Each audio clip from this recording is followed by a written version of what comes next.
Chapter 35. Duke Lu's Mansion, Martial Arts Practice Field. Chang Yaojin took a lance from the weapon rack and said to Li Zixuan, "The two axes from before were too heavy. I was afraid they would hurt you, so I will use this lance to spar with you." "Boy, what weapon are you going to use? Go and pick one." Li Zixuan did not bring his sword with him, but even if he did, he was too embarrassed to use it because it was too sharp. Since he could not refuse this duel, Li Zixuan had no choice but to pick a long sword. Isn't there a saying? Life is like that. Since you can't refuse it, then you should enjoy it.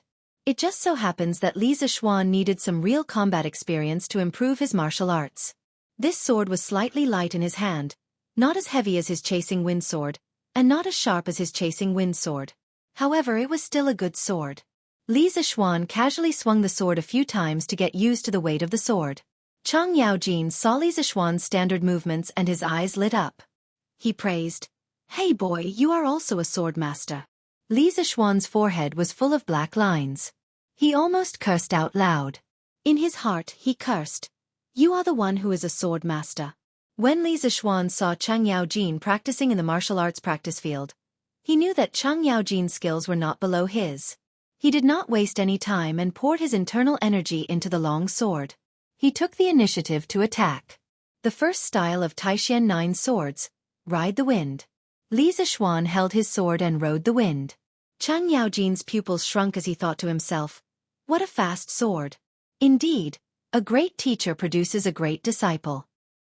He put away his contempt and held his lance as he flew up to meet the enemy head-on. No matter how fast this sword was, he, Chang Yaojin, would not retreat. The sword and lance collided in the air, producing a sonorous sound of metal. Then, both of them were sent flying back. Chang Yaojin was forced back 2 or 3 steps, while Li Zixuan was forced back 10 steps. It was clear that in the first round of confrontation, Li Zixuan was completely defeated in terms of strength.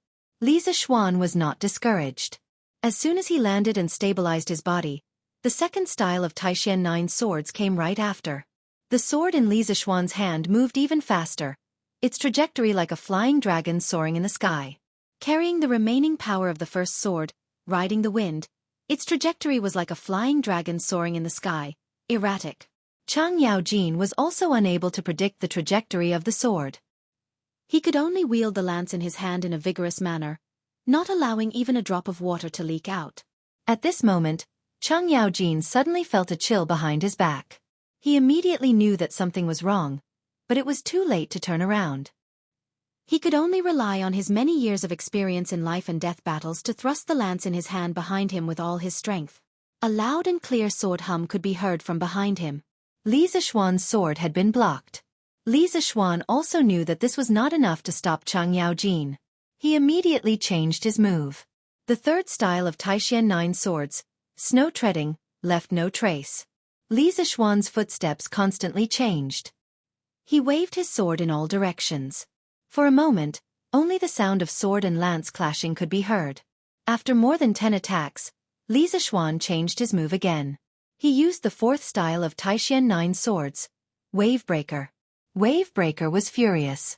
Li Zixuan's momentum changed. He stepped on the ground and his whole body soared into the air. He raised his long sword and bent his waist. His whole body bent into a circle. Then, he and his sword were like a large wheel with sharp blades. He spun rapidly. It was as if he was riding the wind and breaking the waves. He flew towards Chang Yaojin. Facing this ferocious and bizarre sword, Chang Yaojin turned pale with fright. He no longer dared to hold back. Both of his feet fiercely stomped on the ground, causing the martial arts stage to rumble. Chang Yaojin also soared into the sky, using his horse lance as a battle axe. He used the flying axe to attack Li Zixuan. The two collided fiercely in the air. It was like a comet hitting the earth. The rumbling sound spread throughout the Chang mansion. The sword and lance separated upon contact. The two were once again sent flying. The difference was that this time, Chang Yaojin retreated 5 steps before stabilizing himself. Li Zixuan only retreated 8 steps before stabilizing himself. Li Zixuan used 4 swords in succession. The power stacked layer by layer. In terms of strength, the gap between him and Chang Yaojin became smaller and smaller. After stabilizing himself, Li Zishuan did not stop. Using the power of the first 4 swords, he continued to use the 5th sword of the 9 Taishan swords, absolute dust. After fighting for so long, he could see that Xianxia was a master. Even if he was not in his prime, he could still block his sword. Therefore, he used the 5th sword with all his strength. The sword was bleak and cold. The cold light at the tip of the sword emitted a bright light. This sword, absolute dust, arrived in a flash. Xianxia had fought for many years, but he had never seen such a fast sword. He roared. Relying on his many years of battle experience, he predicted the direction. Using all his strength, he fiercely smashed the lance in his hand towards the sword tip. Suddenly, the stage was filled with smoke and dust. After a while, the smoke and dust dispersed. The 2 people in the stage were standing facing each other. However, the lance was broken and the sword tip was damaged. Both sides were injured. Cheng Chumo was below the stage. Since Li Zishuan used the first sword, his mouth had not closed. He had judged that Li Zishuan's martial arts were above his, but he did not expect that his martial arts would be so powerful. He could even fight his father to a standstill. His father was a veteran who had experienced hundreds of battles on the battlefield. People called him the devil incarnate. What kind of monster was this brother of his? He was younger than him by 2 years, but his martial arts were comparable to his father's. Watching Li Zishuan's dazzling swordsmanship raining down like a torrential storm, his father was barely able to resist by relying solely on his advantage in strength and years of battle experience. No matter how stupid Cheng Chumo was, he knew that Li Zishuan's martial arts were not on the same level as his own. Li Zishuan had already begun to draw closer to the masters of the older generation. Comparisons were odious. Cheng Chumo's little heart had received tens of thousands of blows. Haha, not bad, not bad. Little Xian, you've reached the peak of chi transformation at such a young age. The younger generation will surpass us in time. I haven't had such a good fight in a long time. Ha ha ha. Xianxia threw away the broken lance in his hand and laughed loudly. His laughter was so loud that it reached the clouds. He stepped forward and squeezed Li Zishuan's shoulder, sighing with emotion. In this battle, Li Zishuan had used his full strength for the first time. He had also fought to his heart's content. He threw the sword in his hand into the weapon rack and wiped the sweat off his face. He modestly said to Xianxia, "Uncle Cheng is too kind. Thank you for holding back. Otherwise, this nephew would not have been able to last until the end." He was right. If Xianxia had used his full strength from the beginning, he would not have had the chance to use these 5 swords. After all, there was an absolute gap in strength. In the end, he was able to tie with Xianxia. On one hand, Xianxia was old and definitely not as strong as he was in his prime. On the other hand, he relied entirely on the mysteries of the 9 Taishan swords. Every move was linked and the power was constantly superimposed. Xianxia laughed and waved his hand. "If I say you're strong, then you're strong.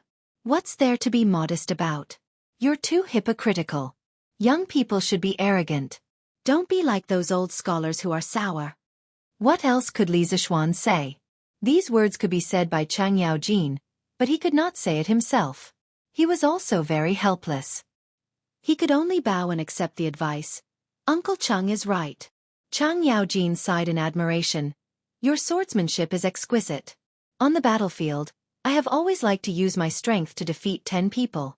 No matter who the opponent is, I'll smash them to death with an axe. I didn't expect that when you fully used this sword move, the power that erupted would not lose to mine. It's not easy for you to cultivate to the chi transformation realm at such a young age. I never expected that you would be able to fight a great master with your chi transformation realm cultivation. You really are worthy of being the disciple of an immortal. I, Xianxia, am completely convinced by Priest Spirit Void." Li Zishuan bowed and cupped his fists. "Uncle Cheng is too serious. How can my insignificant martial arts compare to Uncle Cheng's? My master also praised Uncle Cheng's courage and loyalty when he was alive. He often mentioned you in front of this nephew." Xianxia's expression shook, and he asked urgently, "What? You're saying that Priest Spirit Void has passed away?" He had heard from Cheng Chumo that Li Zishuan had taken Spiritual Master Spirit Void as his master when he was young, but he really did not know that he had passed away. Hearing this, he was extremely shocked. Li Zishuan's expression also darkened, and he replied, My master passed away 3 months ago from Mount Longhu. Hearing this, Chang Yaojin's expression was complicated. He pinched his beard and sighed heavily. I didn't expect that even an immortal like Priest Spirit Void would not be able to escape death. Alas. Chapter 36. In the backyard of the Cheng mansion. Chang Yaojin sighed with emotion. Suddenly, he thought of something and looked at Li Zishuan with a smile. Boy, your kung fu is so good. Are you willing to go to the army to gain some military merits and be bestowed with a title? Li Zishuan's heart skipped a beat. He knew he was in trouble. He quickly shook his head and said, Uncle Cheng, I've been away from home for many years and have yet to fulfill my filial duties. I really don't want to be away from home. After a pause, he continued, but if one day, the foreign tribes in the north dare to covet the national treasure of the Central Plains, I'm willing to go to war and be a small soldier in the border army.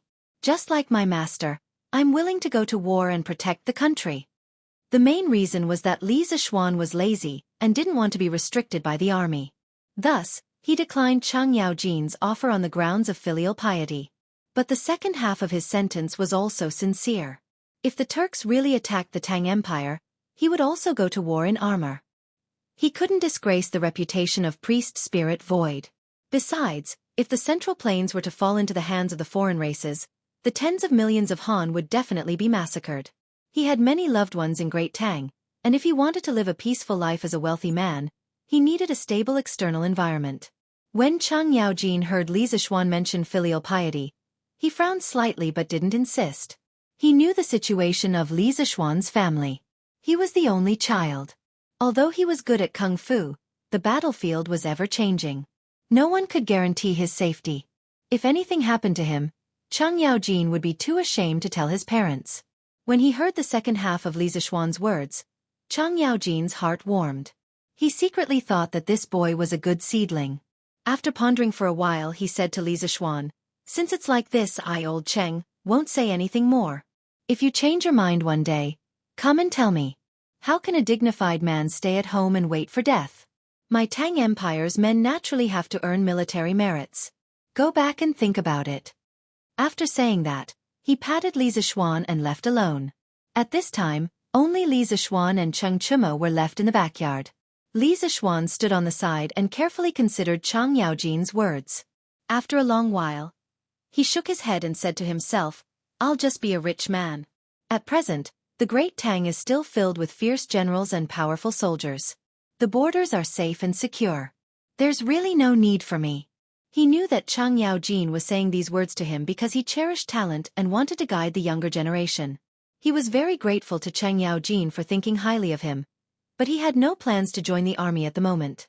Having lost the familial love, friendship, and love of his previous life, Li Zishuan wanted to live well for himself in this life. Cheng Chumo walked over and touched Li Zishuan's shoulder. He looked at him with a strange expression and said, He looked at Chang Yaojin and said with a strange expression, Xiaoxian, you really hid it from me. I didn't expect you to be so secretive. Li Zishuan smiled and said, Brother Chon Yo, I didn't hide it from you. You didn't ask me about my martial arts before, right? Cheng Chumo looked up and thought about it. It was true. He had only estimated Li Zishuan's martial arts based on his experience. He thought that even if Li Zishuan was better than him, the difference wouldn't be too big. Now it seemed that it was just his wishful thinking. Cheng Chumo patted Li Zishuan's shoulder dejectedly and said, Xiaoxian, your martial arts are really good. Other than Uncle Qin and Uncle Yuqi, I haven't seen anyone who can force my father into such a difficult situation. Moreover, you're younger than me by 2 years. Today, I've been dealt a blow by you. Li Zishuan saw that Cheng Chumo's mood seemed to be a little down. He patted his shoulder and comforted him. Brother Chon Yo, what are you saying? You and I are brothers. If you need help, how can I not help? No matter how good my martial arts are, I wouldn't use it against my own brother, right? Cheng Chumo thought about it. That's right. If that's the case, won't I have such a great master to help me when I fight in the future? Thinking of this, Cheng Chumo chuckled and said, Xiaoxian, I like your words. Haha, you're indeed a good brother. If one day I get into a fight with someone, you have to remember to help me. Li Zishuan was speechless. This idiot. He really didn't know what to say to him. Cheng Chumo was happy for a while. He then touched Li Zixuan and asked, Xiaoxian, what my father said, are you really not going to reconsider it? My father wants to send me to the Northern Army next year to gain some military merits. Do you want to go with me? With our martial arts, we'll definitely be able to gallop on the battlefield and kill the Turks until they piss their pants. Haha. Li Zixuan shook his head expressionlessly and said, I don't want to join the army for the time being. I have to stay at home and fulfill my filial duties. When I change my mind, I'll come and talk to Uncle Cheng. Cheng Chumo chuckled and said, Haha, make it up, keep making it up. Do you think I don't know you? You're just lazy and don't want to go to the battlefield. That's why you're using this excuse to fool my father, right? If my father finds out, he'll beat you to death. Haha. After saying that, he looked at Li Zixuan with a gloating expression. Li Zixuan's face was full of black lines. He didn't expect this idiot to see through him. He said unhappily, Oh, I just remembered that my cook went home to visit her parents. I'm afraid she won't be back for the next 2 months. The cook from the public house shouldn't come to my house for the time being, right? This idiot just called him brother, and now he wanted to betray him. Cheng Chumo immediately panicked and said shamelessly, Don't, I said the wrong thing. Xiaoxian, you're really a filial son. The heavens can be my witness. At this moment, Cheng Chumo really hated himself for speaking the truth. If because of this sentence, his family could only eat chicken 2 months later, even if he was not beaten to death by his own father, he would regret it to death. Looking at this scoundrel, Li Zixuan laughed and said, But why did I hear someone say that I'm lazy by nature and that I'm using filial piety as an excuse to avoid joining the army? Cheng Chumo stuttered for a while. Then he stretched his neck exaggeratedly and looked around. He said, Who said that? Why didn't I hear it? Xiaoxian, you must have heard wrongly. Oh, there was a dog barking here just now. You must have heard wrongly. Li Zixuan looked around and asked curiously, Where's the dog here? Cheng Chumo stretched his neck and said, Why not? Look, it's right behind you. Woof! Woof! Li Zixuan had just turned around when Cheng Chumo immediately mimicked a dog and barked 3 times. Cheng Chumo shouted, The dog ran away. It barked just now. Did you hear it? Li Zixuan was speechless. This idiot was going all out in order to eat the chicken as soon as possible. He said helplessly, Okay, I just remembered. I seem to have remembered wrongly. It wasn't my cook. It was my mother's maid who wanted to go home to visit her parents. Cheng Chumo was furious. He didn't expect to be tricked by Li Zixuan. He pointed at him and shouted, Good boy, you dare to lie to me. After saying that, he rolled up his sleeves and was about to beat him up. But he didn't think about it. With his martial arts, he didn't know who would be the one to beat who. In an instant, the backyard of the Cheng residence was filled with smoke and dust. Then came Cheng Chumo's wailing and howling. Ow, damn it. We agreed not to hit people in the face. You're really shameless. I'm going to cut ties with you. Ow. Chapter 37. The sun was setting. Li Zixuan was in a very good mood after beating up this idiot who didn't know the immensity of heaven and earth. Under the strange gaze of the Cheng family's housekeeper, he left Cheng Chumo lying on the ground with a bloody nose and a swollen face. How many people in Chang'an City could beat up Lu Guogong's son without fear of retaliation? I'm just that awesome, humph. Li Zixuan was secretly pleased. The next day, Li Zixuan woke up early for the first time. He didn't know why he couldn't fall asleep. Maybe it was because he had been home for so many days and slept in every day. Plus, there wasn't much entertainment at night, so he went to bed early. After washing up, he went to the front hall. His parents and Lan'er were preparing to eat. Hey, let's eat together. Li Zixuan quickly went in and sat beside Lan'er. Oh my, did the sun rise from the west today? Our young master Li woke up so early? Father Li saw Li Zixuan coming over to eat breakfast with them and teased him as if he was an alien. Li Zixuan's mouth twitched. He didn't know what was wrong with his father. Last time he woke up late, he scolded him. This time he woke up early, he was still scolding him. Just as he was about to speak, he saw that his mother couldn't sit still. How can you talk to Xian like that? Speaking so strangely early in the morning. You'll sleep in the study tonight, Mrs. Li said angrily as she pinched Father Li's waist. Father Li grimaced from the pinch. His face darkened when he heard his wife's last sentence. He secretly hated himself for having such a cheap mouth. He stopped talking and buried his head in the food. Li Zixuan was amused, but he didn't dare to laugh out loud. Lan didn't care so much. Seeing this scene, she was so happy that she couldn't stop giggling. Ha ha ha, that's great, that's great. Lan can finally sleep with mom tonight. Father Li almost vomited blood when he heard this. He had doted on his daughter for nothing. Father, mother, yesterday at the house of High Duke, Lu Guogong saw that I was good at martial arts, so he asked me if I wanted to join the army. He wants me to go to the army to gain experience. The family laughed and joked for a while before Li Zixuan began to talk about business. A trace of worry and anxiety flashed across Mrs. Li's face. Mr. Li was stunned for a moment. He pondered for a while and said slowly, "Since Lu Guogong said so, it means that he thinks highly of you and wants to promote you. It's your fortune. As the saying goes, scholars, farmers, workers, and merchants. Although my Li family is rich, in the end, we are only merchants. My great Tang was founded on martial prowess. Duke of Lu, your actions are to pave the way for your future. I didn't think that Xianxia would have such an opportunity." Xianxia, did you agree with him? Sigh, listening to Dad's words, it further proves that the status of merchants is indeed low. It seems that I have to find an opportunity to make a contribution and become a marquis or a duke so that Dad and Mom can be happy. Does this guy think that marquis and dukes are cabbages?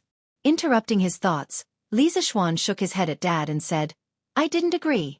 I've been away from home for 8 years and have just returned. I haven't fulfilled my filial duties in front of my parents, so how can I go to the battlefield?"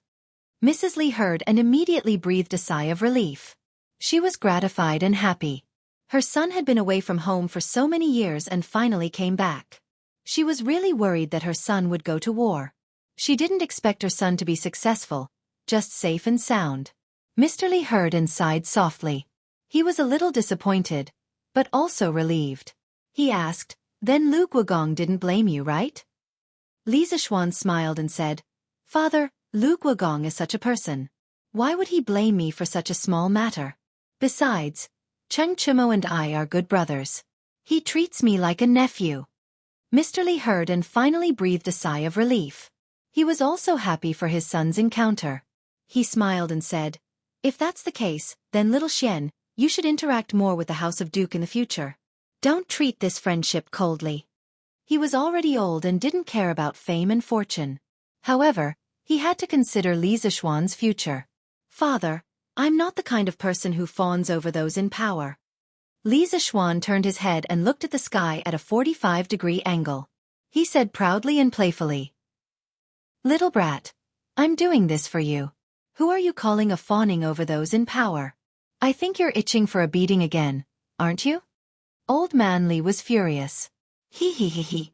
Lan giggled happily at the side. Mrs. Li looked at them and smiled. This is what a family should be like. It's good to have a family reunion. "Brother, it's so boring. Why don't you tell Lan some more stories?" Lan followed her brother to the west courtyard after breakfast.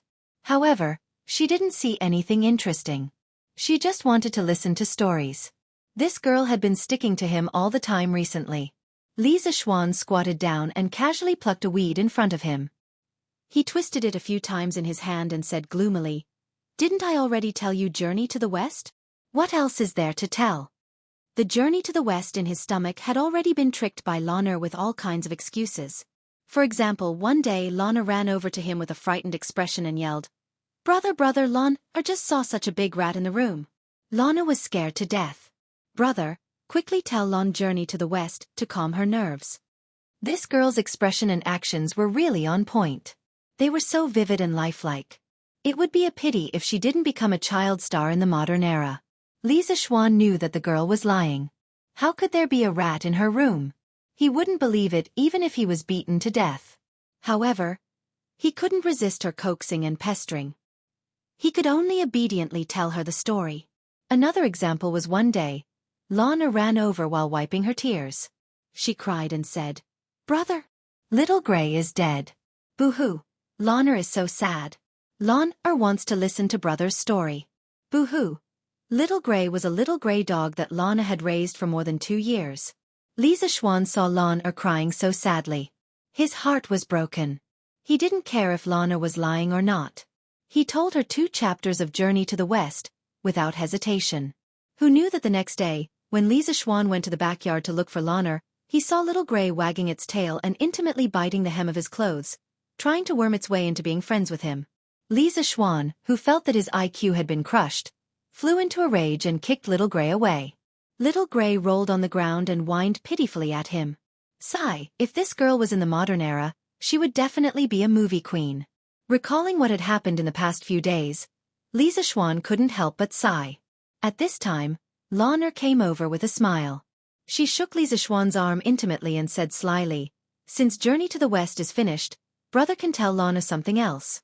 As long as you don't tell Liang Shanhua and Zhu Yingtai from last time." Li Zixuan rubbed his head in distress. He still had many stories in his mind, but he couldn't think of anything suitable for children. Suddenly, he had an idea and said to Lana, "Lana, let's not tell stories today. Brother will make you something fun, okay?" Lana's eyes lit up. She excitedly agreed in a crisp voice. Okay. What is brother going to make for Lana? You'll know in a while." Chapter 38. Li Zixuan ran to the kitchen and after searching for a long time, he finally found a very thick piece of wood. After examining it carefully, he realized that it was actually a yellow birch. He secretly praised his good luck. Yellow birch wood was fine and sturdy, easy to polish. It also had good grip strength and was not easily deformed. It was a good material for making skateboards. That's right, Li Zixuan wanted to make a skateboard for Lana. However, it was a skateboard with handles in front.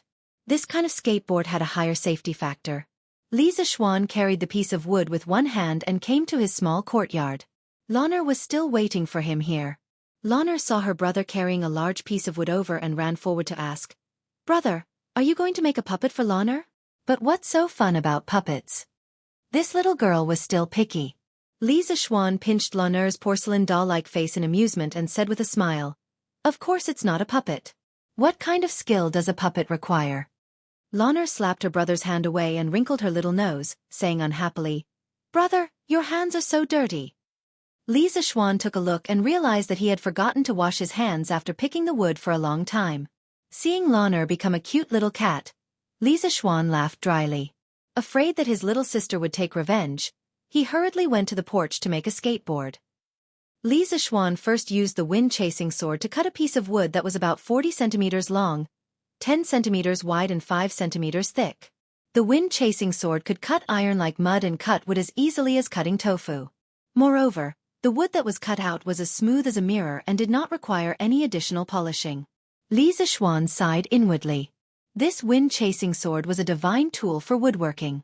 If spiritual master Ling Xiu heard his current sigh, he wondered if he would climb out of his grave in anger and clean up the house. Li Zixuan cut the exterior of the skateboard, took out a ruler, measured the dimensions, and drew the central axis of the force acting on the skateboard as well as the connecting rod of the wheel. Then, he picked up the wind-chasing sword and aimed it at the connecting rod of the wheel. Circulating his true qi, the wind-chasing sword began to rapidly spin in Li Zixuan's hand. Not long after, 2 holes were drilled out from the side of the skateboard. The more Li Zixuan looked at wind-chasing sword, the more he liked it.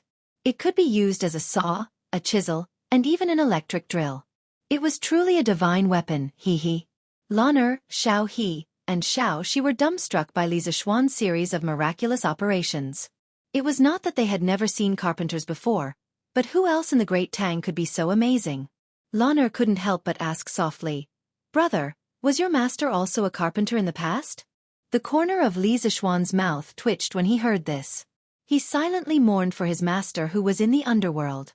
He was the #1 expert in the Jianghu, a martial arts grandmaster, and a godlike figure. Yet, Lana, this little girl, called him a carpenter. Li Zixuan said unhappily, "What nonsense are you talking about? Your brother taught himself carpentry. Don't simply talk about my master." Lana also realized that she had misspoken. She agreed and continued to watch her brother make toys for her at the side. Li Zixuan cut 2 short sticks that were slightly longer than the width of the skateboard. After polishing them until they were extremely smooth, he inserted them into the holes that he had just drilled and used them as the wheel axles. There were no ball bearings in this era, so he could only make do with them for now. Without rubber tires, Li Zixuan could only make 2 pairs of wooden wheels and nail them onto the wheel axles. He thought to himself that he would find a blacksmith to make a cast iron one in the future. Wooden wheels were not resistant to wear. In the end, he made a T-shaped wooden pole and fixed it in front of the skateboard as a handlebar. Just like that, the first super simplified version of the Tang Dynasty scooter was born. Lan'er, come here. Put your hand on this, 1 foot on the skateboard, and the other foot on the ground. Give it a try. After putting away the tools, Li Zixuan demonstrated the movement and encouraged Lan'er to come forward and try it. Lan'er was already eager to try, but she didn't know how to play with this thing. When she heard her brother's words, she immediately couldn't wait to snatch the scooter. Following her brother's instructions, she began to slowly slide forward. The wooden scooter was indeed much more rusty than the ones made with modern technology. Li Zixuan stood at the side and could hear the rusty zhi-zhi friction sound when the scooter started moving. But fortunately, his wheel holes and wheel axles were polished smooth. Lan'er used a little strength and the scooter began to slide. Ah! Lan'er just stepped on the ground and the scooter slid forward.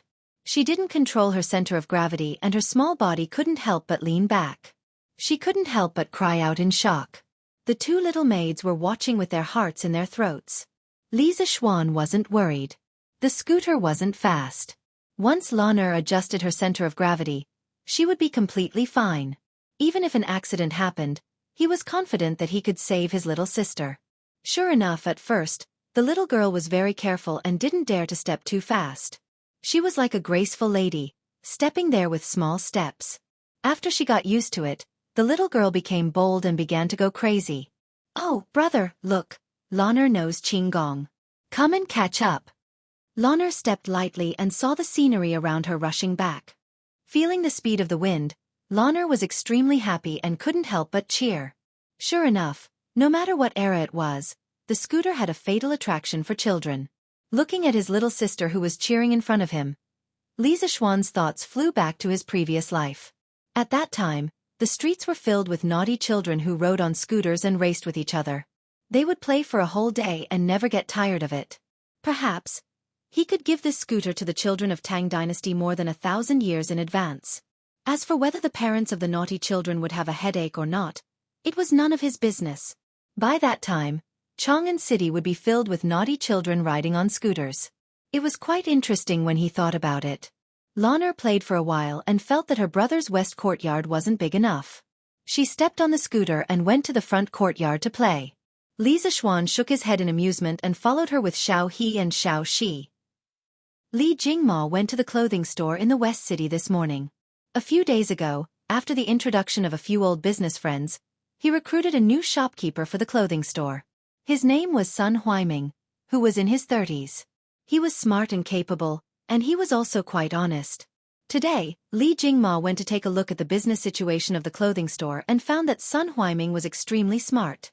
He had introduced many new ready-to-wear styles, which were very popular. In just a few days, the business situation of the clothing store was obviously much better than before. Li Jingma was in a very good mood after reading it. He gave Sun Huaiming some words of encouragement before returning. As soon as he entered the house, he saw his daughter stepping on a strange wooden board and rushing toward him. Lan'er saw her father at the door and was overjoyed. She wanted to show her father her new toy immediately, so she shouted happily, "Daddy, Daddy, look, Lan'er knows Qinggong." As she spoke, she stepped hard on the scooter and rushed toward Li Jingma. The speed of the scooter was getting faster and faster, and she was getting closer and closer to Li Jingma. Ah! After a while, Lan'er screamed. The little girl only cared about increasing her speed and was too fast. Now, it was too late to slow down. She couldn't help but be frightened. Li Jingma also noticed the danger at this moment. He could avoid being hit, but behind him was the door of the residence. If Lan'er crashed into it, her head would be broken and she would bleed. He couldn't bear to see his beloved daughter get hurt. Li Jingma instantly made a decision.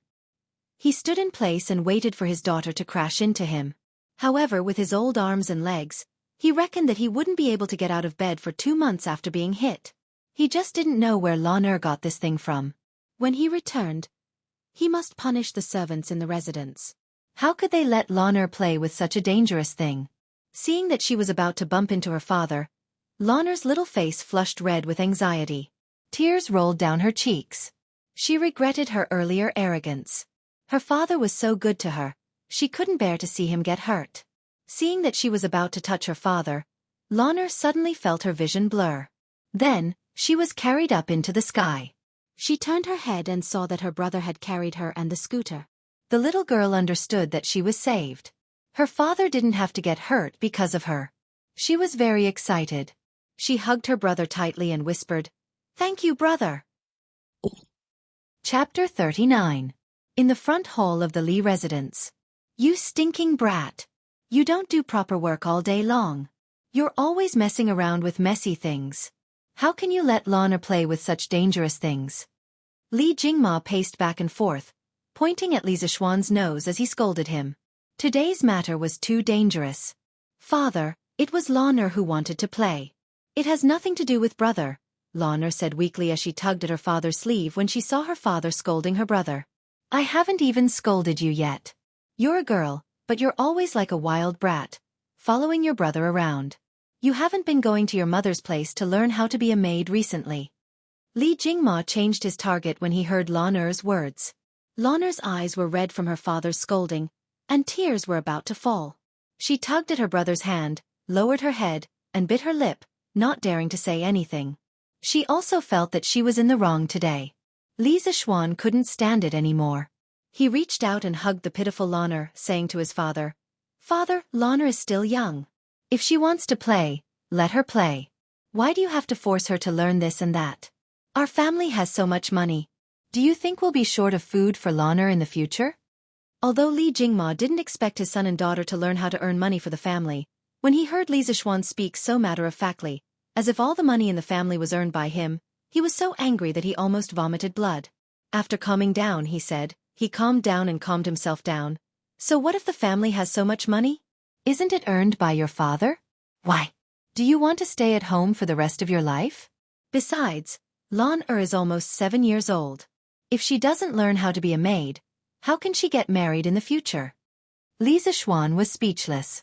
Lan wasn't even 7 years old. His father was thinking so far ahead. Although he knew that his father was angry, Li Zishuan was still a little unhappy. Father, I won't stay at home and wait for death. Even if Lan doesn't learn anything and can't get married, I can still earn money to support her for the rest of her life. My sister can't be wronged by anyone. Not only Lan but I can also rely on my own abilities to earn money for my parents' retirement. After saying that, he looked at the dumbfounded old man Li with an arrogant expression. His eyes seemed to say, "Yes, you didn't hear me wrong. I want to earn my own money." Lana's heart was filled with sweetness when she heard her brother speak up for her. She hugged her brother's arm tightly and refused to let go. She thought to herself, brother is so good, even better than daddy. Li Jingma stared blankly for a moment. After a moment of calmness, he stepped forward and placed his hand on Li Zishuan's forehead. He asked worriedly, "You don't have a fever, do you?" "What? My you're sick?" A cry of surprise came from outside the door. Then, Mrs. Li Zishuan rushed to the front of Li Zishuan like a gust of wind. She pulled him over and looked at him carefully. It turned out that when Xiao saw the young master and young miss being scolded in the front hall, she hurriedly ran to the eastern courtyard to ask for help. The servants of the Li family all knew that the master was afraid of the madam. Li Zishuan's face was filled with black lines as he slapped his father's hand away from his forehead. He looked at Mrs. Li and said, "Mother, Xianxia is fine. Don't worry." He then turned around and said seriously to his father, "Father, I was serious about what I said just now. I don't want to always stay at home and live off my parents. I also want to do some things myself so that I can take care of father and mother in the future. I know that father doesn't believe in my abilities, but wasn't the chicken I ate previously a proof?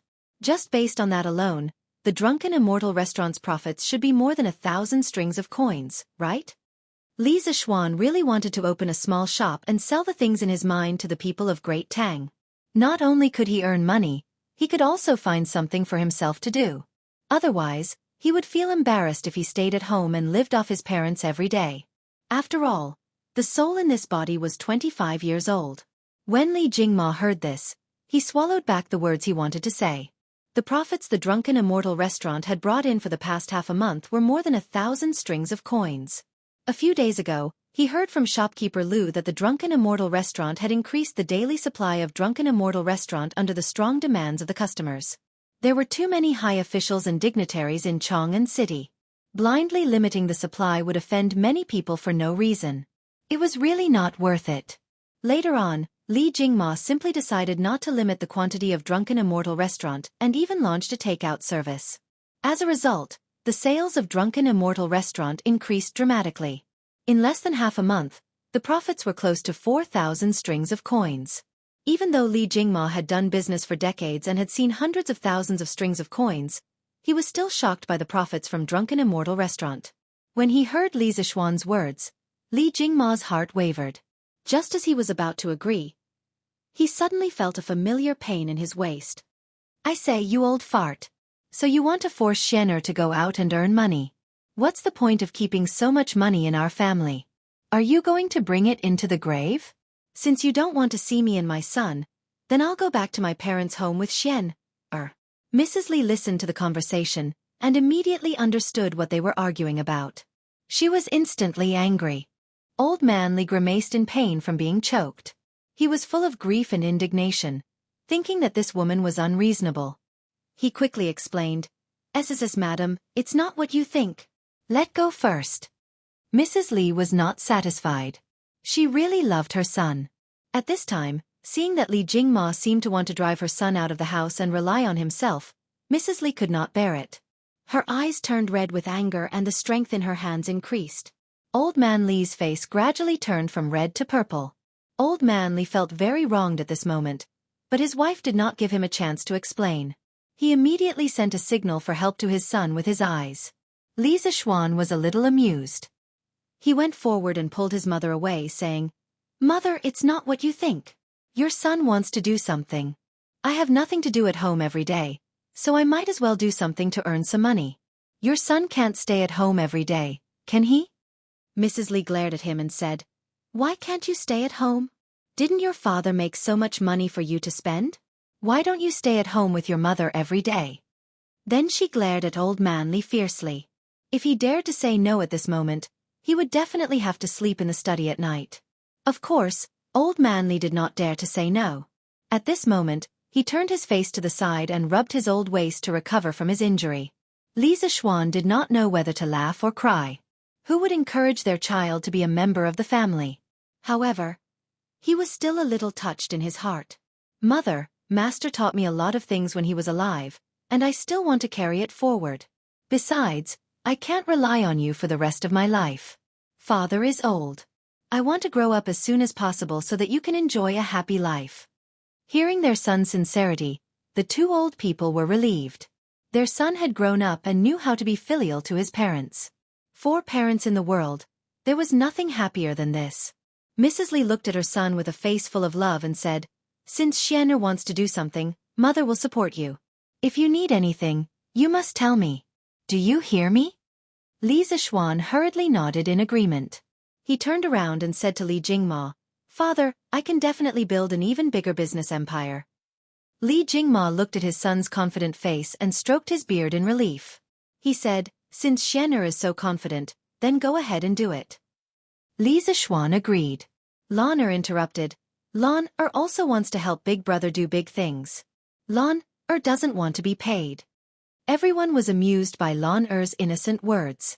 Li Zishuan smiled and rubbed Lan-er's head. He wanted to pull Lan-er out. Suddenly, he seemed to have thought of something. He stopped in his tracks and walked back to Li Jingma, who was full of gratification, and said, "Father, since I want to start my own business and open a shop, you can't not give me the capital, right?" Li Jingma said in a muffled voice, "Then how much do you want?" Li Zishuan smiled and probed, "It's not much. Just give me half a month's profit from the drunken immortal restaurant's chicken. It'll be 1,000 strings. Is that okay?" When Li Jingma heard this, his eyes lit up. This little brat probably thought that the chicken he was eating was still limited to 200 servings a day. He pretended to be generous and said, "How can 1,000 strings be enough? Father will give you 2,000 strings as the initial capital." Li Zishuan was overjoyed. His father was still quite generous. He hurriedly thanked his father and left with Lon Er. Seeing his son's happy face and thinking that he had taken advantage of him, Li Jingma couldn't help but laugh dryly in his heart. Hee hee, old ginger is still spicier. Chapter 40. Li Zishuan was very happy to receive 2,000 strings of cash from his father. Don't underestimate this 2,000 strings of cash. According to the current purchasing power, it was almost equivalent to hundreds of thousands of yuan in the future. Li Zishuan had to plan his new shop well and what he could sell. First of all, he needed to build a technical team. As his shop expanded in the future, he would need to make more and more new things. Of course, he couldn't do everything himself. In some aspects he was just a theorist. In practice, he was not as good as today's craftsmen. Don't underestimate the wisdom of the ancients. They only lacked suitable guidance. They were not as stupid as modern people.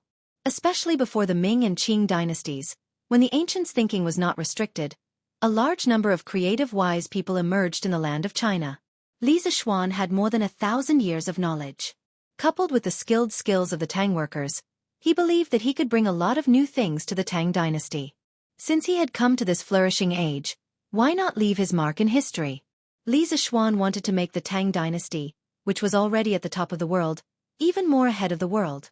As he thought about it, Li Zishuan felt a surge of emotions. In the past, when he read history books, he could only be a bystander. But now, he was a participant in the construction of this prosperous era. But where could he find a suitable craftsman? First of all, the craftsman must have a good character. They must be honest and not cunning. Li Zishuan did not want the craftsman he had painstakingly trained to betray him in the end. Then, of course, the higher the craftsman's skills, the easier it would be. But where could he find a craftsman who could meet these two requirements at the same time? Li Zishuan had only been in the Tang dynasty for half a month, and his social circle was not big. It seemed that he had to trouble his father to find a craftsman. In his memory, his father could travel all over the country and did business for decades. He was involved in various industries such as clothing, catering, cosmetics, and so on. His father would definitely be able to find a satisfactory craftsman for him. Li Zishuan, who had made up his mind, was about to look for his father to ask for the girl when he saw Xiaohe running over while lifting her skirt. She said, "Young Master Li Gaoming, who was eavesdropping on Journey to the West behind us last time, is here. He is serving tea in the front hall."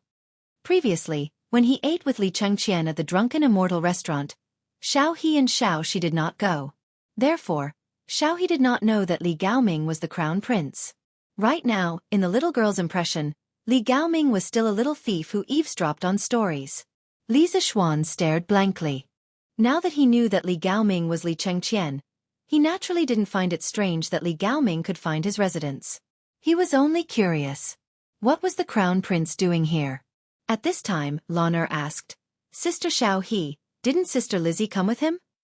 Xiaohe shook her head and said, "No." Li Zishuan nodded and said to Xiaohe with a smile, "Xiaohe, don't be rude when you see Li Gaoming in the future. He is actually the crown prince of the Tang Empire, Li Chengqian." Ah! Xiaohe opened her mouth wide in shock. Her brain couldn't wrap itself around it for a moment, and she was stunned on the spot. Li Zishuan didn't care about the dumbfounded Xiaohe anymore.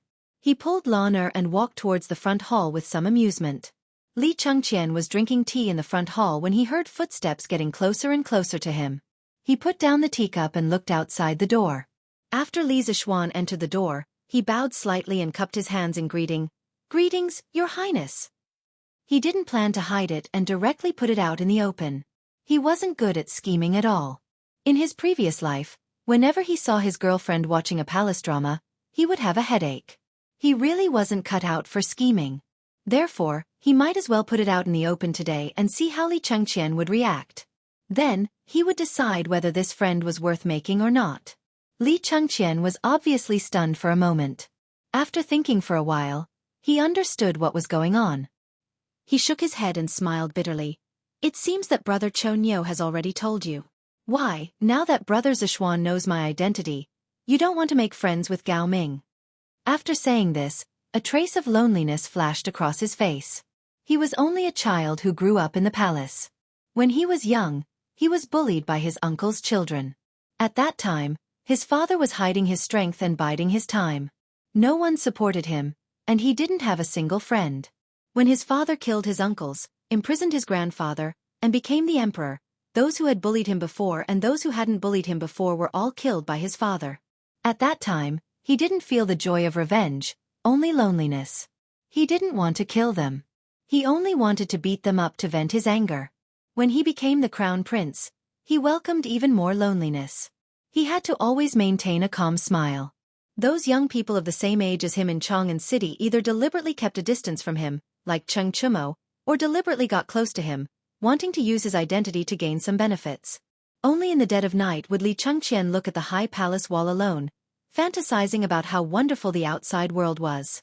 Not long ago, when he went out of the palace with Chang'el's younger sister, he met Li Zixuan, heard the interesting story, and ate the interesting food. From the bottom of his heart, Li Chengqian was very envious of Li Zixuan's free and real life. He really wanted to make such a friend. He didn't expect that Cheng Chumo had told Li Zixuan his true identity so early. Perhaps Cheng Chumo had also warned Li Zixuan to keep a distance from him. Thinking of this, a trace of disappointment flashed across Li Chengqian's eyes. As expected, being in the royal family, one was destined to be alone. Li Zixuan had been carefully observing Li Chengqian's expression. At this moment, he saw that Li Chengqian's words were sincere, and the loneliness and disappointment in his expression didn't seem to be fake. He was relieved and thought that Li Chengqian's nature was not bad. He could make friends with him. Maybe under his influence, he wouldn't go on the road of no return. He smiled at Li Chengqian and said, "I, Li Zixuan, have always made friends based on the person, not the identity. But if someone talks about the identity with me, then I will keep a distance from him." Li Chengqian thought for a moment and understood the meaning of Li Zixuan's words. He said happily, "That's great. I have the same idea." The two looked at each other and smiled. Li Chengqian said again, "Since you already know my identity, I won't call you a loner in the future. Let's call each other brothers to avoid being estranged." Li Zixuan didn't answer him. He smiled and asked, "Why did Gao Ming come here today?" Since his identity had been made clear, Li Chengqian didn't need to deliberately hide anything. He said, "Sister Chang'el has been studying the palace rites in the palace recently. She feels bored, so she asked me to come here and listen to 2 stories. Then I'll tell them to her when I go back. I wonder if Brother Zixuan is willing?" In fact, Li Chengqian had always wanted to listen to stories. But as the crown prince, he couldn't leave the palace frequently. This time, he found an excuse to leave the palace after getting his mother's permission. Li Zixuan understood his purpose for coming. He couldn't help but curse silently. This crown prince was really idle. He specially left the palace to listen to stories. Hey! Chapter 41. Looking at Li Chengqian's expectant face, Li Zixuan smiled and said, "If Gao Ming wants to hear a story, it's useless for you to look for me. You have to look for Lan Er." Hearing this, Li Chengqian couldn't wrap his head around it. He looked at Lan Er in confusion.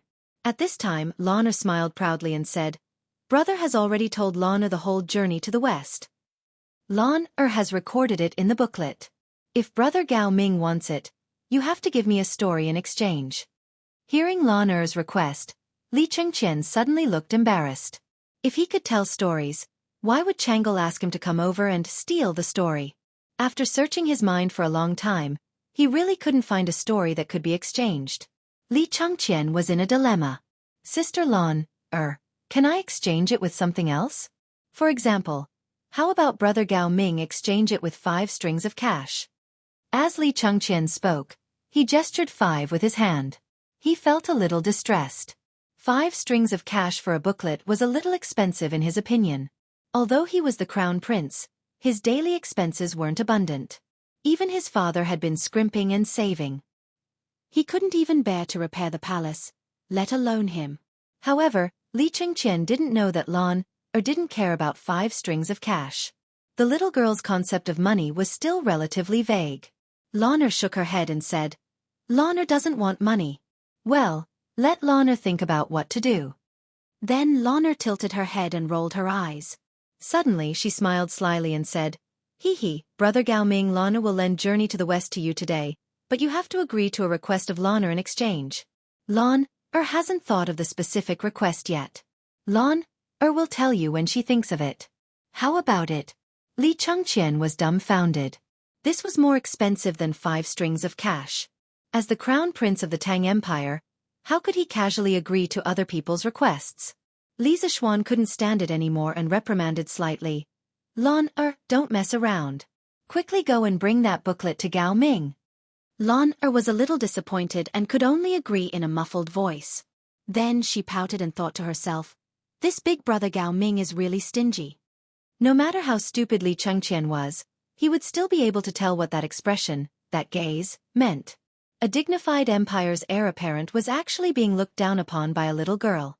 At this moment, Li Chengqian was a bit overwhelmed and hurriedly said, all right, Lan, big brother Gao Ming agrees to exchange with you. But your request must not violate the laws of the empire. Lan was still disappointed.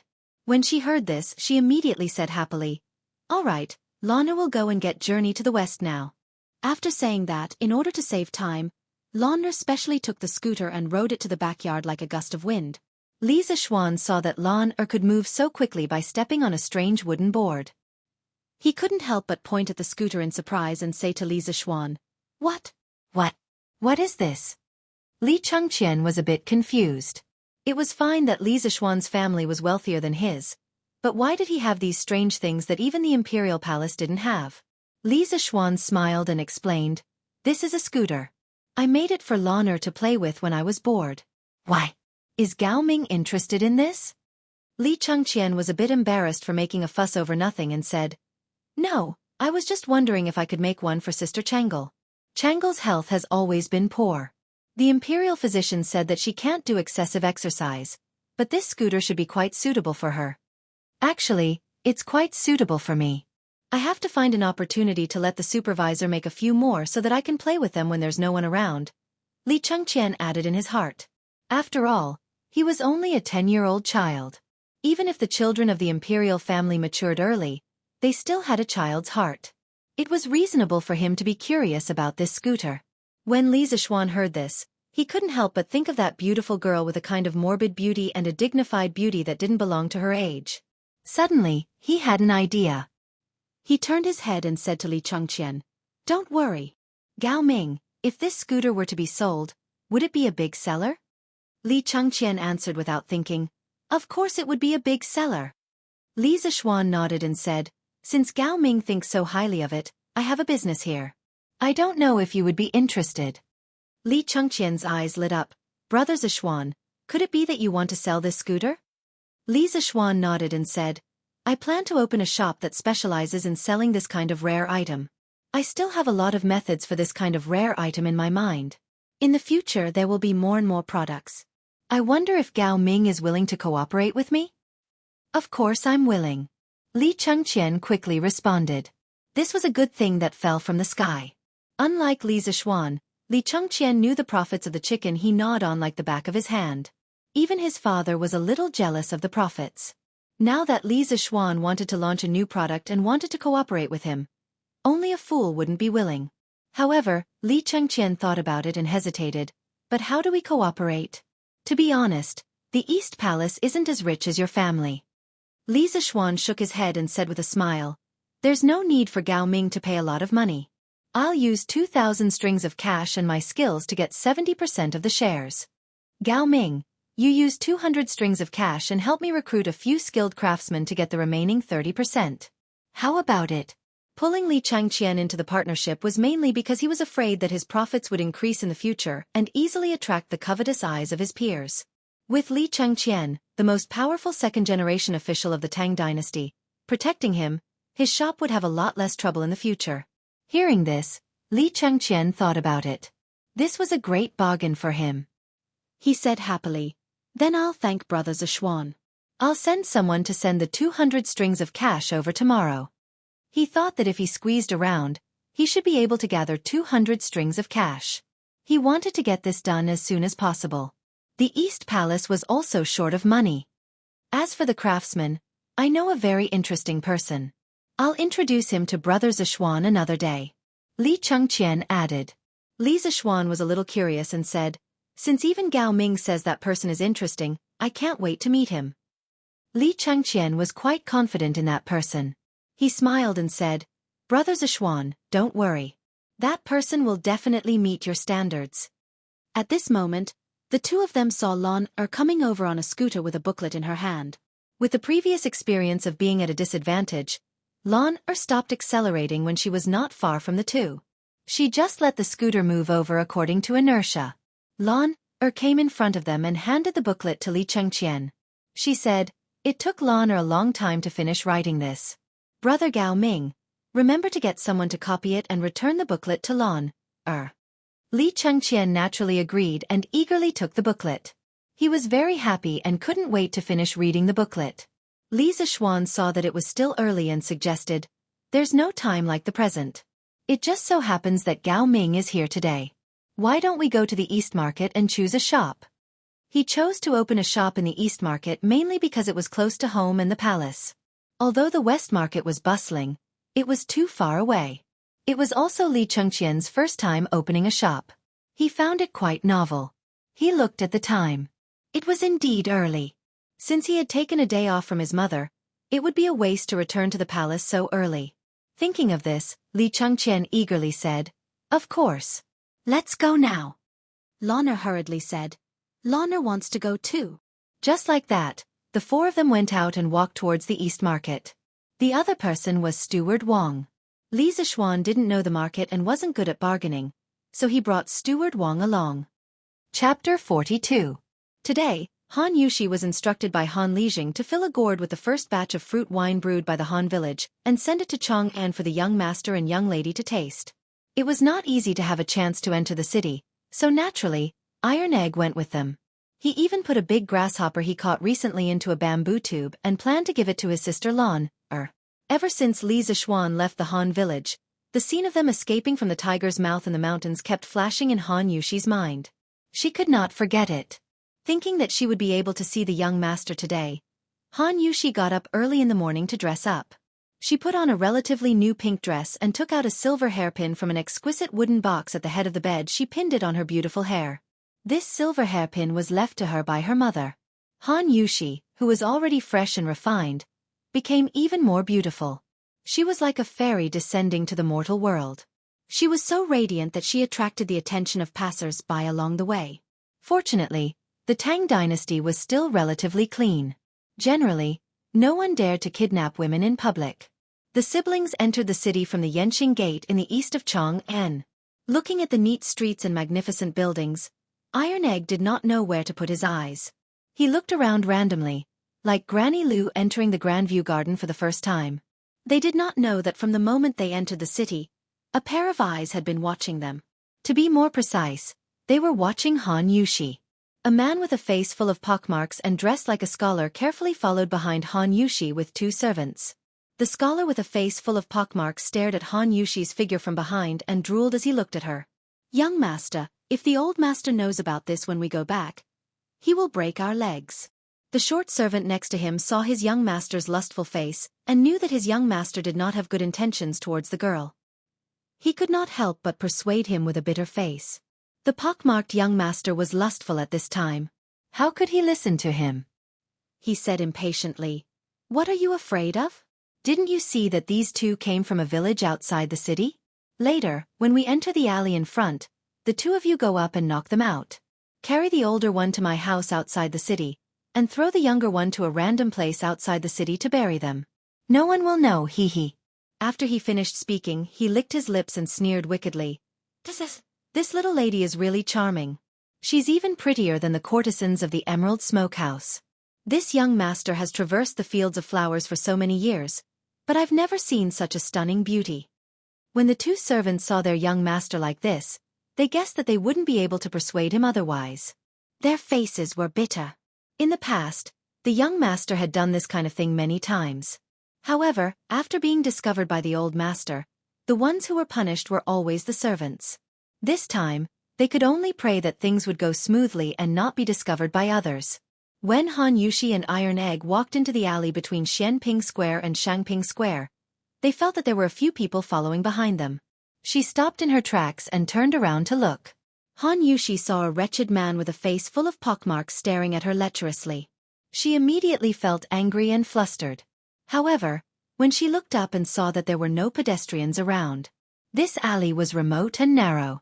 Han Yushi was very anxious at this moment. "Little lady, how about coming home with me? How about I take you in as my 8th concubine?" The pockmarked man chuckled and said. As he spoke, he wanted to go forward and touch her. As for the little brat beside him, he didn't care about him from the beginning. "Get lost, don't touch my sister." Iron Egg picked up a stone in the corner and stood in front of Han Yushi. He raised the stone in his hand to deter the 3 people in front of him. At the same time, he whispered to Han Yushi behind him, "Sister, take the opportunity to find the young master later. They can't catch up with me." Han Yushi quickly shook her head. "How can I do that? If they catch you, they will beat you." Iron Egg said anxiously, "Sister, what time is it now? If I am caught, I will at most be beaten up. Iron Egg has thick skin and is not afraid of being beaten. But if you are caught, sister, it will be different." Children from poor families took charge of the family early. Although Iron Egg was young, he still knew a little about the dirty dealings of these rich young masters. He understood that if his sister fell into the hands of this scum, she would definitely suffer a fate worse than death. He might as well go up and be beaten up. Anyway, he had thick skin. Han Yushi's face turned pale when she heard this. After struggling for a while, she said, "Iron Egg, you must be careful. Sister will go and find the young master for help." "Humph, want to leave? None of you can leave." The pockmarked man snorted coldly. 2 servants blocked their way, one in front and one behind. At this time, Iron Egg suddenly exploded. He threw the stone in his hand at the servant blocking the way in front and shouted, "Sister, quickly leave from here. I will stop them." Although Iron Egg was young, he usually did a lot of farm work and was not weak at all. His stone hit the servant's forehead directly and smashed him to the ground. The pockmarked man was shocked. He didn't think that this little brat, whom he had always looked down upon, would have such great strength and speed.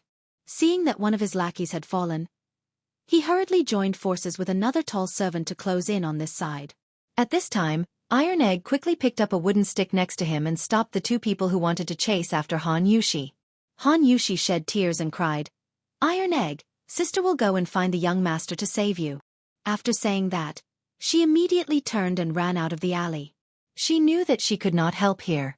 She could only hope that Iron Egg could hold on until she found the young master to save him.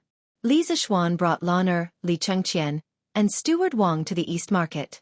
The East Market was very close to the Li family, so they did not choose to take a carriage and walked directly. They talked and laughed along the way. When they walked to Yongning Lane, they heard Lan cry out in surprise, "Brother, brother, look, isn't that Sister Yushi?" When Li Zishuan heard this, he immediately turned his head and looked in the direction Lana was pointing.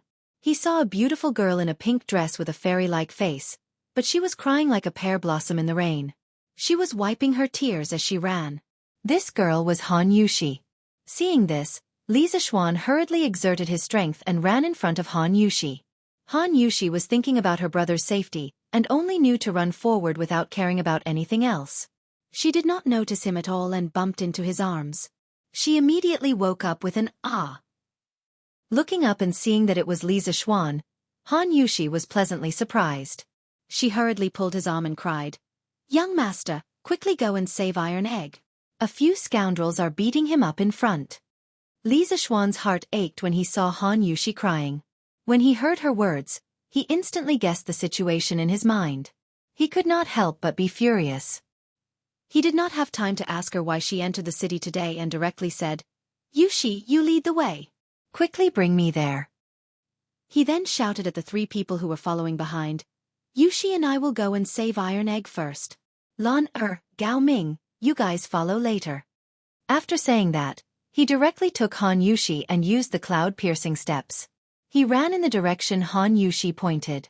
He did not deliberately take advantage of Han Yushi. The situation was urgent and did not allow him to hesitate. Chapter 43. I told you to meddle in other people's business. I'll beat you to death today. Seeing the beauty that was about to be sent to his mouth suddenly fly away, the pockmarked man was very angry. He kicked Iron Egg, who had been knocked to the ground more than 10 times, and cursed as he kicked.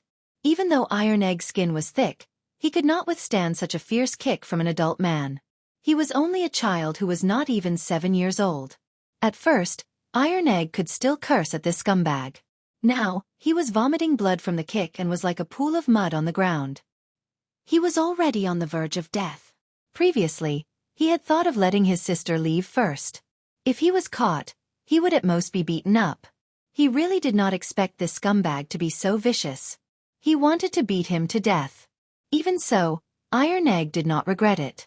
Unlike other 7- or 8-year-old children, Iron Egg was sensible early. He knew that if it were not for his sister, he would have died long ago when he was young. Now that his sister was saved, his death was worth it. Iron Egg's eyelids were getting heavier and heavier. When the scumbag kicked him, he could not feel any pain. He really wanted to sleep. Stop! A shocking roar came from the entrance of the alley. It was like a bolt from the blue, shaking the pockmarked man and the servants' eardrums until they were buzzing. The pockmarked man could not help but take 2 steps back in a daze. Iron Egg! Han Yushi ran over with tears in her eyes. Seeing Iron Egg covered in blood from the beating, Han Yushi picked up Iron Egg and called out Iron Egg's name in a low voice. "Oh, little lady, you called for help so quickly? But can this pretty boy really save you? I think, little lady, why don't you marry me obediently and be my concubine? What future do you have with this gigolo? How can he be as handsome as me?" The freckled man was overjoyed when he saw that Han Yushi had returned. He did not care much about the gigolo beside him. He was not even half as handsome as him. Even though Li Zixuan was filled with rage, he was amused by the shameless pockmarked man in front of him. He touched his face doubtfully and looked at the pockmarked man. After confirming that the scum was talking nonsense, he didn't waste any time and directly flew over to punch him in the head. That scumbag was still being narcissistic at the side when he saw a fist coming towards his face. It was too late for him to dodge. Roar! The pockmarked man was sent flying far away with a punch. The 2 servants who hadn't reacted just now hurried over to help their young master up. The scumbag's mouth was full of blood. He angrily pointed at Li Zixuan and said incoherently, "Little rabbit, do you know who this master saw a young master is? Do you know who my father is? You 2 filth, trash. Hurry and tell him." Then he rubbed his face and took a deep breath. The tall servant came forward and said arrogantly, "Boy, you're finished. Our young master is Chao Xiaoyun. Our master is Chao Rue, the county premier of Wanyan County in Chang'an. You dare to hit our young master. You're dead." Li Zixuan snorted and didn't want to talk nonsense with them. He directly went up to fight. Iron Egg was still dying and his injury was unknown. He had to find a doctor quickly. Perhaps Li Zixuan used to be afraid of these officials. After all, he was just a commoner. Commoners didn't fight with officials. But now he had the help of Cheng Chumo and Li Chengqian. How could he be afraid of a small county premier? After beating up the 3 people, Li Zixuan kicked the tall servant and said, "Tell your master to come and get him. I want to see what kind of person can give birth to such a scumbag." At this time, Lan and the others had already arrived. When Lan saw Tai Dan lying on the ground covered in blood, her eyes turned red. Although she had only stayed for a little more than a day at the Han Manor, she had already formed a very deep friendship with this little brother she had just met. Lan knelt beside Han Yushi and looked at the miserable Iron Egg. She cried, "Brother Iron Egg, what's wrong with you? Get up, Lan will treat you to some chicken." Tai forced his eyes open and said intermittently, "Sister, Lan, Iron Egg is fine. Iron Egg helped you catch a grasshopper, more powerful than Wei Qing. It's over there." After saying that, he pointed to the wall with difficulty. Li Zixuan and Lan looked over there and saw an overturned bamboo tube on the ground. A bigger grasshopper was jumping not far from the tube. Lan didn't have the heart to catch it. She just wanted her brother Iron Egg to get better quickly. At this time, a rooster ran out of a courtyard and flew past everyone. When it saw the grasshopper on the ground, it quickly flapped its wings and pecked at the grasshopper. It ran away like a wisp of smoke. Although Lan felt sorry for the grasshopper, now was obviously not the time to care about it. Li Zixuan saw it and suddenly felt something. It was as if he had suddenly thought of something. Li Chengqian asked, "Brother Zixuan, what happened?" Li Zixuan waved his hand and said, "We'll talk about this later. The most important thing now is to send the Iron Egg to the medical hall. Gao Ming, I know you have guards with you. I'll have to trouble you to ask them to help send the iron egg to the medical hall. Although Li Chengqian was curious about how Li Zishuan knew there were guards behind him, it wasn't appropriate for him to ask. He nodded and shouted into the air, "Wu San, come out." A person scuttled out of the alley and bowed to Li Chengqian. "Your subordinate is here. Send someone to immediately send this child to the Imperial Physician Bureau. Have them treat him with all their might," Li Chengqian ordered. "Yes." Wu San waved behind him and 2 soldiers immediately came up. They carried the iron egg away, but he stayed behind Li Chengqian. Since he had been discovered by Li Zishuan, he had nothing to hide. Li Zishuan comforted Han Yushi for a while before angrily walking towards Cao Xiaoyun, who was lying on the ground. He had roughly examined the injuries on Iron Egg's body. They were much more serious than the injuries he had suffered at the Han village. He really didn't expect this scum to be so ruthless towards a 6 or 7-year-old child. If he had come a little later, Iron Egg would have really been beaten to death. Li Zishuan was grateful to Iron Egg from the bottom of his heart. He was really a good child. Last time at the Han village, Iron Egg risked his own injuries to protect his sister. This time, he risked his life to protect Han Yushi. Although Han Yushi was Iron Egg's elder sister, and it was natural for Iron Egg to protect her, in Li Zishuan's eyes, Han Yushi should be his woman first, although she wasn't yet, then Iron Egg's elder sister. The 2 times that Iron Egg was beaten and injured were both related to him. Li Zishuan admired this well-behaved child from the bottom of his heart.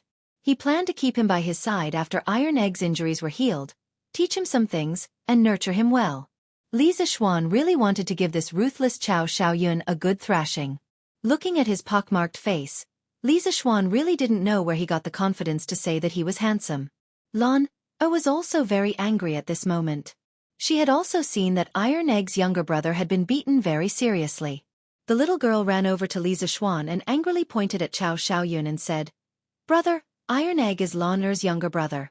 This bad guy just bullied Iron Egg, which is bullying Lan Er. Bullying Lan Er is bullying brother. Brother, you must avenge Iron Egg." Li Zishuan didn't expect his little sister to speak so logically now. He was a little surprised. It seemed that the little girl was really angry now. Li Zishuan said in a deep voice, "Lan Er, don't worry. Brother will avenge Iron Egg." Chapter 44. Li Zishuan angrily copied Iron Egg's wounds on Cao Xiaoyun's body. Of course, since he was the one who hit Cao Xiaoyun's injuries were much more serious than Iron Egg's. At first, Cao Xiaoyun could still arrogantly shout a few words, saying that when his father came, he would teach Li Zishuan a lesson. But after a while, he was kicked until his whole body was covered in blood. He was gasping for air and could no longer speak. "Brother, you beat him well." Lan Er was not afraid of this bloody scene at all. Instead, when she saw Li Zishuan beat Cao Xiaoyun, she could not help but clap her hands and cheer. Cao Xiaoyun spat out 2 mouthfuls of blood. He had never been treated so miserably. He could not help but swear in his heart that he would definitely cripple this brat in the future. Housekeeper Wang was afraid that someone would die, so he quickly pulled Li Zishuan away. "Young master, although County Deputy Cao is only an 8th-rank county magistrate, it would not be easy for master to clean up the mess if someone died." Han Yushi also came over and pulled Li Zishuan away. "Young master, stop beating him." She was also afraid that Li Zishuan would get involved in a murder case because of her and her brother. Li Zishuan let Cao Xiaoyun live and walked to the side to wait for his father to come over.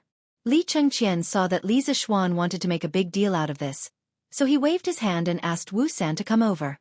He whispered a few words in his ear and Wu San quickly left. County Deputy Cao was dealing with official business with the county magistrate today. When he saw his servant come to the county office with a bloody nose and a swollen face, his heart skipped a beat and he knew that something bad was going to happen. He quickly excused himself from the county magistrate and took the servant out of the county office. He went to a corner and asked in a low voice, "What happened? Did that unfilial son cause trouble for me again?" He knew his son's character better than anyone else. No matter how many times he reprimanded him, he would still cause trouble. Every time he caused trouble, he would have to clean up his mess. Fortunately, his son still had some brains. He didn't provoke those high-ranking officials and only harmed some commoner women. The trouble he caused each time wasn't too big, so he was able to settle it for his son every time. The servant hurriedly said, "Young master wanted to make a move on a girl at Xianping Lane, but he was detained by a young man. He wants master to go and get him."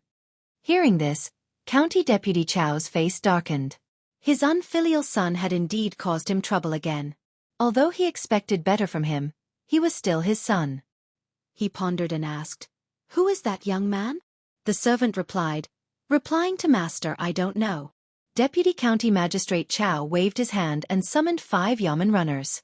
Helplessly, he asked his servants to lead the way. He prayed in his heart that he would not kick an iron plate this time. When County Magistrate Chow arrived at Xianping Square, he saw his son covered in blood and lying on the ground. He quickly walked over and squatted down to check his son's injuries. At this moment, Chow Xiaoyun heard footsteps coming. He wanted to open his eyes to see if it was his father, but he couldn't open his eyes even with all his strength. Although County Magistrate Chow knew that it was his son's fault, he still felt a little angry when he saw his son in such a miserable state. However, the most important thing at this moment was to figure out the young man's identity. County Magistrate Chow suppressed the anger in his heart, walked forward and asked, "Who are you? How dare you commit a violent crime on the street and disregard the law of Tang Empire?" There was a trace of majesty in his voice. Li Zishuan snorted and said, "You must be County Magistrate Chow.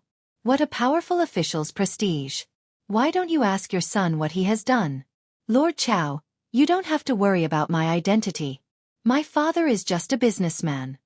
Hearing that the young man in front of him was just a businessman's son, County Magistrate Chow breathed a sigh of relief and felt more confident. At this moment, his prestige was more powerful. He shouted loudly, "How dare you commit a violent crime in broad daylight? Come on, take him back to the county government." 2 yeoman runners immediately rushed forward to take him back. "Who dares?" Seeing that County Magistrate Chow was going to bend the law for personal gain in front of him, Li Chengqian couldn't bear it and shouted loudly. As the crown prince of the Tang Empire, he was very angry that there was such a scum in front of the emperor. He secretly thought that this time when he returned to the palace, he should suggest to his father that the emperor should reorganize the administration of officials. County Magistrate Chow didn't notice Li Chengqian until now. Seeing that he was just a little boy in his teens, he couldn't help but shout, "Who are you? How dare you obstruct the government from handling the case?" He was just a small official of level 8, who was not qualified to meet the crown prince before. Therefore, he had the courage to say those words just now. Li Chengqian was not afraid at all and replied, "County Magistrate Chow, you don't need to know who I am. But there is someone you definitely know. You will see him later." Seeing that the young man in front of him was so fearless, County Magistrate Chow was about to ask who he was when he saw a group of people coming to the alley. When he saw the leader, County Magistrate Chow was shocked. He hurriedly ran over and bowed to him. "County Magistrate Chow, I am County Magistrate Wanyan." The middle-aged man in the official uniform was Magistrate Hua of Chang'an. The city of Chang'an was divided into Chang'an County and Wanyan County. The officials of the 2 counties in the city, as well as Lantian, Xinfeng and other counties outside the city, were all under the jurisdiction of Magistrate Chow. Therefore, Chow Rui was so respectful when he saw the people coming. Magistrate Hua heard from a guard that there was a man with a token of the East Palace and asked him to send people to save the crown prince. Magistrate Hua took the token and carefully observed it. It was real and he couldn't help but be shocked. If something happened to the crown prince under the emperor's command, he would lose his position as magistrate. He hurriedly brought over a dozen people. County Magistrate Chow tried his best to bow and greet Magistrate Hua in a low and flattering voice. However, Magistrate Hua ignored him as if he didn't see him and went straight to Li Chengqian. When he was about to bow to him, Li Chengqian waved his hand to stop him and said in a low voice, "Magistrate Hua, the governance of Wanyan County has collapsed. I will tell my father the truth when I go back to the palace today." Magistrate Hua's back was covered in a layer of cold sweat when he heard this. He hated Chow Rui to death in his heart. He was about to explain and plead with Li Chengqian, but Li Chengqian ignored him after he finished speaking. He turned around and walked to another 14-year-old boy. At this moment, Li Chengqian said to Li Zishuan, "Brother Zishuan, let's leave this matter to Magistrate Hua. Let's go to Shi City." Li Zishuan thought about it. There was indeed no need for him to do anything here. Chow Xiaoyun had been beaten to such a state. If he beat him again, he would be beaten to death. Moreover, Li Chengqian had already warned Magistrate Hua personally. As long as there was nothing wrong with his brain, he wouldn't dare to cover for Chao Rue and Chao Rue.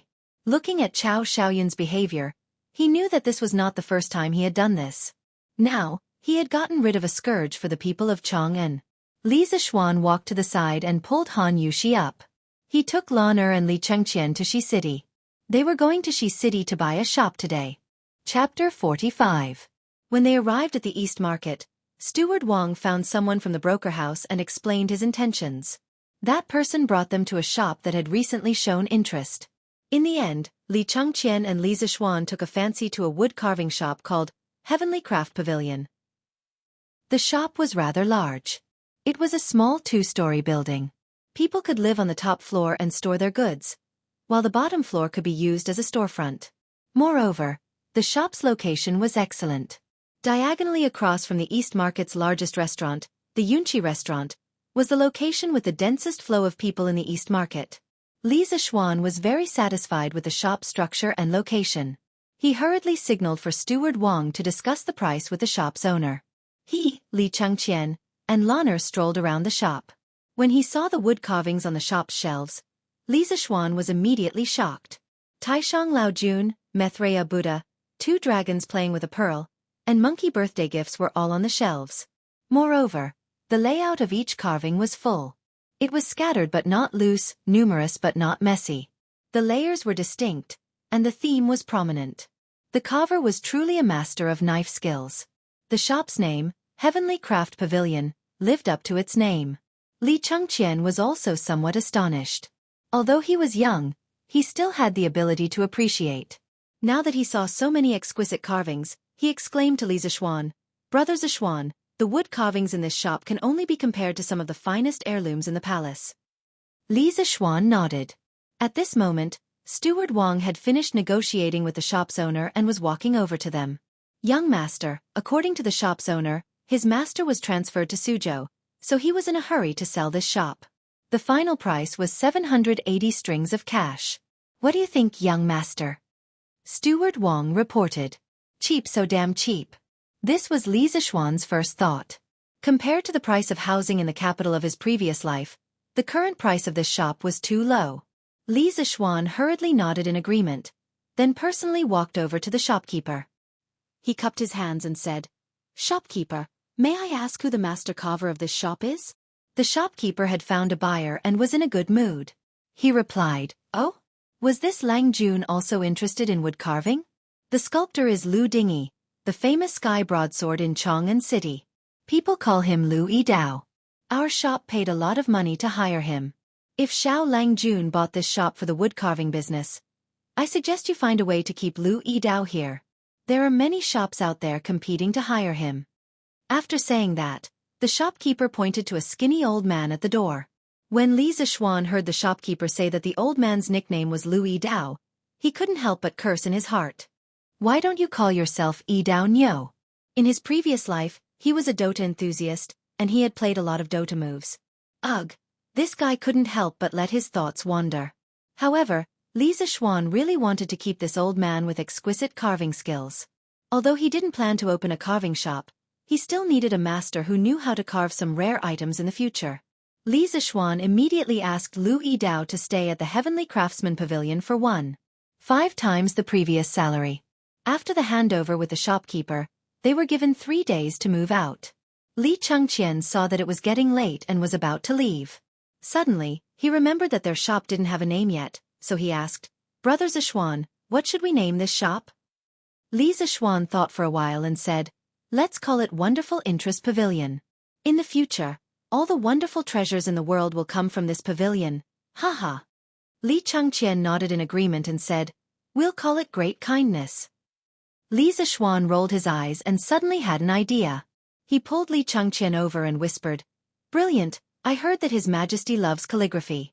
If you can find a way to let His Majesty inscribe a plaque for Wonderful Interest Pavilion, I'll give you half of the shares and 2 wonderful stories like Journey to the West." What do you think? Li Chengqian's expression changed when he heard this. He immediately shook his head like a rattledrum and said anxiously, No, my father will definitely not agree." Although Li Zishuan's offer was very tempting, It was obvious that he was more afraid of Li Er's tiger might. To let Li Er inscribe a plaque for a shop, it was really his brother's idea. This was simply courting death. Li Zishuan saw that his refusal was very straightforward and knew that there was no hope. He settled for the next best thing and said, "Then forget it. But brilliant, you have to find a famous calligrapher to inscribe a plaque. Our wonderful interest pavilion style must be as high as possible in the future. The plaque can't be shabby." Li Chengqian thought for a while and already had a plan in mind. He nodded in agreement and said, "That's not a problem. Oh right, tomorrow I'll bring over that very interesting person with excellent skills in machinery for you to meet. I see that Brother Zishuan often has some wonderful ideas. Perhaps the two of you can collide and create some sparks." Li Chengqian didn't see any problems with this sentence, but as a modern person, Li Zishuan saw a big problem. He cursed in his heart, "I'm not gay." However, Li Zishuan couldn't explain anything. Instead, he was somewhat interested in the person that Li Chengqian was talking about. He said, "Then I'll wait and see." Then, Li Chengqian bid farewell to him and left with the guards. Li Zishuan took Lan Yushi, and a few others and hired a carriage to go to the Imperial Medical Department to pick up Iron Egg. Seeing that Iron Egg was wrapped into a dumpling, Han Yushi's heart ached and she couldn't help but cry. Lanner's eyes were also red. Iron Egg saw that his sister and Lana were sad for him and hurriedly comforted them. Sister Lan, don't worry. Iron Egg is fine. It doesn't hurt anymore." It would have been better if he didn't say anything. As soon as he spoke, Lanner immediately cried out. Li Zishuan saw that Iron Egg could already speak and his injuries were bandaged. He wanted to take him home to take care of him. Thus, he found a medical officer and asked, "How is this child's injury? Can you take him back?" Iron Egg had no relatives or friends in Chang'an. Today he was injured because of Han Yushi. No matter what, Li Zishuan had to take him back to the residence and have someone take good care of him. When Li Zishuan came to the Imperial Medical Department, he brought Li Chengqian's warrant. This medical officer naturally didn't dare to offend him. He replied, "The child's broken bones have been connected. Next, he only needs to rest. You can take him back, but you must be careful." Li Zishuan nodded. He invited a few students from the Imperial Medical Department to carefully carry Iron Egg into the carriage. Naturally, a few bedding had been prepared in the carriage to avoid bumps. Li Zishuan let Han Yushi and Lan enter the carriage to take care of Iron Egg. He also instructed the driver to walk slowly. He and housekeeper Wang followed behind the carriage on foot. The group rushed to the Li residence. Iron Egg saw that the young master wanted him to sleep in the carriage while walking by himself. He was immediately moved. He wanted to get up and refuse, but Li Zishuan sternly stopped him. Iron Egg's heart suddenly felt warm.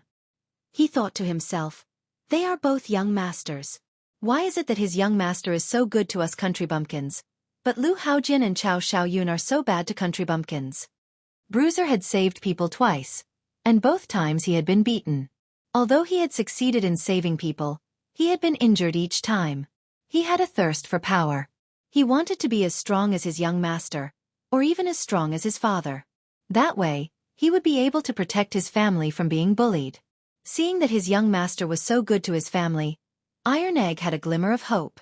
He thought, maybe if I beg the young master, he can teach me martial arts?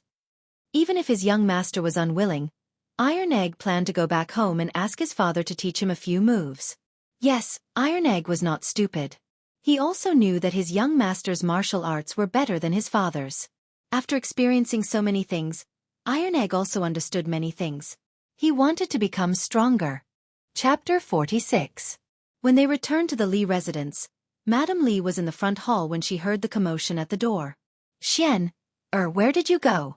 Whose child is this? How did he get hurt so badly?" Madame Li asked in shock when she saw her son calling Sanbao and Afu to carry a little boy wrapped up like a dumpling. "Mother, this is Han Village's Han Lijing's son, Iron Egg. This is Han Lijing's daughter, Han Yushi.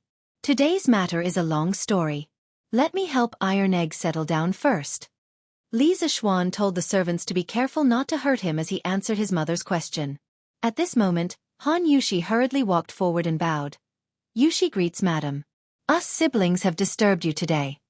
Iron Egg, who was being carried, forced himself to stand up and said to Madame Li, "Iron Egg pays his respects to Madam." Madame Li hurriedly pressed the child down and said there was no need to be so polite. She then turned to look at Han Yushi. Seeing her beautiful appearance and pitiful appearance, she was truly a peerless beauty. She was stunned and secretly wondered if her son had taken a fancy to this girl. She walked forward to help Han Yushi up and said, "Miss Han, there's no need to be so polite. Our Li family usually collects rent from the Han village. Your father has also given us a lot of convenience." She then turned to Li Zishuan and said, "Let San Bao and the others place Iron Egg in Mingyue Xian. The siblings will stay there tonight. Mother will send a few servant girls over to take care of them." Mingyue Xian was a small independent courtyard in the west courtyard that Li Zishuan lived in. It was used by the Li family to entertain guests. Li Zishuan naturally agreed. Han Yushi hurriedly declined, "Madam, we don't need servant girls to serve us. I can take good care of little brother." Madame Li smiled and said, "You little girl, there's no need to be so polite in our house. Previously, Xianxia was taken care of by your father in the Han village." She had just noticed that there was a trace of adoration in her son's eyes when he looked at Han Yushi. As an experienced person, Madame Li naturally understood everything. She thought to herself that although this girl's family background was a bit poor, her appearance could indeed be considered stunning. No wonder her son was infatuated with her. Her son was finally enlightened. It seemed that she would soon be able to hold her grandson. Mrs. Li's imagination was running wild, and she began to fantasize happily. Li Zishuan politely directed the servants to carry his future brother-in-law. With such a good opportunity to perform, of course, he had to perform well in order to get closer to Han Yushi. However, he was completely unaware that his thoughts had been completely seen through by his quick-witted mother. After some work, Li Zishuan, Lan and Han Yushi followed the servants to Mingyue Xian. Madame Li naturally went to instruct the kitchen to prepare dinner. After placing Iron Egg on the bed, the servants took their leave. Li Zishuan turned around and said to Han Yushi, "Yushi, Iron Egg's injuries can't withstand any bumps. The mountain road to the Han village is also rugged. You should accompany Iron Egg and stay at my house for a few days. When Iron Egg's injuries are more or less healed, we'll talk about it again.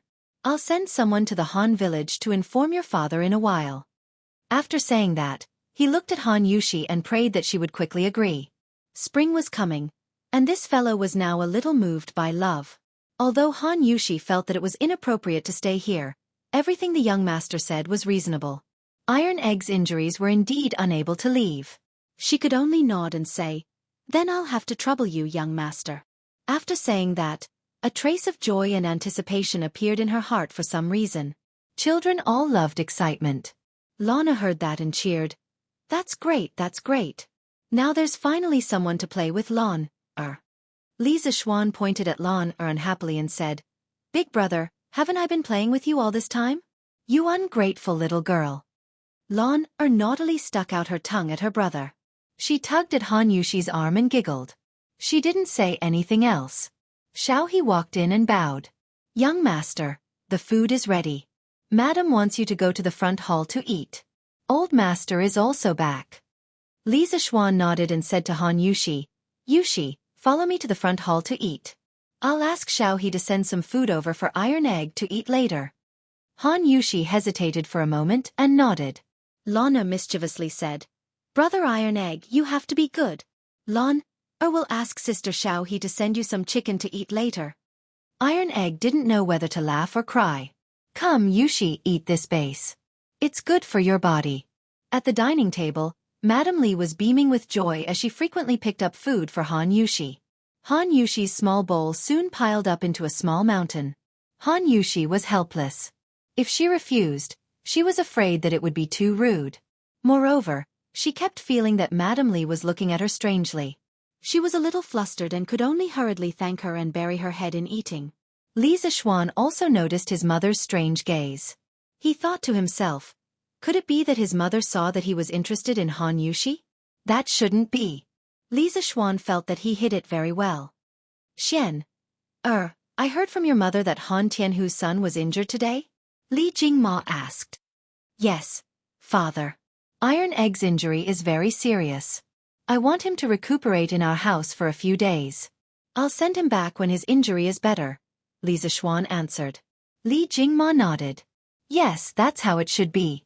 Your father and I have some friendship before. Since his son is recuperating in our house, we have to take good care of him. But speaking of which, why was Iron Egg injured?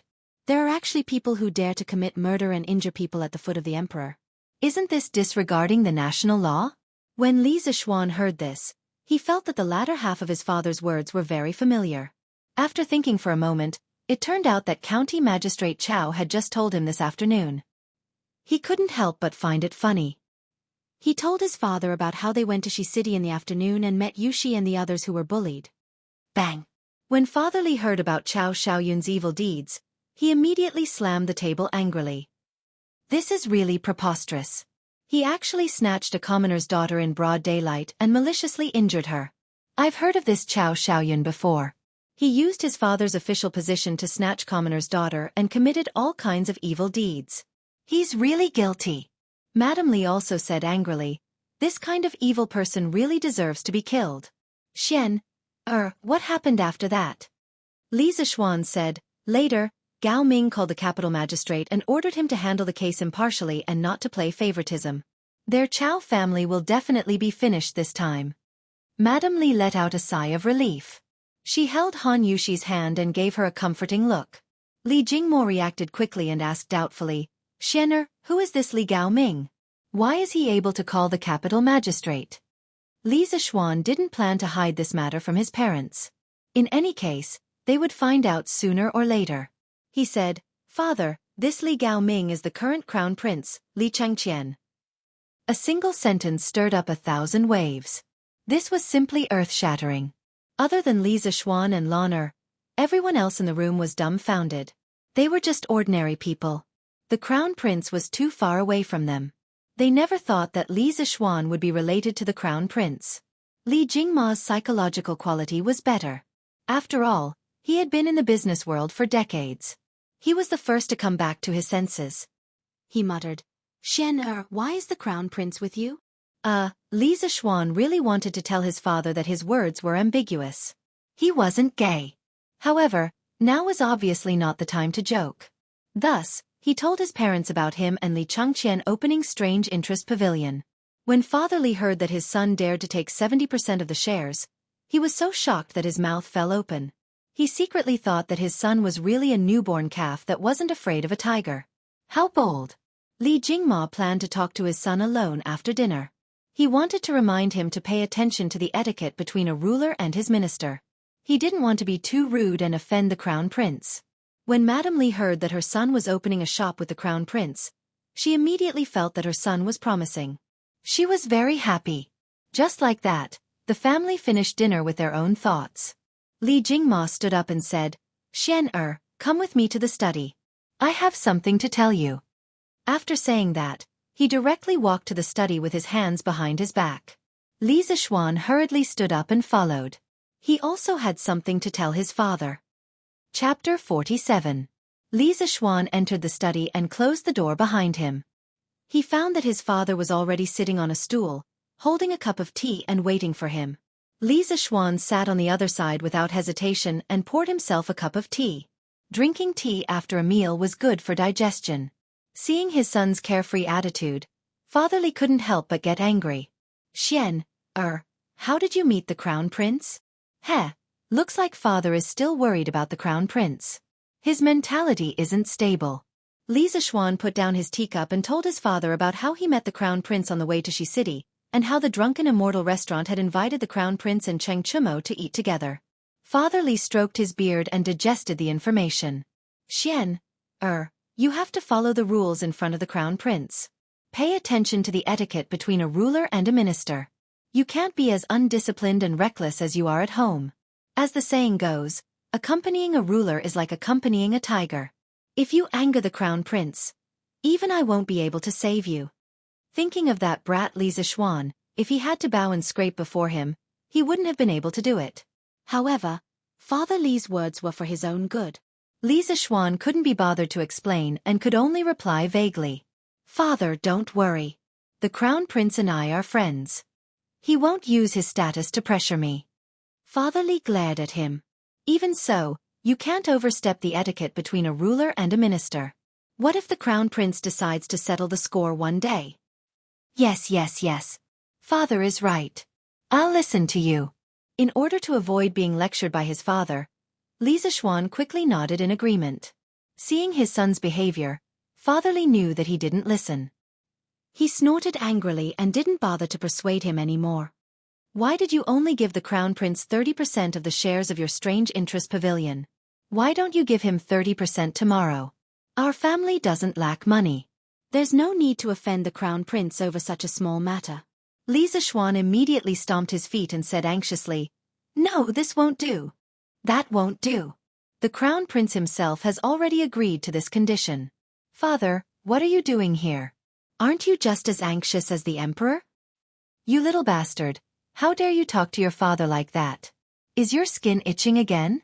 Father Li was so angry that his beard blew and his eyes widened. Flustered and exasperated, he was about to get up and hit him. Li Zishuan immediately got up and dodged. As he dodged, he shouted, "Mother, help! My father is going to put righteousness before family." Old man Li was even more furious. He was so angry that he stomped his feet. At this moment, a cough came from outside the study. Cough, cough. Li Zishuan could tell that it was his mother's voice. Sure enough, her mother pushed the door open and entered. After Mrs. Li came in, she coldly glanced at Old Man Li, then directly sat down beside him and said to Old Man Li, "I think you want to sleep in the study again?" What couldn't he say to little Xian properly? Little Xian is already so old, yet you still hit and scold him. What a scandal.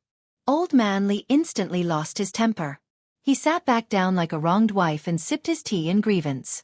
Li Zishuan saw that the atmosphere was a little stiff. He laughed dryly and went forward to reason with his father.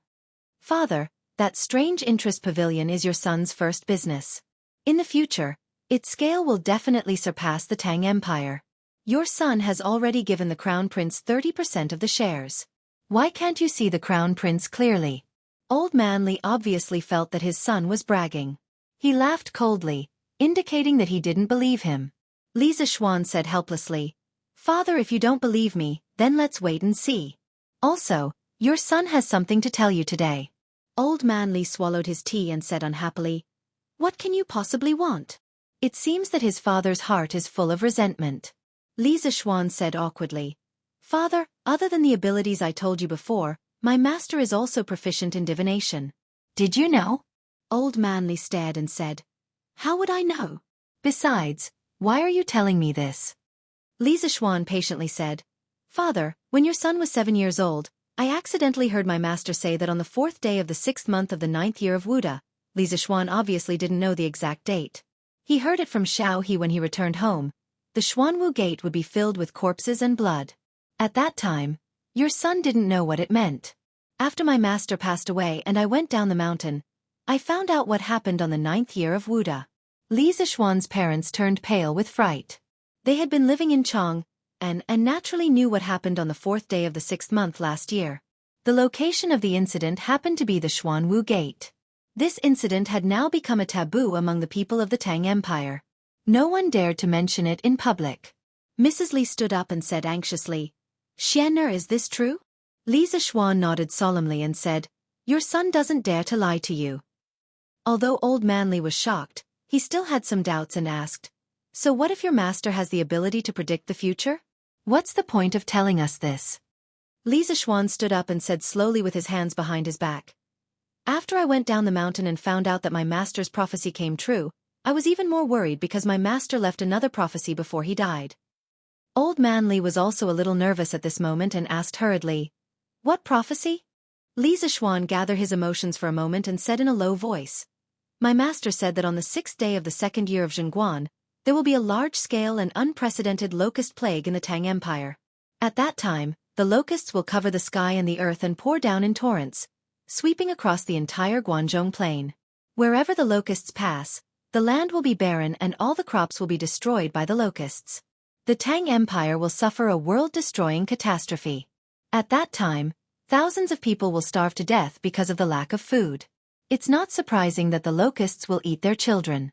The two elders were stunned by this shocking prophecy and were speechless for a long time. Mrs. Li had always been kind-hearted and couldn't bear to see others suffer. At this moment, the miserable scene described by Li Zishuan touched her delicate heart and her eyes turned red. Mrs. Li gently wiped the corner of her eyes and asked sorrowfully, did your master say that there is a way to resolve this locust plague? She still had a glimmer of hope in her heart. Li Zishuan slowly shook his head and said, my master said that in the 9th year of Wuda, even if the Turks attacked the vicinity of Chang'an, it wouldn't be terrible. The Tang Empire will have a wise ruler to resolve this disaster. But this locust plague in the 2nd year of Zhenguan is the biggest test for the Tang Empire that has just been pacified. No one can resolve it. We can only rely on ourselves to fight against the heavens. At this moment, Old Man Li's face was also a little sad. He shook his head and smiled bitterly. Alas, we are just mortals. How can we fight against the heavens? Mrs. Li also nodded her head with a miserable expression. The ancients had always maintained a reverent heart for the heavens. In their view, the locust plague was a punishment from the heavens to the human world. How could mortals resist it? In the end, humans couldn't fight against the heavens. Li Zishuan saw that his parents had accepted their fate and had no fighting spirit. He couldn't help but shake his head. It seemed that his task tonight was a little heavy. He had to pull his parents together. He couldn't complete this plan alone. Chapter 48. The atmosphere in the study was extremely stifling. Li Zongyuan's parents had already believed in their son's prophecy, but even if they knew about it in advance, what could they do? At most, they could stock up a batch of food in advance to ensure that their family members wouldn't starve to death. But there would still be tens of thousands of people starving to death because of the lack of food.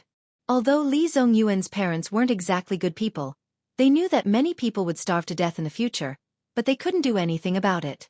Their hearts were filled with grief. Li Zishuan had been worried that if his father knew about the locust plague, he would try to stock up on food in advance so that he could raise the price of food and make a fortune from the disaster. But looking at his father's sorrowful face, Li Zishuan knew that he was overthinking things. He secretly chided himself for being a petty person. However, knowing that his father wasn't a petty merchant, Li Zishuan felt gratified in his heart. He walked in front of his father and firmly said, "Don't worry. Father, if we don't try, how can we know that we can't fight against the heavens? Master once said that the world thinks that men can't fight against the heavens, but they don't know that it's just an excuse that the weak find for themselves. As long as we try our best, then men can defeat the heavens." When Li Jingma heard his son's words, he felt his blood boil. He raised his head and asked his son, have you thought of a good idea? Li Zishuan sat back down on the stool, took a sip of tea, and nodded. Ever since I returned from Mount Longhu, I've been thinking of a solution. In those days, when I thought about how the Great Tang would starve for thousands of miles in a year, I was so worried that I couldn't eat or sleep. Cough cough. Don't talk nonsense. Get to the point. Li Jingma hurriedly interrupted. He cursed in his heart. You still have the face to say that you can't eat or sleep. You eat in different ways every day, and you even made a chicken to eat. And you don't even wake up until late in the morning. Madame Li was also amused by her son's shameless words. She realized that her son's skin was getting thicker and thicker. But this was also good. A thick-skinned person wouldn't suffer losses easily. In Madame Li's eyes, her son was good. Seeing that his parents' expressions were not as dejected as before, Li Zishuan knew that his goal had been achieved, so he stopped fooling around and seriously said, "Today, I thought of a method that can eliminate the locusts to a large extent. At the very least, it can ensure that the grain in our family's farmstead will not be harmed." Li Zishuan saw a rooster snatch away a grasshopper brought by Iron Egg today, so he came up with a plan. In this era without chemical pesticides, Li Zishuan could only think of using biological control to deal with locusts. The overwhelming number of locusts was obviously not something that could be caught by hand. They could only breed animals that could hunt locusts. The power of biological control was not to be underestimated. Li Zishuan read a technical post in his previous life. According to statistics, a black-spotted frog could hunt more than 135 locusts, the larvae of locusts, per day. A swamp frog could hunt more than 120 locusts per day. A toad could hunt more than 160 locusts per day, and an adult bird could eat 167 adult locusts per day. Imagine if tens of millions of white birds could be brought in now. When the locusts outbreak next year, just these tens of millions of white birds could eat all the locusts in the Tang Empire overnight. However, because birds and frogs were not easy to breed on a large scale, Li Zixuan wanted to set up a large-scale chicken farm. He wanted to use all the resources of the Han family manor to breed as many as they could. Li Jingma had traveled extensively for so many years, but he had never heard of a method to deal with the locusts. Hearing this, he asked curiously, what method have you thought of? Li Zixuan did not answer. Instead, he asked, Father, if there is a method to deal with locusts that can guarantee that the Han family manor will not suffer any losses when the locusts come, but it will require our family to fork out a large amount of money. Father, are you willing to do it? Li Jingma glared at him and said angrily, You brat, what kind of person do you think your father is? Saving a life is better than building a 7-storied pagoda. If there is a way, how can your father not help? Madame Li also agreed, if you have a method, just say it. Your father and I will support you fully. If the money is gone, your father can still earn more. However, to see so many people starve to death, I'm afraid I won't be able to rest in peace for the rest of my life. Li Zixuan was also touched by his mother's sincere kindness. He nodded and continued, Father, your method is simple. Father, your son's method is very simple. Our family will be responsible for providing the Han family village with chicken seedlings. Let all the villagers help us raise chickens. Based on the number of chickens raised by each villager, we will reduce their rent by 10% to 30%. When the locusts come next year and the chickens have grown up, we can have the farmers herd the chickens into the fields and let the chickens eat all the locusts. This way, not only will the crops be protected, the chickens will also grow faster. When the locusts are over, we can sell the chickens or supply them directly to the Drunken Immortal restaurant. In this way, we won't lose money and can even help the farmers. Li Jingma listened to his son's plan while thinking in his heart. When his son finished, he realized that his son's plan was logical. He had considered all the problems and couldn't help but feel gratified. However, he still had a question in his heart. He asked, your idea is quite thorough. It may not be impossible. However, with just these chickens, can we really eat all the locusts in the Han family manor? Li Zixuan smiled confidently. Father, don't underestimate the chickens. Father, don't underestimate the ability of chickens. I once read a book that said that an adult chicken can eat up to 300 locusts a day. By then, I estimate that 20 chickens can almost guarantee that there will be no locusts in 1 mu of land. As long as the plan goes smoothly, we can fight against the heavens. Moreover, the chickens fed with locusts will grow faster and their meat will be incomparably delicious. After the locusts are over, if we supply the chickens to the Drunken Immortal restaurant, we can definitely raise the price. Although Li Jingma didn't know which book would record such a boring matter, seeing his son's solemn vow, he nodded thoughtfully. Madame Li then asked, if we herd the chickens into the fields, what will happen if they eat the crops? Li Zixuan smiled. Mother, with so many locusts in the fields, the chickens definitely won't have the appetite to eat the crops. Madame Li was enlightened. Li Zixuan saw that his parents were more or less convinced and asked his father, Father, how much money can we spare at this stage? Li Jingma thought for a moment, then said, Give me 3 days, and I can probably spare 300,000 strings of cash for you. When Li Zixuan heard this, he was shocked. He knew that his father was rich, but he didn't expect him to be so rich that he could spare 300,000 strings of cash in just 3 days. Currently, the entire Tang Empire's annual revenue was only about 20 million strings of cash. Moreover, this 300,000 strings of cash was only a portion of the liquid assets. Adding in the immovable assets, Li Zixuan couldn't imagine how rich his family was. When Li Jingma saw his son swallowing his saliva in shock, he couldn't help but feel a little proud. He had finally regained some of his status in the family. Li Zixuan was stunned for a moment before saying, Father, let's spare some money. You can get someone to buy food. We'll stock up as much as we can. With more food, we'll have more confidence. As for the other 150,000 strings of cash, I'll use a portion to buy chicken seedlings for the Han village and build a chicken coop. The remaining portion will be kept for emergencies. Father, what do you think? With a solution, and more importantly, with the support of his father's strong financial strength, Li Zixuan was in high spirits. He secretly rejoiced that he was reborn as a rich second generation. Otherwise, even if he had a way to control the locusts, it would only be a small matter. But now it was completely different. If the plan went smoothly, Li Zishuan could save a large area of people. Li Jingma stroked his beard and said, "Okay, we'll follow Xian'er's plan. But today's matter must not be spread, or our family will be in trouble." Li Zishuan knew that this was a serious matter. He nodded and said, "Father, don't worry. I know the severity of the matter. In a few days, when Iron Egg's injuries are healed, I'll go with them to the Han village and discuss this matter with Han Lijing. The sooner this plan is carried out, the better." Li Jingma nodded in agreement. At this moment, Madame Li smiled meaningfully and said, You're not young anymore. It's time to think about marriage. Mother thinks that Miss Han is not bad." Li Jingma's face was full of question marks. He didn't know what was going on. However, Li Zishuan's old face turned red, and he was greatly embarrassed. He hurriedly fled. Madame Li shook her head and laughed. "This child." Chapter 49. When Li Chengqian returned to the Eastern Palace, he immediately ordered his personal attendant to find 10 young eunuchs who knew how to write. Li Chengqian asked them to copy Lan Er's journey to the west as quickly as possible. He stood behind one of the young eunuchs and read the story while he was at it. This made the young eunuch suffer.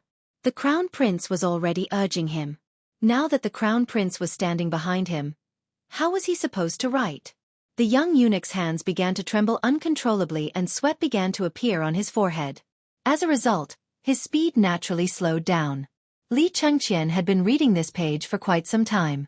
Seeing that the young eunuch still hadn't finished copying, he couldn't help but feel displeased.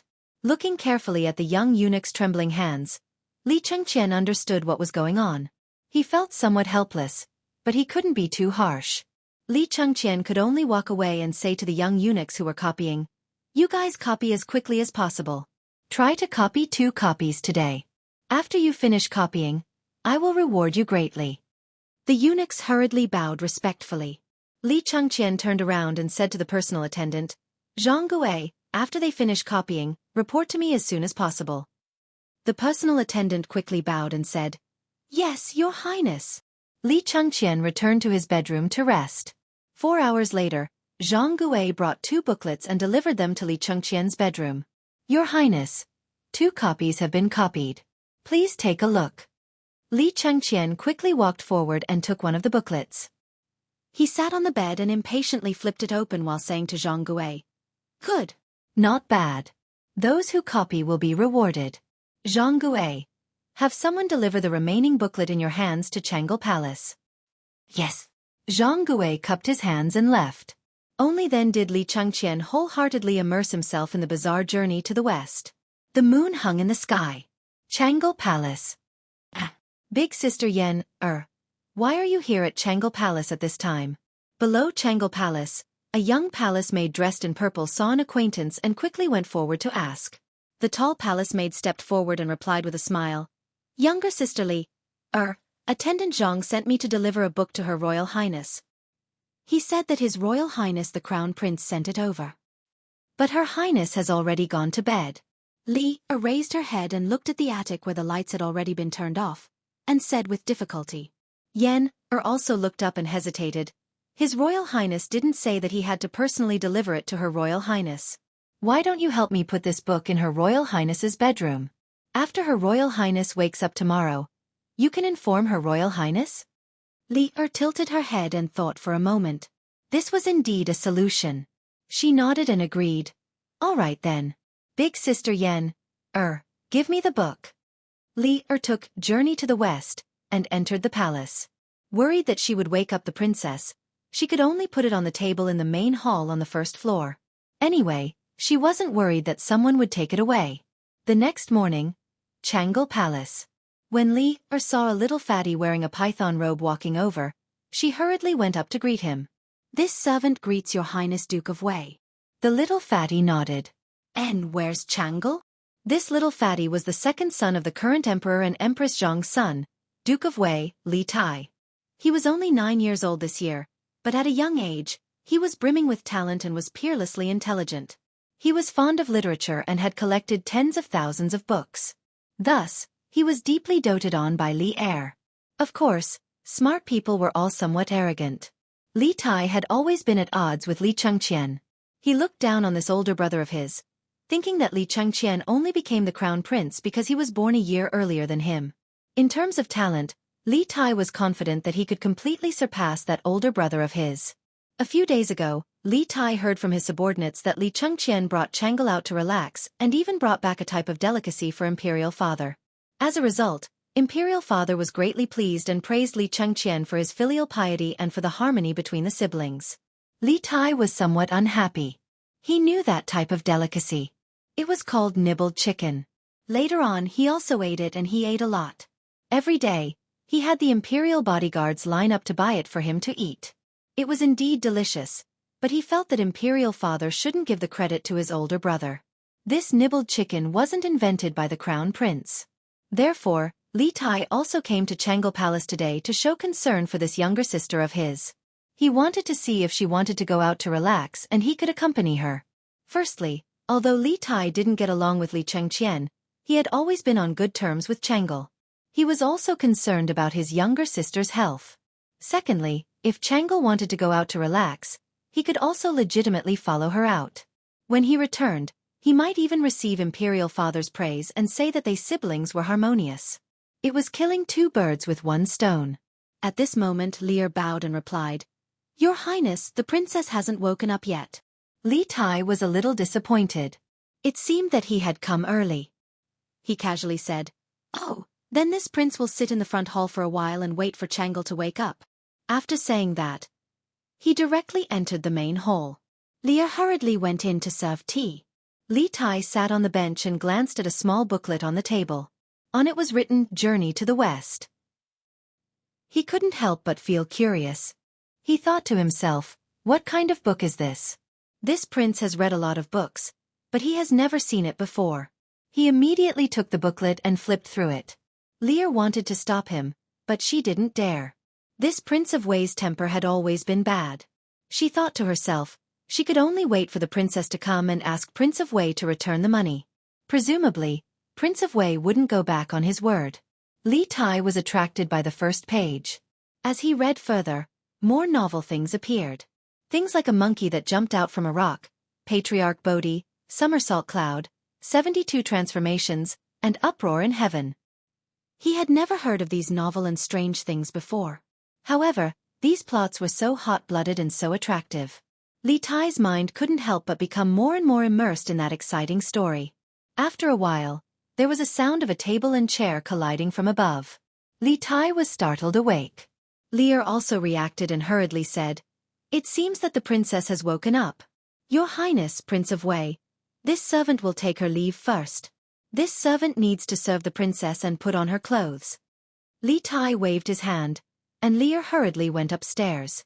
At this moment, Li Tai saw that he was the only one left in the room. He looked at the book, Journey to the West, and his eyes flashed with extreme reluctance. After pausing for a while, a trace of hesitation and struggle flashed in his eyes. In the end, when he saw that there wasn't much time left and that Chang'e would come down in a while, Li Tai gritted his teeth, and a trace of determination finally flashed in his eyes. He looked around like a little thief and confirmed that he was the only one in the front hall. Then, he stuffed Journey to the West into his long sleeves at lightning speed. He didn't care about the astonished eyes of the two little palace maids standing at the door and directly ran away. In the attic. "Princess, Prince of Wei is already waiting for you downstairs," Lear reported while combing Chang'e's hair. "Oh, Brother Qingke came to look for me? Hurry up. Don't let Brother Qingke wait for too long." When Chang'e heard that Li Tai came to look for her, a trace of happiness flashed across her delicate little face. Lear hurriedly sped up and said, "Princess, the Crown Prince sent someone to deliver a book last night. When I saw that Princess had already gone to bed, I put the book in the front hall." Chang'e's eyes lit up when she heard this. She was overjoyed and said, "That's great. It must be the Journey to the West that Brother Crown Prince heard yesterday. Brother Crown Prince is really careful. He copied it into a book and sent it over. Hurry up. I have to go down and take a look." After a quarter of an hour, Chang'e Palace's main hall. Where is Brother Qingke?" Chang'e looked at the empty front hall and asked doubtfully. Also looked confused. She looked around and said doubtfully, "He was still here just now." At this time, a little palace maid came in and carefully reported to Changle. "Princess, I saw Prince of Wei a quarter of an hour ago. He seemed to have something urgent and left in a hurry." Changle was even more confused. She didn't know what was wrong with her brother so early in the morning. After thinking for a while, she couldn't figure it out, so she simply stopped thinking about it. She asked again, Didn't you say that Brother Crown Prince sent a book? Where is the book?" "Princess, the book is over there." Lear pointed at the table, but found that there was nothing on it.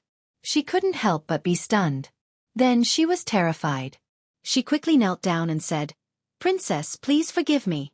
I really didn't lie. That book was on the table all this time. Prince of Wei just came down and looked through it." Changle thought for a while and finally reacted. She couldn't help but be flustered and exasperated. She stomped her feet and said angrily, "Stinky Ching K, let's see how Changle will deal with you in the future." After saying that, she quickly walked out. She was going to the East Palace.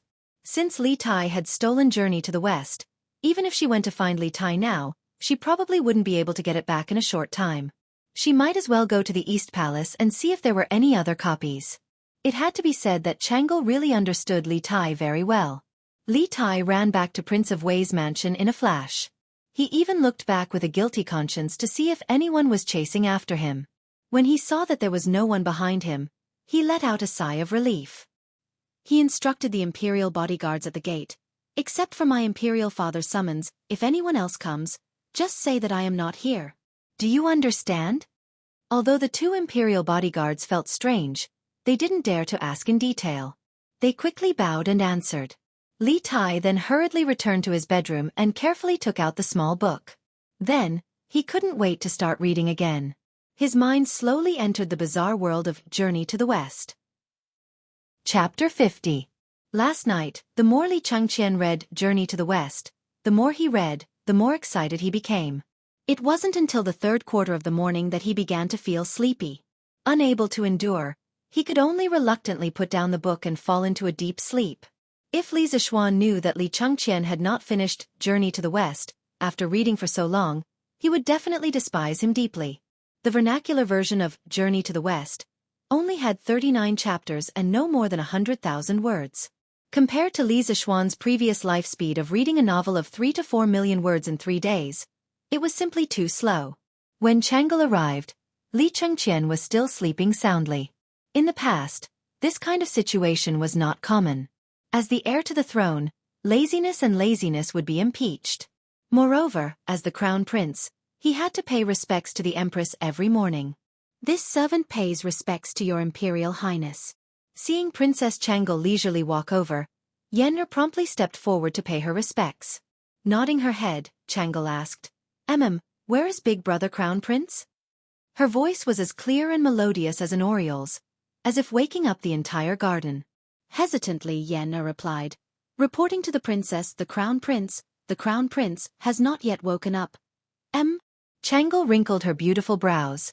Somewhat incredulous. She said, "Quickly wake Big Brother Crown Prince up.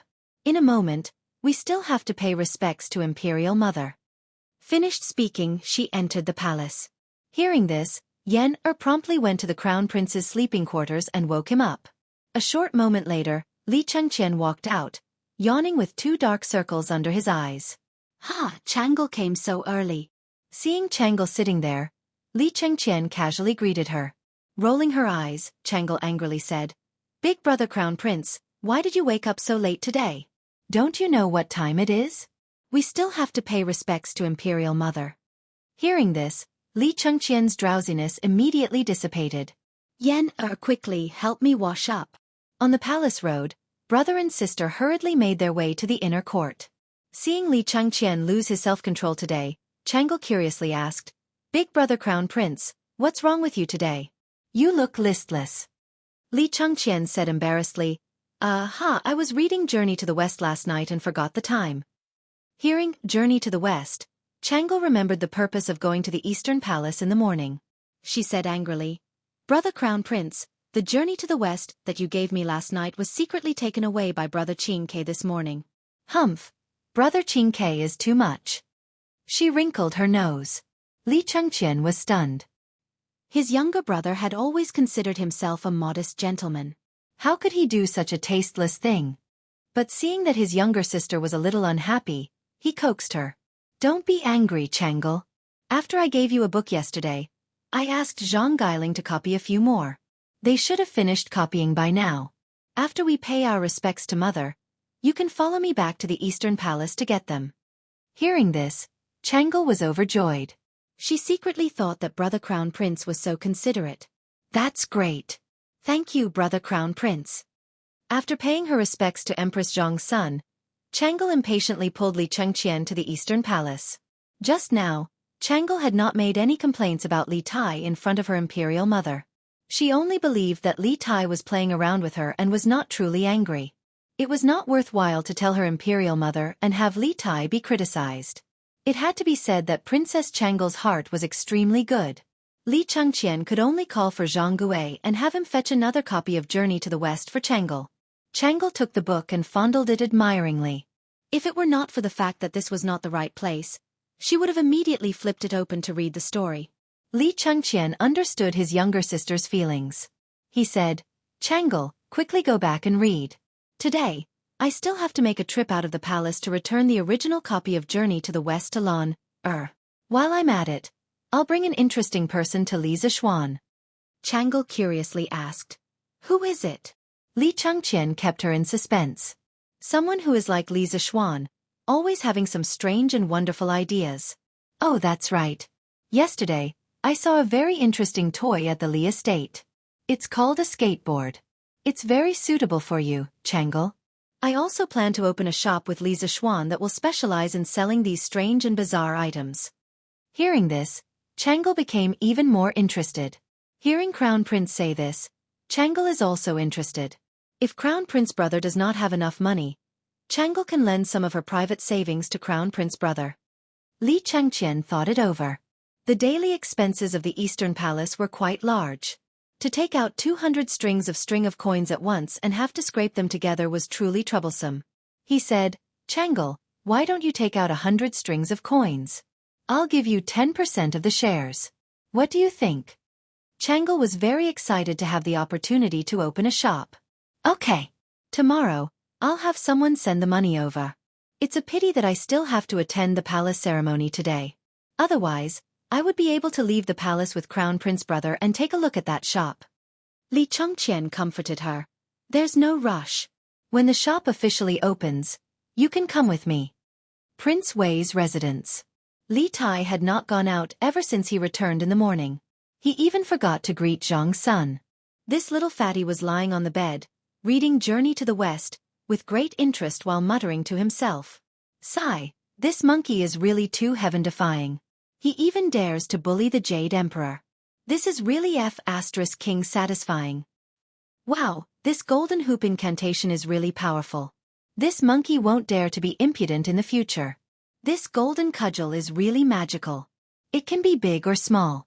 I'll ask the Imperial Works Supervisor if he can make one for me. Pfft, this Zhu Beiji is really funny. I can't take it anymore. Haha. Sigh, why is this damned monk so stupid? This old woman is obviously a transformation of the white bone spirit. How can he not see it? If I were Sun Wukong, I would definitely beat this damned monk to death with a single blow. I'm so angry. Huff, huff. The maids outside the bedchamber could not help but look at each other in dismay when they heard Prince Wei's angry curses and laughter. They thought to themselves, could it be that Prince Wei had lost his mind? Li Tai was quick-witted. His reading speed was much faster than Li Chengqian's. He finished reading Journey to the West in one morning. Sigh, it's finished so quickly? Which damned person wrote this? It's so short. He could have written another 100 or so chapters. Li Tai said angrily as he flipped through the book and realized that it was gone. He angrily threw the book to the ground. However, even though he threw the book away, he could not help but recall the story he had just read. Li Tai hesitated for a while before picking up the book. He muttered, this story is really interesting. Let me see who wrote this book.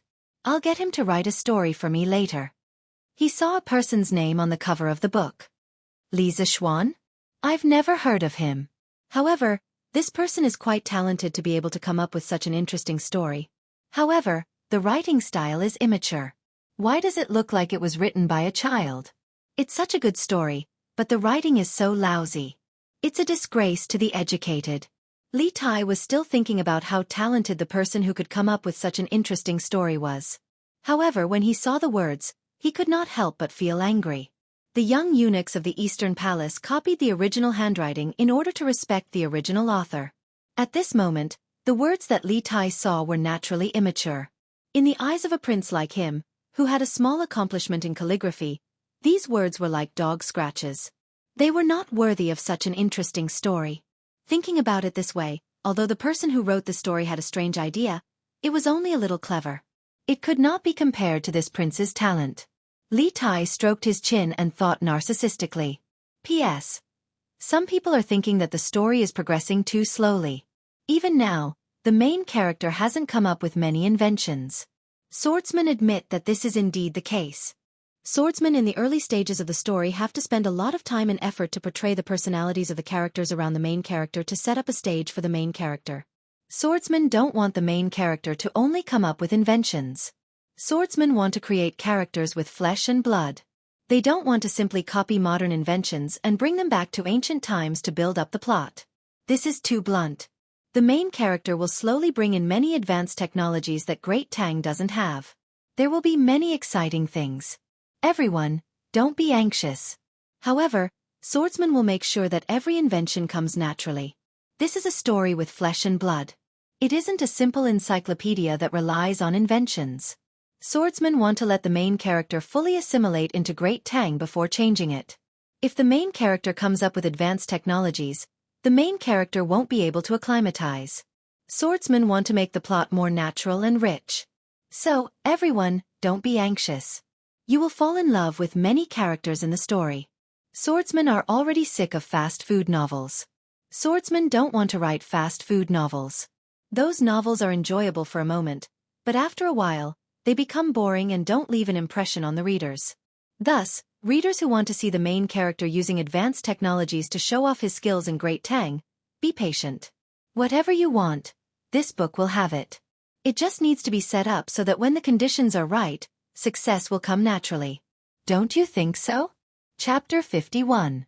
Iron Egg, are your injuries better? After breakfast, Li Zixuan came to Mingyue Xian to check on Iron Egg's injuries. When Iron Egg saw that the young master had come, he quickly got up but was pressed down by Li Zixuan. He could only continue to lie down and said, "Young master, Iron Egg's injuries are almost healed. He should be able to get out of bed tomorrow." Li Zixuan nodded and said, "And that's good. Pay more attention to rest. Tell Xiao He what you want to eat." Thank you, young master," Iron Egg said gratefully. Li Zixuan saw that there was nothing he could do here, so he nodded and turned to leave. Iron Egg stretched out his hand and wanted to say something, but in the end, he didn't have the courage and put down his hand dejectedly. "Hey, young master, you're here?" Li Zixuan had just gone out when he bumped into Han Yushi, who had just returned with a basin of clothes. Li Zixuan looked at the clothes Han Yushi was carrying and frowned. "Why did you go to wash the clothes? Why didn't you let the servants in the manor wash them?" Hearing the concern in Li Zixuan's words, Han Yushi said shyly, "Young master, Yushi isn't a spoiled young lady from a big family. Yushi can do these things herself." Li Zixuan was a little helpless and couldn't persuade her any more. He could only remain silent. Han Yushi suddenly seemed to think of something and exclaimed, "Ah, young master, I almost forgot about business. Please wait for Yushi for a while." After saying that, she hurriedly ran into the room, leaving behind a confused Li Zixuan. After a while, Han Yushi came out with a wine gourd. Li Zixuan looked at it and found it familiar. After thinking carefully, it seemed that when Yushi ran over to ask for help yesterday, she was carrying it. He couldn't help but be a little puzzled. "Young master, Iron Egg and I entered the city this time mainly to bring some of the first batch of fruit wine for you to try. After what happened yesterday, Yushi almost forgot about it." After saying that, Han Yushi herself felt a little embarrassed. Li Zixuan laughed in spite of himself. But when he thought of the fruit wine he had drunk at the Han Manor, Li Zixuan really missed it. Just as he was about to open it and smell the wine, he saw the little girl, Xiao He, hurriedly running over, as if someone was chasing after her.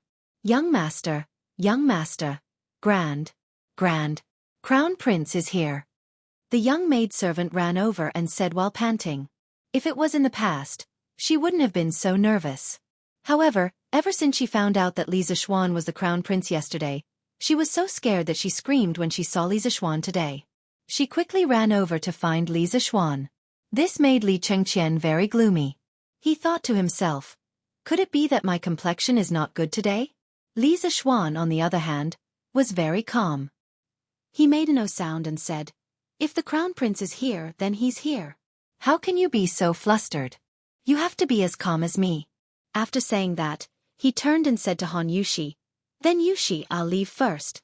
I'll come back later to try this wine. Call me if you need anything. Han Yushi nodded. Li Zixuan came to the front hall and found that it wasn't just Li Chengqian. There was also a man around 16 or 17 years old accompanying him. That man was quite handsome, but he didn't care about his appearance and was dressed very casually. After Li Zixuan came in, he bowed to Li Chengqian and said, greetings, Your Highness the Crown Prince. In private, he could call Li Zixuan brother, but now that there were outsiders, Li Zixuan didn't want to give others something to use against him because of such a small matter. Li Chengqian hurriedly said, Brother Zixuan, there's no need to be so courteous. Today, I'll introduce you to an interesting person.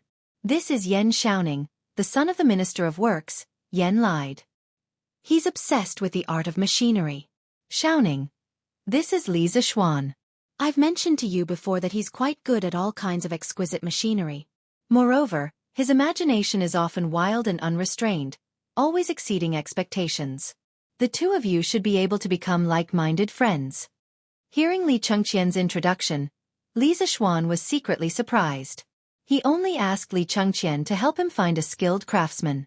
Who knew that he would actually trick the son of the Minister of Works? How could he afford to hire such a great person? However, the name Yan lied was somewhat familiar. Li Zixuan stopped his wild thoughts and cupped his hands. Greetings, Brother Xiaoning. Since the Crown Prince personally introduced him, Yan Xiaoning didn't put on airs and cupped his hands in return. He smiled and said, Greetings, younger brother. I've heard from the Crown Prince that younger brother always has wonderful ideas and can create many new strange things. Today, I've specially come to broaden my horizons. Li Zixuan said modestly, I don't dare. The Crown Prince has overpraised me. If Brother Xiaoning doesn't mind, you can call me Little Xian. Li Chengqian was a bit impatient when he saw the two of them dawdling. He stepped forward and patted their shoulders. He smiled and said, All right, stop pretending. We'll all be good friends in the future, so there's no need to be so polite. Ha! The three of them laughed. Yan Xiaoning's disguise was torn off by Li Zixuan and his true face was revealed.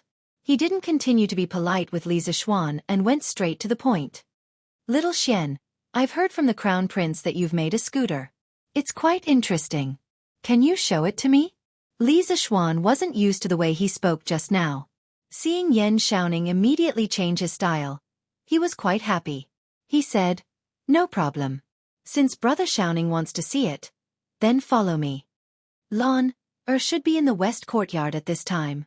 Other than sleeping in the backyard, this little girl would usually stay at Li Zixuan's place. Li Zixuan brought the two of them to his courtyard. As expected, he saw Lan riding a scooter in the west courtyard with Xiaoxi looking after her. Li Zixuan waved his hand and shouted, Lan, come over quickly. Lana heard her brother's call and quickly turned her head. She rode the scooter and ran over like a gust of wind. Xiaoxi also ran over behind her. Ever since Yan Xiaoning entered the courtyard, his eyes never left the scooter under Lan's feet. Currently, the only means of transportation on land in the Tang dynasty were horses and carriages. It was the first time Yan Xiaoning saw such a light and fast scooter. He couldn't help but be captivated by it. Greetings to the Crown Prince. Xiaoxi quickly bowed when she came over. She also knew Li Chengqian's true identity yesterday. Li Chengqian waved his hand and said, No need to be so polite. Other people were afraid of Li Chengqian, but Lan wasn't. She was still young and didn't know how terrifying imperial power was. The little girl put the scooter aside and came to Li Chengqian's side. She said, Big brother Gaoming, did you bring Lan's journey to the west? Li Chengqian smiled bitterly. This little girl wanted to return something to him the moment they met, but luckily he brought it over today. He passed the booklet in his hand to her and smiled. I brought it. To thank Lan Big Brother Gaoming also brought a gift for Lan As he spoke, he took out a palm-sized jade white lion from his sleeve. Wow, so cute. Thank you, Big Brother Gaoming. Lan won't ask Big Brother Gaoming for the previous request. Lan snatched the jade white lion and cheered. Li Chengqian was overjoyed. He didn't expect to get such a pleasant surprise by giving a jade white lion. No one wanted to owe someone a favor all the time, not to mention that he was the empire's heir. Every action of his was important. Li Chengqian secretly thought that this jade white lion was really worth it. Li Zishuan secretly shook his head. This little girl really picked up sesame seeds and threw away watermelons. Obviously, a promise from Li Chengqian was much more precious than this little toy. However, this was his little sister's own choice. Li Zishuan didn't want to interfere. Lan come and greet your big brother Xiaoning. He's here to make something fun for you today. Li Zishuan saw that after talking for so long, he actually forgot that Yan Xiaoning was at the side. He quickly said. When Lan heard this, her eyes instantly lit up. Other than eating, a child's hobby was nothing more than playing. Lan went forward and said obediently, Lan greets big brother Xiaoning. Cough cough. Hello little sister Lan. Hearing someone call him, Yan Xiaoning quickly shifted his gaze from the scooter. At this time, Lan mischievously shook the jade white lion in her hand and blinked her eyes. She meant, where's the greeting gift? Yan Xiaoning was dumbfounded. His mind wasn't here just now, so he didn't know what was going on. This was like a child asking for a red packet from an adult during Chinese New Year. Li Zishuan didn't know whether to laugh or cry. He scolded, Lan don't be rude. Chapter 52. Little Xian, can you lend me your scooter to take a look? The few of them had just sat down on the stone bench in the west courtyard. They hadn't even exchanged greetings for a while when Yan Xiaoning couldn't help but ask impatiently. Yan Xiaoning seemed to be an impatient person. Li Zishuan found it funny and said, No problem, brother Xiaoning, you can take a look if you want. Hearing this, Yan Xiaoning hurriedly placed the scooter on the stone table. Then, he came over and observed it carefully. From time to time, Yan Xiaoning would flip the scooter around while sighing. In less than 15 minutes, Yan Xiaoning had thoroughly studied the structure of the scooter. He put down the scooter, looked at Li Zishuan, and said, Li Zishuan. Little Xian, although the structure of this scooter is simple, its creativity is really surprising. Why didn't I think of such a simple and convenient thing before? I really can't figure it out. Yan Xiaoning hit his head in annoyance after he said that. Li Zishuan smiled and said, Brother Xiaoning, you don't have to be annoyed. Actually, think about it carefully. The structures of many things that we use in life are generally not complicated. For example, the structure of a carriage is also very simple. But why didn't anyone think of making a carriage hundreds of years ago? In the end, it's a person's creative thinking problem. My master once told me that there's nothing that can't be done. Because sometimes creativity is far more valuable than technology. If your thinking isn't broad enough, you'll never be able to create valuable new things. Yan Xiaoning was enlightened. He clapped his hands and laughed. Yes, that's what I meant. I've encountered many similar problems before.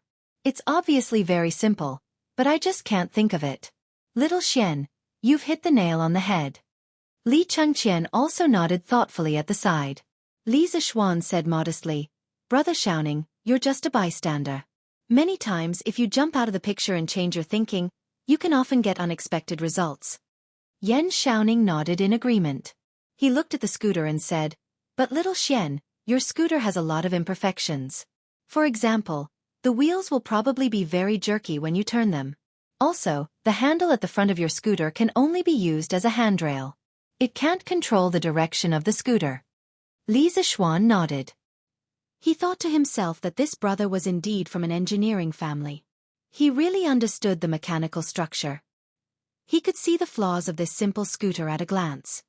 Well, Brother Xiaoning is right. When I made this scooter, it was just a casual move to coax my little sister. This scooter can indeed continue to be improved. Oh? So little Xian, you already have an improvement plan? Yan Xiaoning was very curious. He could see the problem with the scooter, but it didn't mean that he had a solution now. I do have some ideas. Xiaoxi, go to the kitchen and get me a piece of unburnt wood. Li Zishuan instructed Xiaoxi. He could barely write with a brush, but drawing was really difficult for him. The lines of an engineering drawing needed to be horizontal and vertical. The soft tip of a brush was very difficult to do. At least, he couldn't do it.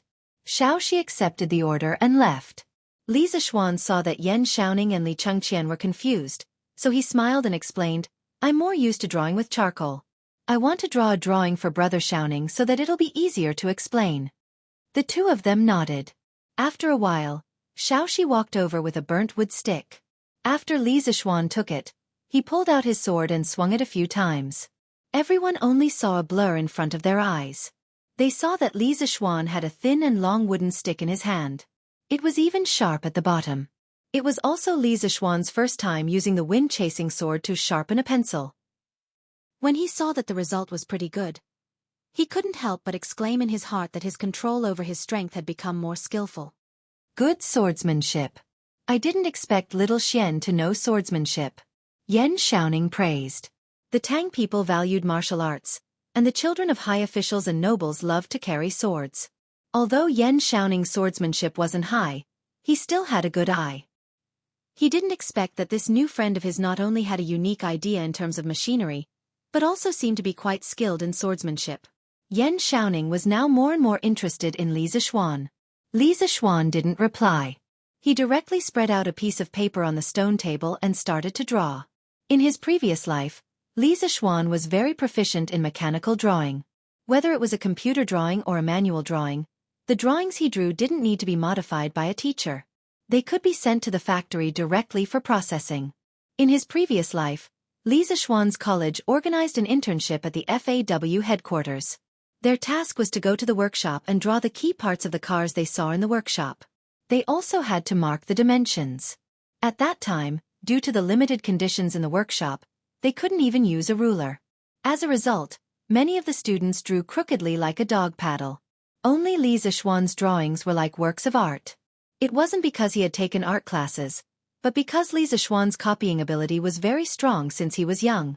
When he was young, he could look at the New Year's painting on the wall and completely draw the flying dragon. Moreover, his drawings were very beautiful. Later on, when he went to college, Li Zishuan couldn't help but regret that he didn't enroll in an art school. It had to be said that Li Zishuan was an engineering dog with artistic cells. At this moment, Li Zishuan was in front of the paper. He closed his eyes and thought about the structure of the ball bearing. The strange thing was that Li Zishuan's mind quickly formed a three-dimensional model of the ball bearing.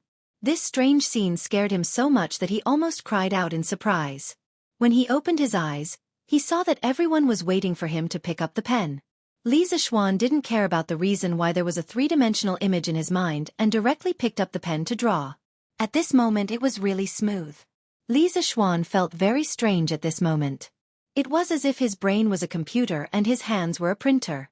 The three-dimensional image in his mind was directly reproduced on the paper through his hands.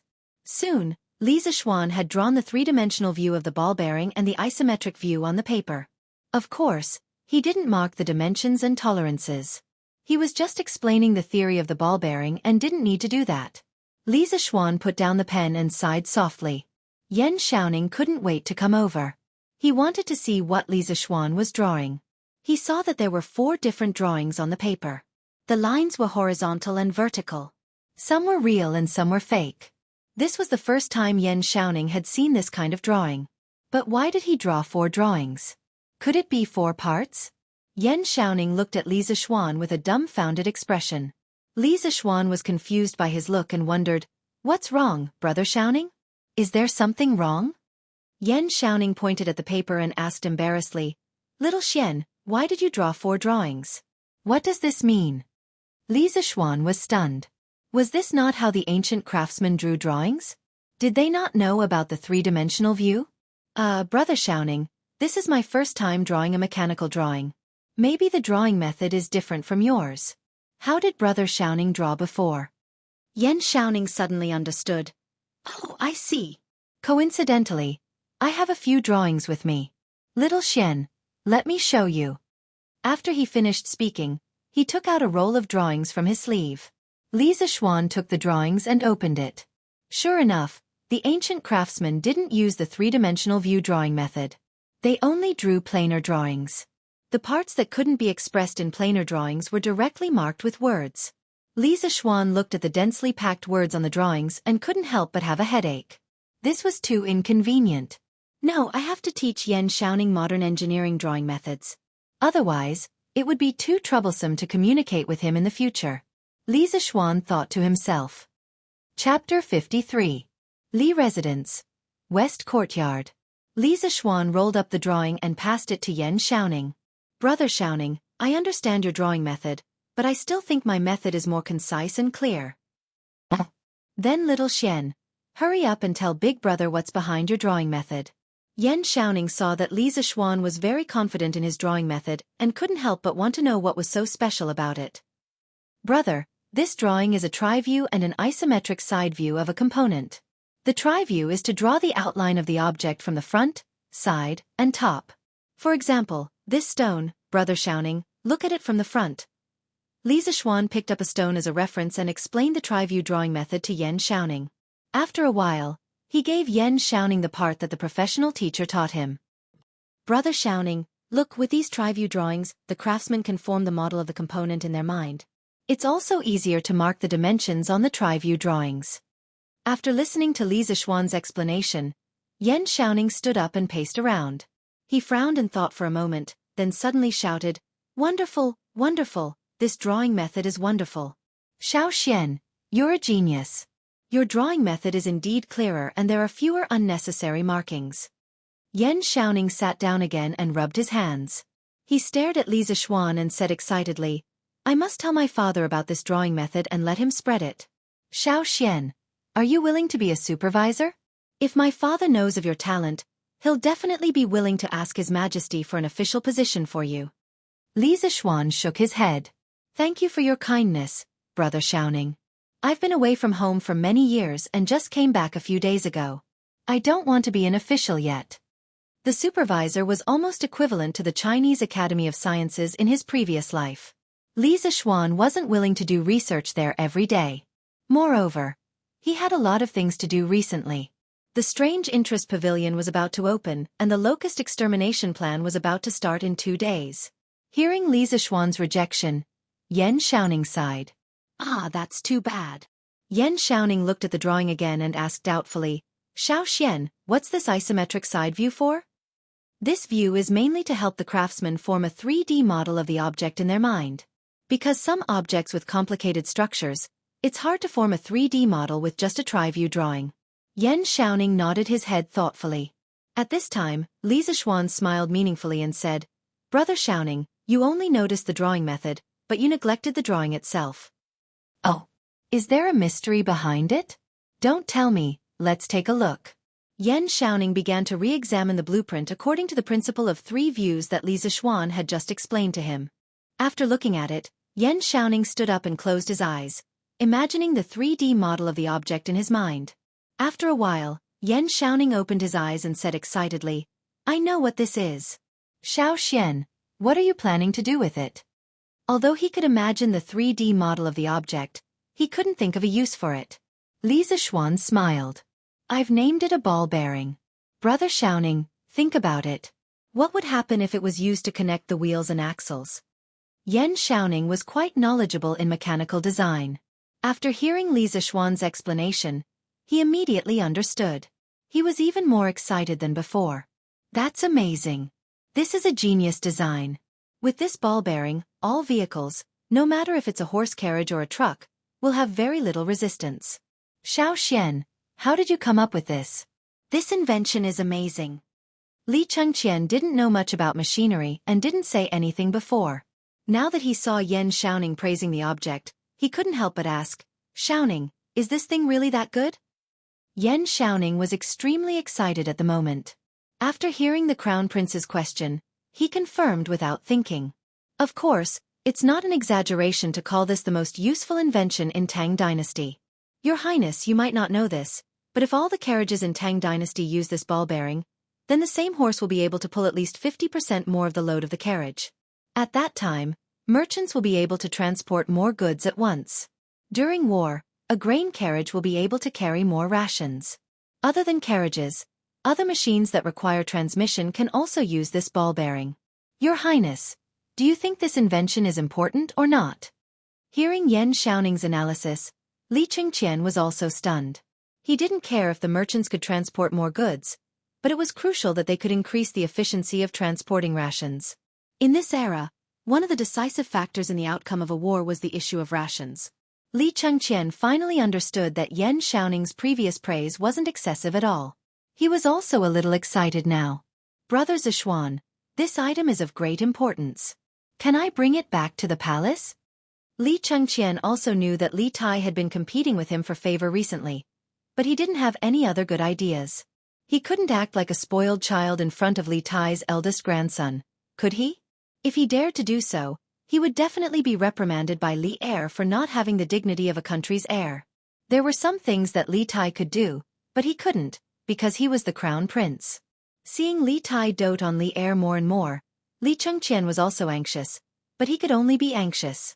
Now that he saw that Li Zishuan's invention had such great uses and could even be used in the military, Li Chengqian's first thought was that perhaps he could use this item to gain Li Er's praise. At the same time, he could also ask for some benefits for Li Zishuan. Li Zishuan was a little helpless at this moment. Although the ball bearing had many uses, these two people didn't need to be so excited, right? Hearing that Li Chengqian wanted to immediately present the blueprint to Li Er, Li Zishuan hurriedly said, Your Highness, this ball bearing is indeed very useful, but we don't know if it can be made yet. If we present the blueprint to His Majesty now, I'm afraid we're being too hasty.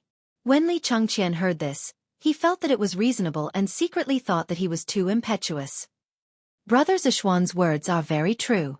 Then I'll wait for you and Xiaoning to make this thing and install it on the carriage before reporting it to Imperial Father. At that time, I'll definitely give you two a reward. When Yan Xiaoning heard Li Zishuan's words, he began to frown and ponder. He was a little too excited just now and didn't even think about whether this thing could be made or not. He thought for a while and hesitated before saying, Little Xian, I'm afraid that this ball bearing is very difficult to make. When Li Zishuan proposed this ball bearing, he didn't know if it could be made with the Tang dynasty's technology. Although he was mentally prepared, he still felt a little disappointed when he heard Yan Xiaoning's negative answer.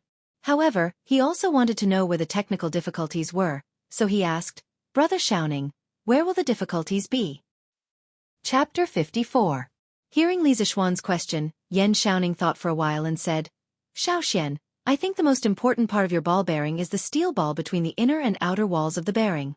If the steel ball is not the same size or irregular in shape, then the ball bearing will be useless. Hearing Yan Xiaoning's analysis, Li Zishuan also admired him.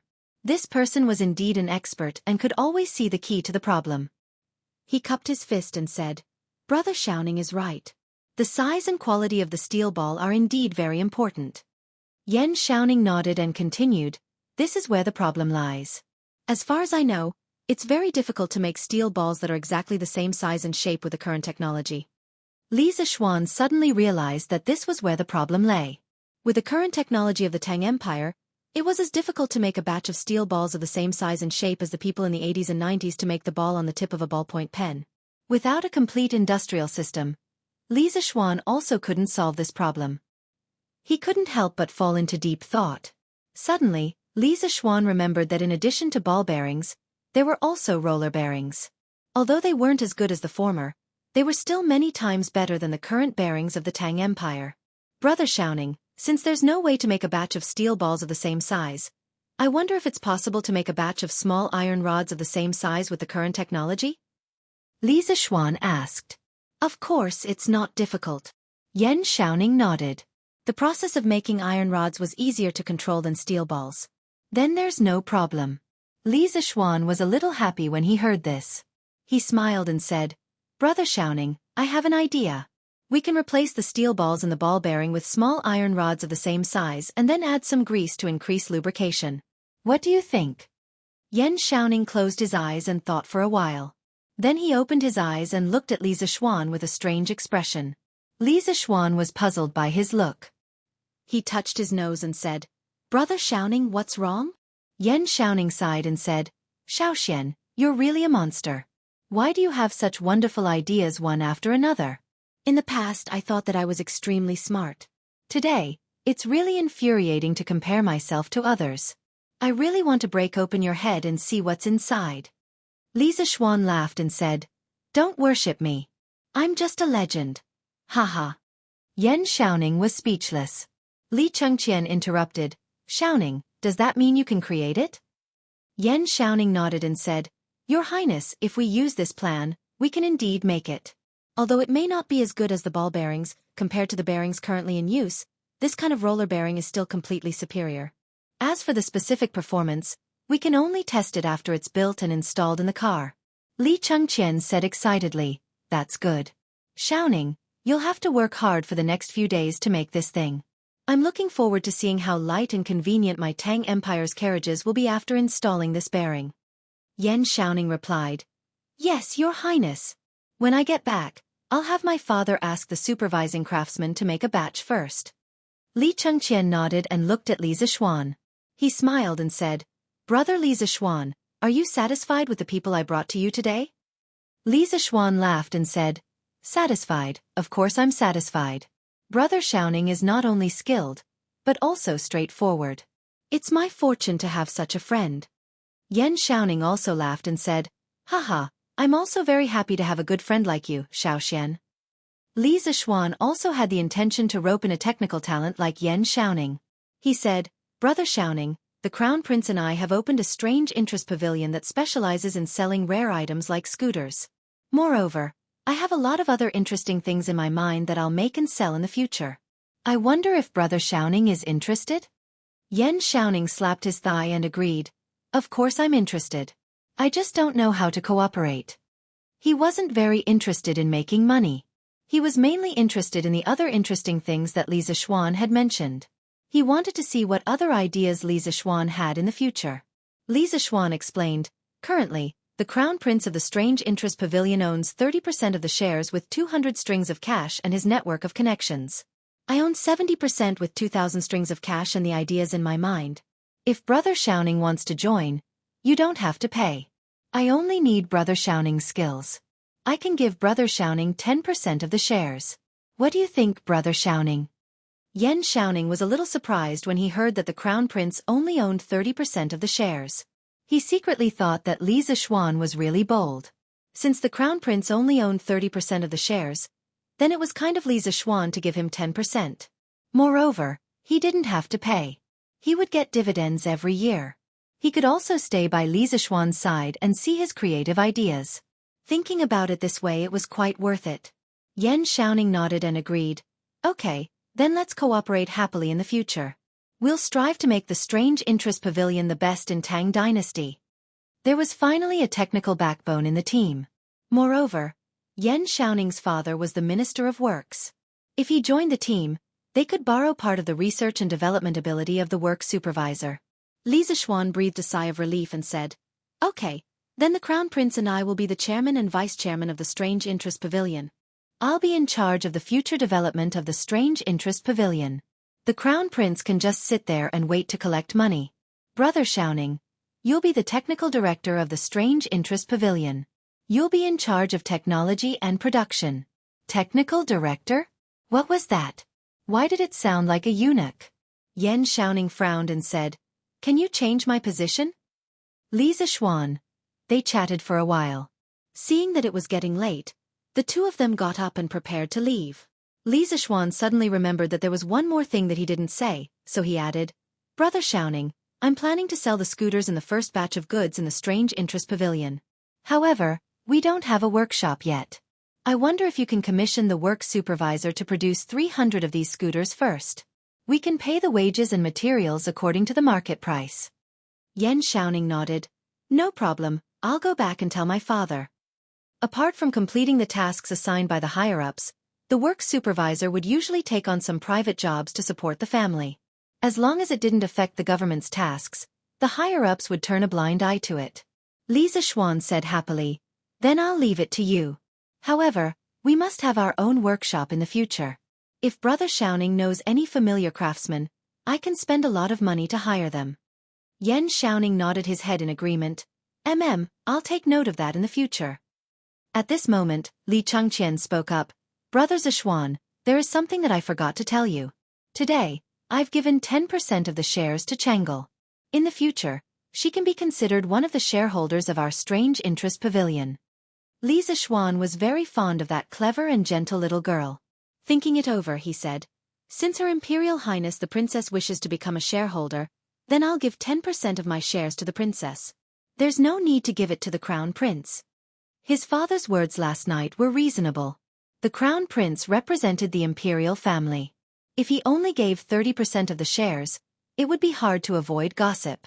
Fortunately, he could use Princess Chang'e's name to give another 10% of the shares. This way, as long as the Strange Interest Pavilion didn't take the initiative to court disaster, there would be no worries about its future. Li Zishuan was somewhat surprised. He didn't expect Li Zishuan to be so generous today. However, it would be a waste if he didn't take advantage of this opportunity. Smiling, he said, then I'll thank Brother Zishuan for his good intentions on behalf of Chang'e. There's no need for your Imperial Highness to be so courteous. Since the matter had been settled, Li Changqian and Yan Xiaoning took their leave. Li Zishuan inwardly breathed a sigh of relief. The Strange Interest Pavilion had finally taken shape. Chapter 55. After lunch, Li Zishuan recalled that Han Yushi wanted him to try the newly brewed fruit wine in the morning, but he was interrupted by Li Changqian and Yan Xiaoning. Thinking of this, Li Zishuan went to Mingyue Xian to look for Han Yushi. Young master, you're here? Han Yushi said happily. Yes, I was about to try the newly brewed fruit wine in the morning, but I was interrupted. So I came over to try it in the afternoon. Li Zishuan nodded. Young master, please take a seat here. Yushi will pour you some wine. Li Zishuan smiled and nodded. Han Yushi then walked into the room to get the wine. After a while, Han Yushi came out with a wine gourd and a wine glass. Young master, please try it. Han Yushi poured a glass of wine and handed it over. Li Zishuan took the wine glass and sniffed it lightly. A mellow fragrance of wild fruits entered his nostrils, making him feel as if he was in a forest. Li Zishuan took a sip. It was sweet and mellow. Although he had drunk it once at the Han village, he still felt amazed when he drank it again. Yushi, who did you learn how to brew wine from? I see that many brewers in the city don't brew as good as yours. Li Zishuan drank the fruit wine and couldn't help but ask in confusion. Hearing Li Zishuan's praise, Han Yushi smiled and said, Young master, you flatter me. How can Yushi's skills be compared to the brewers in the city? My mother taught me how to brew wine. My father always loved to drink the wine my mother brewed. Later on, my mother passed away, so I brewed wine for my father. He didn't expect Yushi's mother to be a master brewer. Li Zishuan continued to ask, Yushi, other than fruit wine, do you know how to brew other wines? Han Yushi nodded and said, Yes, my mother also taught me how to brew white wine and sake. These include Yingzhou's Fushui, Wuqing's Ruoxia, Hezhong's Mulberry, Yuzhou's Yichuan, Xingyang's Tuku, Fuping's Shidonkan, Jianin's Braised Spring, Hedong's Qianhe Grape, Lingnan's Yunqi Baoyuo, Yicheng's Joey, Shuanyang's Yishui, Cheese Lu Wine, and so on. Han Yushi counted with her fingers and listed all the wines she knew how to brew. Li Zishuan was dumbfounded. Was that even possible? Yushi, how did your mother make so many kinds of wine? Han Yushi thought for a moment and said, I heard from my mother that my grandfather, Du Daoling, was the most famous winemaker in the former Sui dynasty when he was alive. Even Minister Wei Xuanqing of my dynasty praised his winemaking skills. My mother learned her winemaking skills from my grandfather. Li Zishuan asked curiously, Who is Wei Xuanqing? Is he very knowledgeable about winemaking? Han Yushi widened her eyes and said in disbelief, Young master, don't tell me you don't even know Minister-left Prime Minister Wei Zheng? Ha! Wei Xuanqing turned out to be Wei Zheng. Li Zishuan had heard in his previous life that Wei Zheng was not only a straightforward minister, but also a master winemaker. He did not expect Han Yushi's grandfather's winemaking skills to be above Wei Zheng's. It was really a surprise. Cough, cough. Who doesn't know about Wei Xuanqing and Minister Wei? I was just testing you. Li Zishuan casually made up a story. He did not care whether Han Yushi believed him or not and continued to ask, Yushi, why didn't you make wine to sell before? Han Yushi said sadly, The Han village did not have enough food left over these years. How could we have extra food to make wine? Li Zishuan patted his head. So that was the reason. Yushi, do you know why I bought the Han village's fruit wine at such a high price? Han Yushi said gratefully. Yushi knows that young master is helping the Han village. Those fruit wines are actually not worth that much money. Li Zishuan shook his head and said, although I have the intention of helping the Han village, it is not entirely because of this. When I was at Mount Longhu, I saw my master often drinking a kind of brightly colored wine. My master said that it was a kind of mixed wine invented by the people of the Abbasid Caliphate. After drinking it a few times, my master felt that the taste was very special, so he figured out the recipe and brewed it himself. There is a very important ingredient in this recipe, and that is the fruit wine. Yushi, the fruit wine that you make can be considered to be of the highest quality among fruit wines. It is the most ideal ingredient to make this kind of mixed wine. That is why I bought your fruit wine at such a high price. I thought that after buying it, I would find a wine master to make this kind of mixed wine. It will definitely sell well in the future. When talking about what she was best at, Han Yushi was also very interested. She asked curiously, young master, what is the name of this wine? Is it really that good? I heard from my master that this is called a cocktail. As for whether it is good or not, I don't know how to taste wine, so I don't know.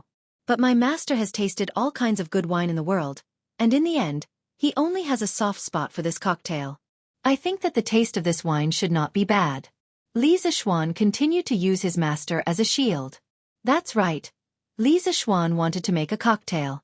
In Li Zishuan's previous life, he and his uncle had watched a movie about a plane crash, but he forgot the specific name. In the movie, a black captain wanted to drink a cocktail on the plane. In the end, there was no cocktail, so he added alcohol into the fruit juice and drank it as a cocktail. One day, his uncle was eating at his house and suddenly remembered this scene. He added the same amount of Huiyuan 100% orange juice into half a glass of whiskey. In the end, he watched his uncle drink it to his heart's content. Later, out of curiosity, he also went online to look up the method of making cocktails. Cocktails were generally made with rum, tequila, vodka, whiskey, and other spirits as the base, and fruit juice, egg white, milk, sugar, and other auxiliary ingredients, stirred or shaken. Finally, lemon slices, fruit, or mint leaves could be used as decorations. He could directly use the existing white wine from the Tang dynasty to distill it. The fruit juice could be replaced with the fruit wine brewed by Han Yushi. The effect should be better. After mixing it, he added some ice cubes. In the hot summer, Li Zishuan believed that no wine lover could resist this temptation. As for how to obtain the ice cubes, Li Zishuan said that it was such a simple question that any transmigrator would know. However, he had to think of a way to let his father buy a saltpeter mine first. Otherwise, when everyone reacted, the price of saltpeter would definitely be expensive. At that time, when he thought about a group of Tang people drinking cocktails, this scene was quite interesting. When Han Yushi heard Li Zishuan say that the cocktail was so good, she couldn't help but eagerly say, "Then young master, can you let Yushi try to make this cocktail?" Li Zishuan was a little embarrassed. It wasn't that he was unwilling, but he couldn't bear to. If he let Han Yushi make the cocktail, she would definitely try a lot of wine. He was afraid that Han Yushi would get drunk. Han Yushi saw that the young master was embarrassed and thought that the young master didn't want to teach her the recipe. For a moment, a trace of sadness flashed in her eyes. She quickly said, "I'm sorry, young master." Yushi was rash. When Li Zishuan saw her sad face, how could he not know that she misunderstood? He quickly explained, "Yushi, don't misunderstand. It's not that I don't want you to try it. I'm just worried that you will taste too much wine when you mix the cocktail and get drunk." When Han Yushi heard that, it turned out that she misunderstood. Her face turned from sadness to joy and said embarrassedly, "Young master, you don't have to worry about this. Yushi has a special physique. No matter how much wine I drink since I was young, I won't get drunk. My father and I don't know what's going on." Li Zishuan was stunned. There was such a thing? He had seen it on the internet in his previous life. There was a kind of person who was born to not get drunk even after 1,000 cups. He didn't expect to meet such a strange person in the Tang dynasty. Yushi, is what you said true?" Li Zishuan still couldn't believe it. "Of course it's true. Young master, You can ask my father if you don't believe me. There's no need. I believe. Then there's no problem. Yushi, you're also a master brewer.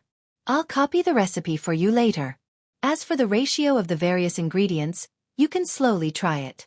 When you return to the Han village this time, tell your father that when I'm done with some things, you can come to Chang'an to help me mix the wine. I'm representing my father to try to hire you as the bartender of our Zuaxian restaurant. How about a monthly salary of 10 strings of coins? Teaching this recipe to Han Yushi was more reassuring than teaching it to others. Li Zishuan really didn't expect this matter to go so smoothly. Han Yushi was very surprised when she heard this. She didn't expect that she could finally help the young master. She quickly said, "Young master, you've helped the Han village so much. How can Yushi ask for a salary?" Yushi is already very happy to be able to help the young master mix the wine. Li Zishuan insisted, "This monthly salary is what you deserve. You have to take it. If you don't want it, I won't help the Han village in the future." Han Yushi could only nod her head reluctantly. Chapter 56. After dinner, Li Zishuan looked at his father and said, "Dad, come to the study. I have something to talk to you about." During the day, he saw that Yan Xiaoning was straightforward and had a deep understanding of machinery. That was why he gave him 10% of the shares and pulled him into the company. However, he knew nothing about Yan Xiaoning's family situation. Although he believed that Yan Xiaoning's character was not like a fickle villain, Li Zishuan still wanted to know more about Yan Xiaoning's family. Recently, the cooking at home had been getting better and better. Old man Li was about to sit on a stool and drink a cup of tea after finishing his meal when he heard that his son was looking for him. He was about to say, "You brat, why are you looking for me?" Who knew that after Li Zishuan finished speaking, he didn't wait for his reply and went straight to the study. It turned out that what this kid said just now was not a discussion, but a notice. Father Li was so angry that he almost fainted. At this point, what else could he say? Madam was still glaring at him, so Father Li could only follow him unhappily. Li Zishuan, on the other hand, didn't mean what his father thought. He was just lost in thought for a moment. It was Father Li who thought too much. In the study, Li Zishuan saw that his father had sat down and asked directly, "Dad, do you know Yan Lied Minister Yan?" Father Li was puzzled. "Of course I've heard of the Minister of Works of the Tang Empire. Why are you asking this? Did you offend someone from his family?" He was still a little worried. "No, Dad, what are you thinking? Am I the kind of person who likes to stir up trouble? It's mainly because the Crown Prince brought Minister Yan's son, Yan Xiaoning, over today to talk to me about the wonderful pavilion. I saw that Yan Xiaoning was straightforward and was quite proficient in machinery, so I gave him 10% of the shares and pulled him into the wonderful pavilion." Father Li was a little surprised when he heard this. A light flashed through his eyes. Is your wonderful pavilion really that promising? Why do so many people think highly of him?" He had originally thought that this strange interest pavilion was just something his son was doing for fun, so he didn't think much of it. Who knew that the Crown Prince would want to invest?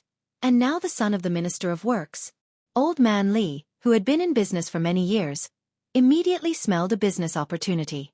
Could there really be a great opportunity here? Li Zishuan said proudly, "Of course, father.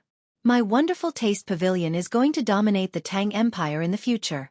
Anyone with foresight can see the bright future of the wonderful taste pavilion. I don't care about my son showing off." Li Jingma pondered for a while, then looked at Li Zishuan and said, If you want to make this shop bigger and stronger, you can't do it without a lot of money. How about I give you 3,000 strings of cash for 20% of your Strange Taste Pavilion shares?" Li Jingma thought about the chicken that his son had eaten.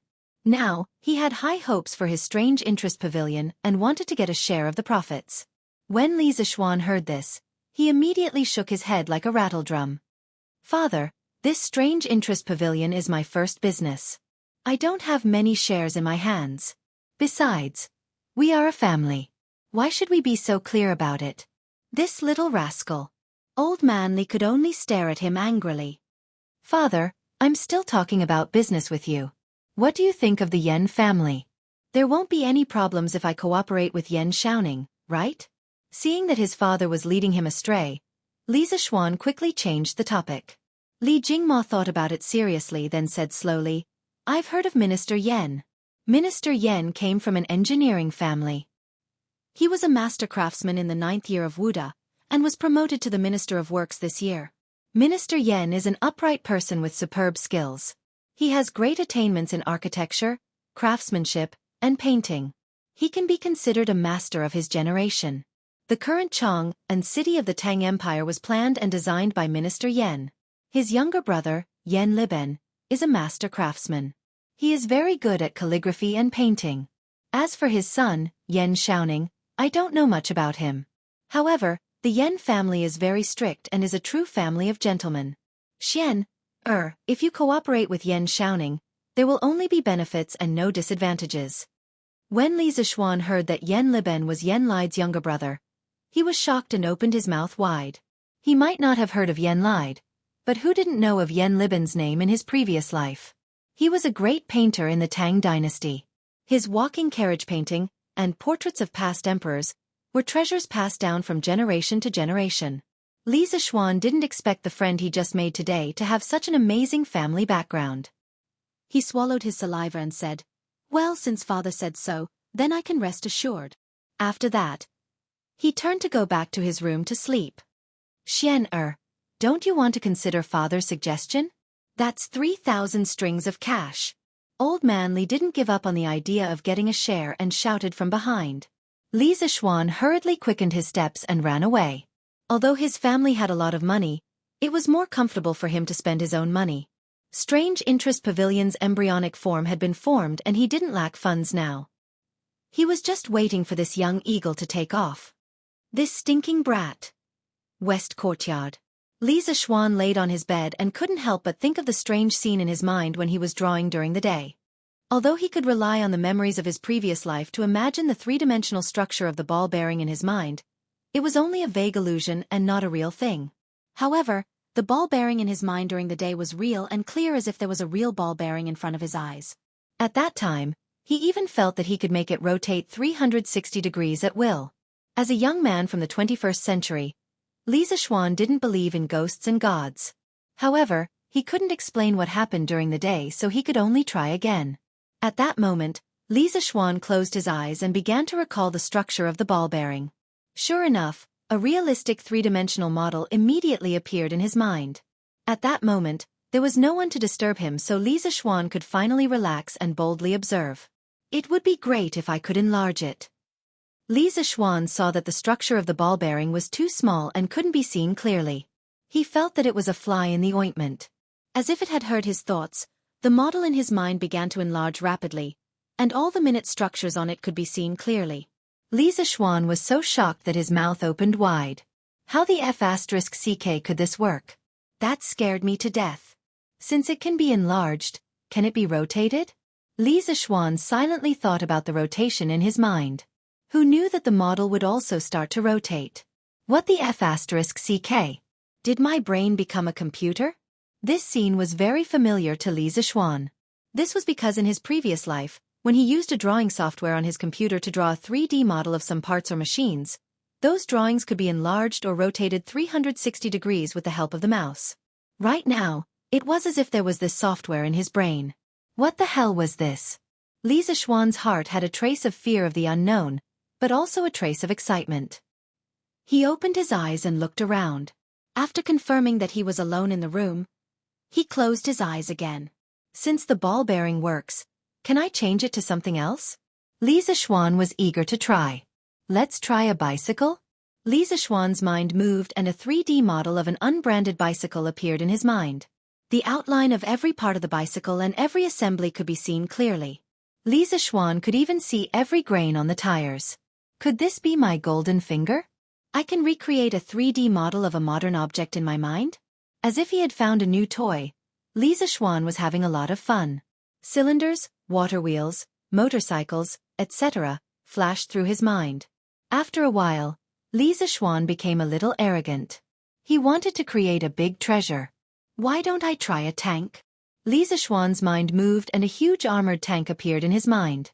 But it did not last long. In less than 2 seconds, the tank disappeared.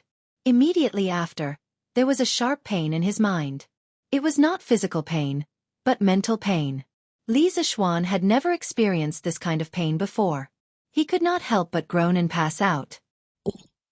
Chapter 57. In the study of the Yen residence.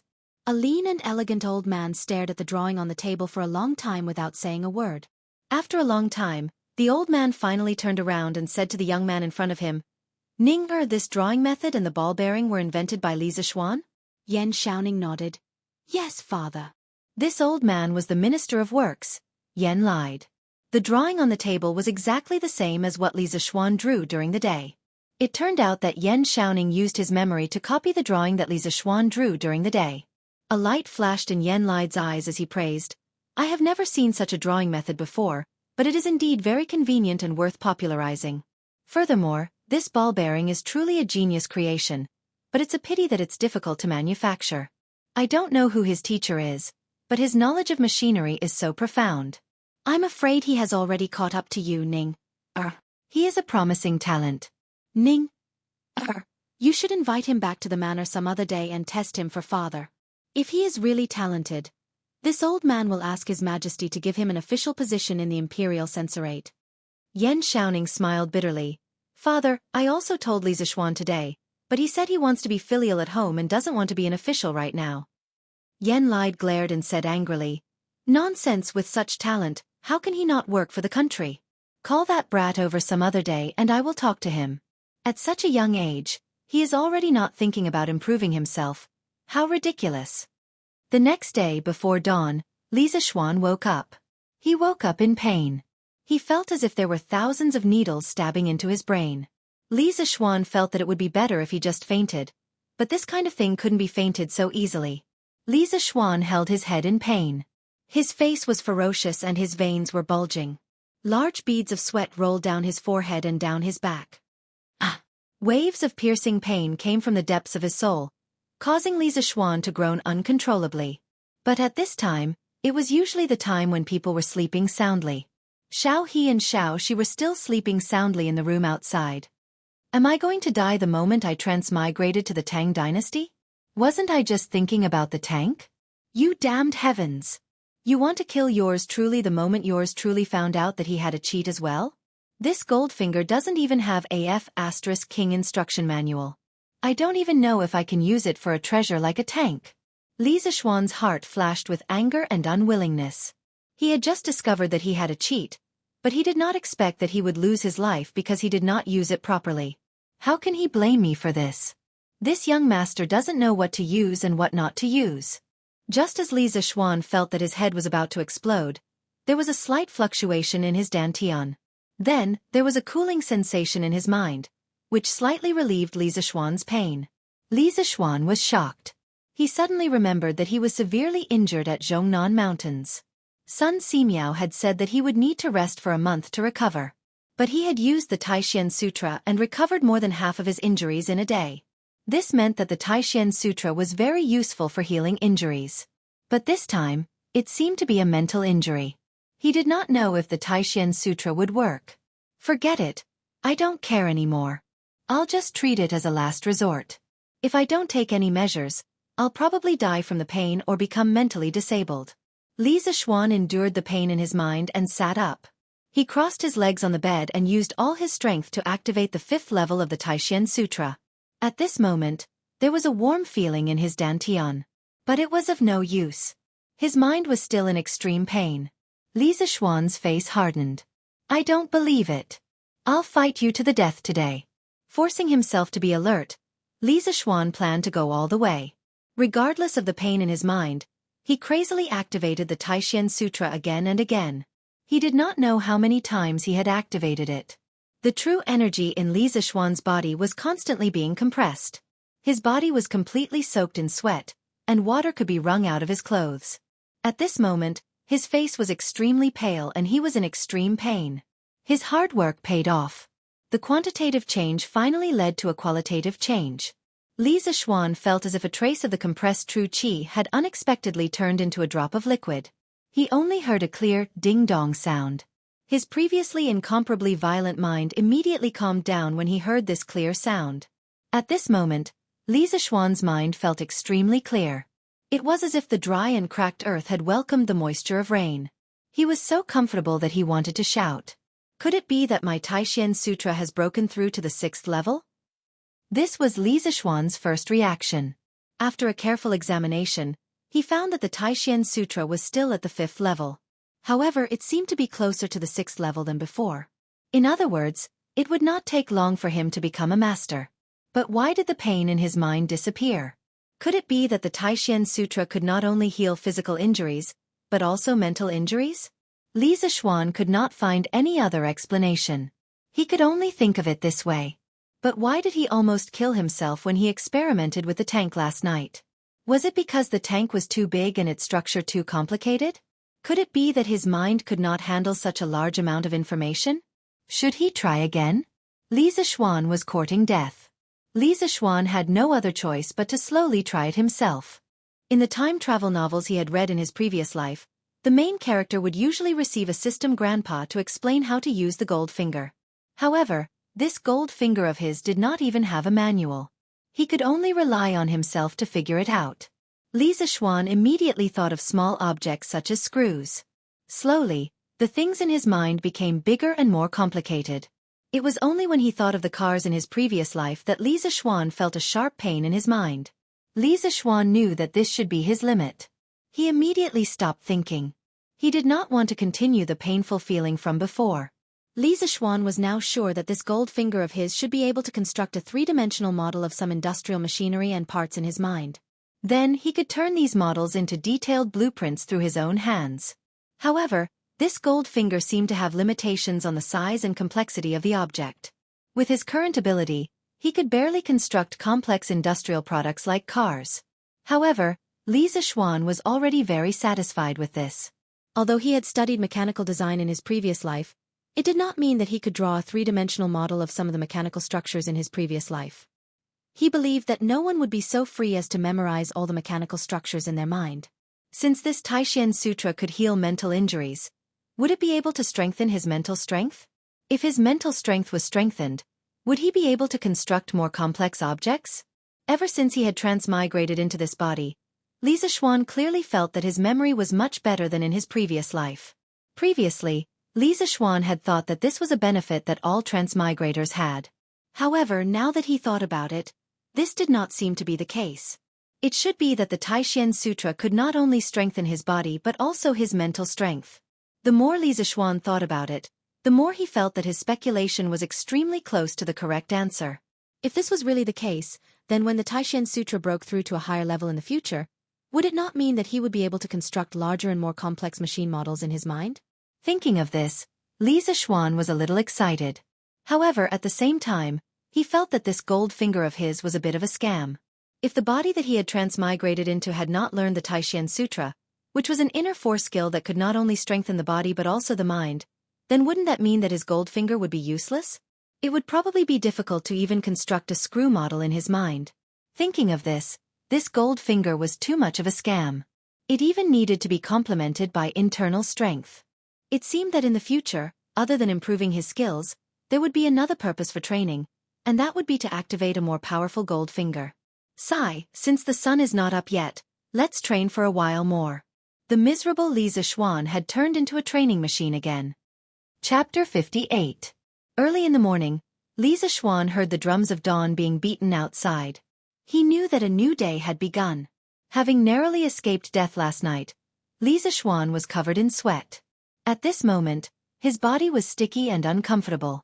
He got up and walked out of the inner room, wanting to ask Xianxia to go to the kitchen and have someone boil some hot water. "Young master, you woke up so early today?" Outside the room, Xianxia saw that the young master actually woke up as soon as the morning drum sounded. She couldn't help but be surprised. Facing Xianxia's surprised gaze, Li Zishuan felt a little embarrassed. Now, everyone in the family knew that he was a lazy person. "Cough, Xianxia. Tell the kitchen to boil some water for me. I want to take a bath." After saying that, he quickly went back to his room. "Yes, young master." Xianxia was a little confused. Didn't the young master just take a bath last night? Why did he want to take a bath now? The young master really liked to be clean now. In the early Qin dynasty, the ancient people washed their hair every 3 days and took a bath every 5 days. In the Han dynasty, there was even a break. The officials worked 5 days and took a day off. In the Tang dynasty, it was changed from 5 days to 10 days. It was called a break day. After Li Zishuan transmigrated, he didn't care about those rules. He basically took a bath once a day. Mrs. Li naturally wouldn't say anything. It was just a waste of firewood money. The Li family had a big business and didn't care about these things. Xiao He and Xiao Shi were already used to the young master's actions of taking a bath every day. Xiao He didn't expect that the young master would take a bath every other night. Seeing that the young master went back to his room, she didn't ask and went straight to the kitchen to pass the order. After taking a bath, Li Zishuan felt refreshed and planned to go to the front hall. Xiao He quickly went in to help Li Zishuan tidy up the bed. She saw that the bed was wet. Did the young master wet the bed? No wonder the young master wanted to take a bath so early in the morning. Xiao He instantly blushed and screamed, "Ah!" She ran out. Li Zishuan hadn't gone far when he heard the girl's scream. He quickly walked back and thought, "What's in my room? Why is this girl so scared? I didn't do anything shameful last night, did I? What are you shouting for? What's wrong? Is there a ghost inside?" Li Zishuan blocked Xiao He's way. Xiao He couldn't stop in time and bumped into his arms. Xiao He jumped far away as if she had been electrocuted. She lowered her head and blushed, not daring to speak. She was afraid that if she told the truth, her young master would fly into a rage and sell her out. Li Zishuan saw Xiao He blushing, lowering her head and not speaking. He was a little confused and wondered, "Xiao He, what's wrong with you? Say something. Are you counting ants here?" Xiao He whispered, "Then I'll tell you. Young master, you can't blame me. It's not your fault, it's not your fault. Just tell me what it is." Xiao He then stuttered, Young master, did you do that last night? What did I do wrong? Why are you speaking in such a strange way? Make it clear." Xiao He hesitated for a long time before she said hesitantly, "It's that young master, did you wet the bed last night? I saw that your bed was wet." Damn it. Li Zishuan instantly felt as if he had been struck by 18 bolts of heavenly lightning. That should have been because of the problem with his body last night, and the pain caused him to sweat uncontrollably. In the end, this girl thought that it was because he wet the bed. If this were to spread out, wouldn't this young master's reputation be ruined? Li Zishuan patted the girl's forehead angrily and said, "What are you thinking? It's sweat. You're so young. Why don't you think about it?" Xiao He obviously didn't believe him. How could anyone sweat so much? The young master must be embarrassed and deliberately covered it up, so she said, "Young master, you're right. It's sweat, it's sweat. I will never tell anyone." Li Zishuan could see that the girl didn't mean what she said. He said angrily, "It's really sweat. Something went wrong during my practice last night. That's why I sweated so much. If you don't believe me, you can smell it. I'm so old. Can't you tell sweat from urine?" Xiao He blushed when she heard the young master's straightforward and vulgar words. She quickly ran away and said, "I won't smell it. Young master, don't hit me. I won't tell anyone." Li Zishuan was speechless. He forcibly grabbed Xiao He and took her into the bedroom. Well, don't misunderstand. Our protagonist didn't do anything embarrassing. He just wanted Xiao He to know that the bed was indeed sweat. This was related to his reputation for the rest of his life. Li Zishuan had to be serious with this little girl. Seeing that the little girl finally believed him, Li Zishuan was relieved. He went to the front yard to have breakfast with his parents, little sister, and Han Yushi. After breakfast, Li Zishuan and Han Yushi went to Mingyue Xian to see if Iron Egg's injury had recovered. Iron Egg had been staying at the young master's house these days. He had good food and drinks. There were also maids to take care of him. The young master often came to visit him. Even Madame Li came to visit him many times. Iron Egg was very grateful for these, but he wasn't happy. Since he was almost killed by Chao Xiaoyun last time, Iron Egg's desire to become stronger didn't disappear. Instead, it became stronger and stronger. He was like a tiger in his heart, ready to attack. Yesterday, when the young master came to visit him, Iron Egg wanted to tell the young master about it. But when the words came to his mouth, he didn't know how to say it. This morning, Iron Egg felt that his injury didn't hurt anymore. He tried to get out of bed. After a while, He felt that walking shouldn't be a problem. Iron Egg went to the back garden of Mingyue Xian alone. He looked at the koi fish in the pond and sat on a rock beside it in a daze. His mind kept replaying the scene of being bullied by Lu Haojian and being beaten by Cao Xiaoyun. The first time, if the young master didn't come in time, Lan would have been bullied. The second time, if he didn't make a prompt decision, his sister would have suffered misfortune. Even so, he was almost beaten to death. Fortunately, his sister was fine. Otherwise, Iron Egg would feel guilty for the rest of his life.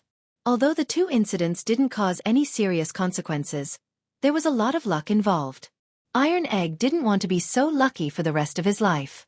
Iron Egg used to be a mischievous brat in the Han village. Usually, he would dig out bird nests, play in mud, and fight grasshoppers with Denyo and the others.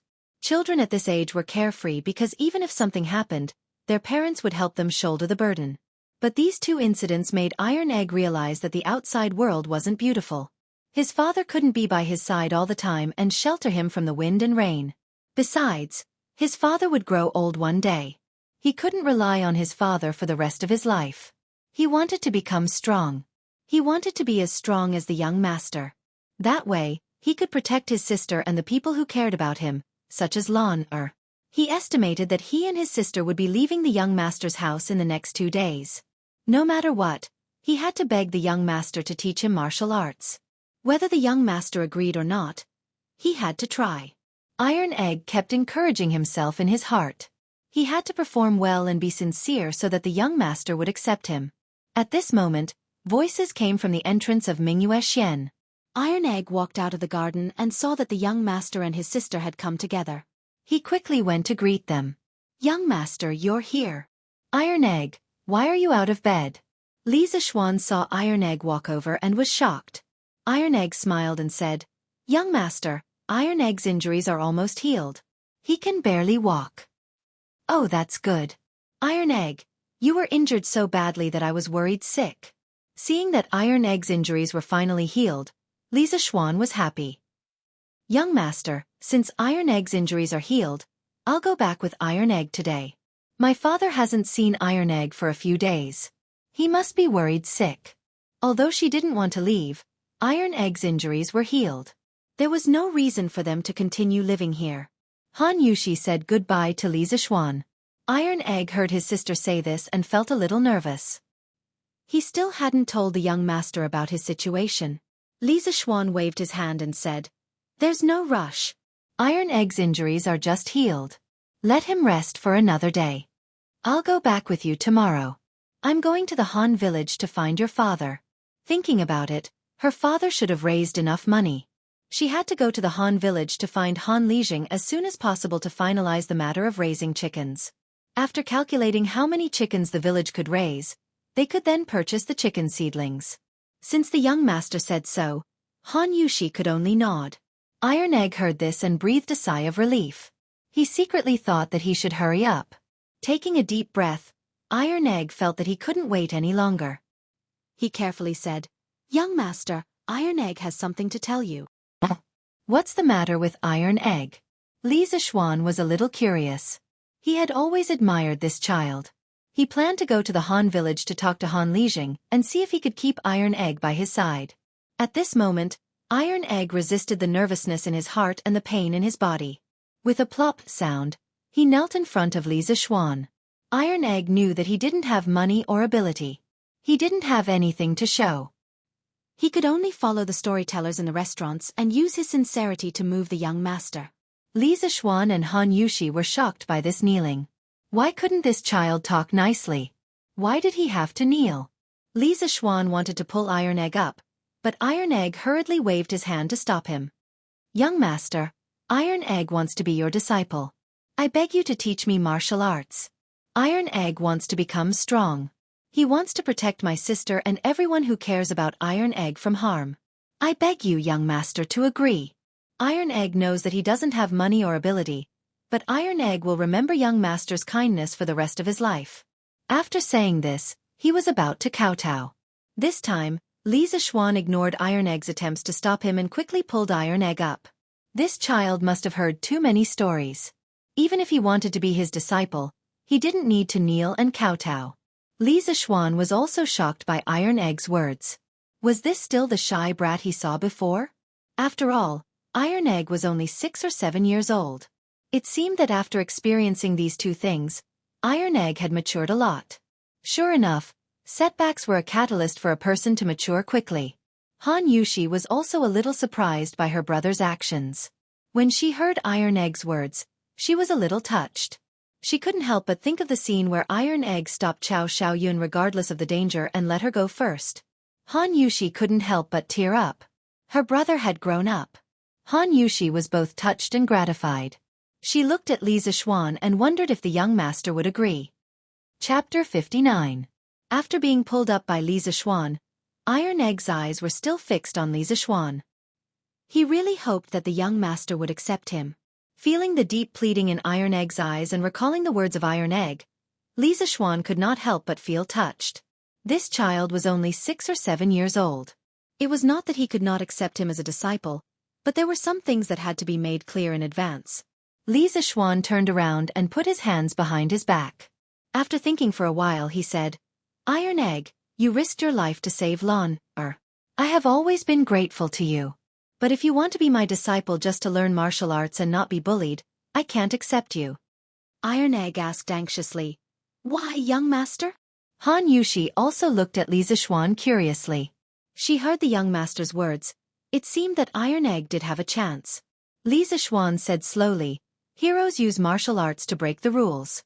Iron Egg, if you only focus on learning martial arts and pursue power without paying attention to self-cultivation, sooner or later you will go astray and bully the weak with your martial arts. Iron Egg hurriedly promised, Young master, Iron Egg will not do that kind of thing. Please believe in Iron Egg. Iron Egg only wants to learn martial arts and not be bullied. Li Zixuan shook his head. At the end of the day, Bruiser still had the temperament of a child. Once a person gained power, their way of thinking would change. When the time came, they would be slightly instigated by a villain, and it would be easy for them to go astray. Bruiser's thinking was still too simple. Iron Egg, I can accept you as my disciple and teach you martial arts, but I will also teach you other things to help you cultivate your mind. You must pay equal attention to them. If your mind is not stable, how can you practice martial arts? Besides, I don't want you to become a brute who only knows martial arts. Many things can't be solved by martial arts alone. I hope you can become a useful person to the Tang Empire. If I find out that you only know how to practice martial arts and neglect the cultivation of the heart, then I will expel you from the sect. Are you still willing? With the arrival of Zhen Guan's golden age, the world would gradually become peaceful. Most of the time, one could not rely only on martial strength and bravery to fight. In times of war, scholars were useless. However, in times of peace, a martial artist was of little use. Therefore, Li Zixuan didn't want Iron Egg to only learn martial arts. He wanted to teach Iron Egg some other things so that he could survive in peaceful times. As for how much Iron Egg could learn, that would depend on his luck. After hearing this, Han Yushi's eyes lit up. She didn't expect the young master to be so considerate and consider so much for Iron Egg. She hurriedly pushed Iron Egg, indicating that he should quickly accept her as his disciple. Iron Egg was overjoyed when he heard that Li Zixuan could accept him as his disciple. However, after Li Zixuan said those principles, he didn't fully understand them. However, when he saw his sister urging him, he no longer hesitated and knelt in front of Li Zixuan again. Young master, Iron Egg agrees to cultivate the heart and practice martial arts with you. I beg you to accept Iron Egg as your disciple. Li Zixuan didn't stop him this time. He nodded and said, Well, Iron Egg, go back and tell your father. If your father agrees, I will officially accept you as my disciple. That's great. My father will definitely agree. Thank you, young master. Finally hearing a definite answer, Iron Egg jumped up excitedly. Li Zixuan found it a little funny that he was still a child. He originally wanted to keep Iron Egg by his side and let him learn something. This child's temperament wasn't bad at all. Now that he unexpectedly accepted Iron Egg as his disciple, it didn't seem too bad. He just didn't know how good this child's potential was. After this trip to the Han village, he would bring Iron Egg by his side and let him start learning. Thank you, young master. Han Yushi was also happy for her brother. Iron Egg could learn something by the young master's side. It was better than playing in the mud in the countryside. Therefore, Han Yushi was very grateful to Li Zixuan. Li Zixuan waved his hand and said with a smile, "This is Iron Egg's own opportunity. Yushi, you don't have to thank me." After dinner, seeing that Han Yushi and Iron Egg had returned to Mingyue Xian and Lan, had also returned to the backyard, Li Zixuan told his parents about accepting Iron Egg as his disciple. "Very good. Iron Egg is a clever and brave child. I quite like him." When Madame Li heard this, she smiled and was the first to express her support. Housekeeper Wang had told her about how Lan was almost bullied in the Han village. Madame Li, who had always been kind, was immediately furious. When she heard that Han Lijing's son, Iron Egg, had risked his life to protect Lan, Madame Li was very surprised that this child was so brave at such a young age. When she heard that her son wanted to accept him as his disciple, she naturally agreed. Moreover, Madame Li had her own little plan. If her son accepted Iron Egg as his disciple, then his relationship with Han Yushi would naturally become closer. She might even be able to hold a grandson soon. Old Man Li frowned. He felt that his son couldn't even control himself, so how could he teach a disciple? He was simply leading the child astray. However, since his wife had already agreed, he couldn't say otherwise. He could only say, "Xian, since you've become Iron Egg's master now, then you have to act like a master in the future. Don't lead the child astray, understand?" Li Zixuan could only agree gloomily. "That's right, father. How's the nibbling chicken from the Drunken Immortal restaurant selling recently?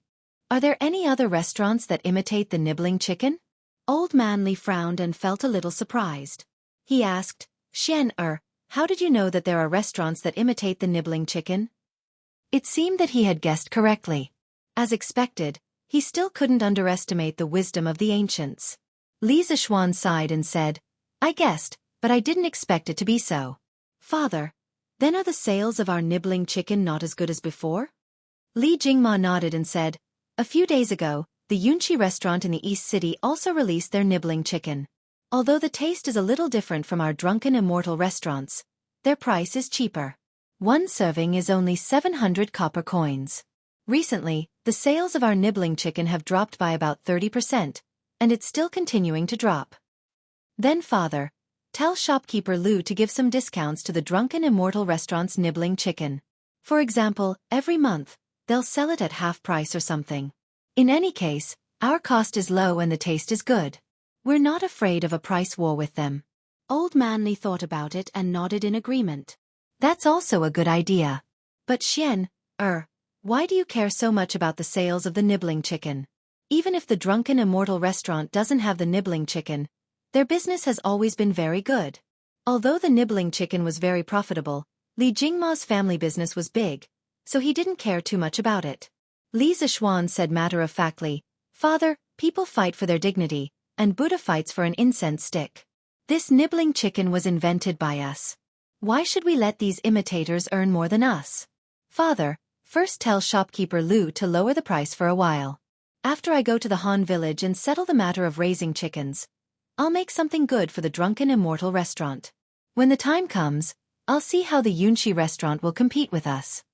Li Zixuan obviously couldn't bear to let a knockoff's nibbling chicken surpass the authentic one.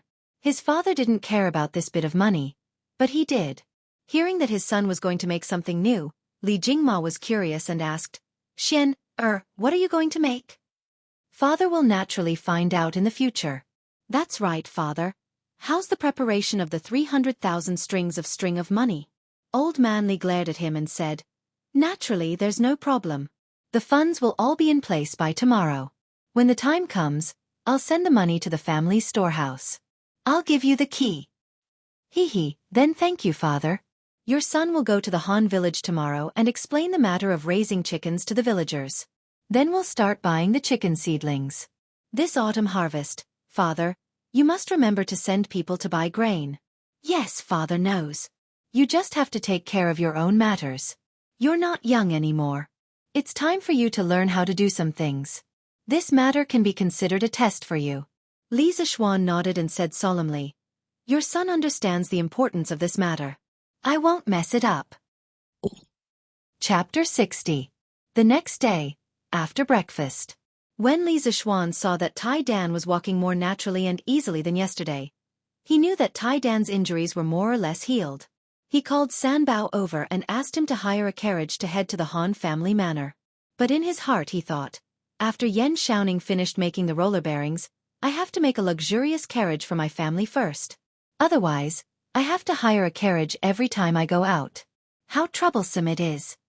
As a rich second generation, it was not too much to ask for a luxurious carriage, right?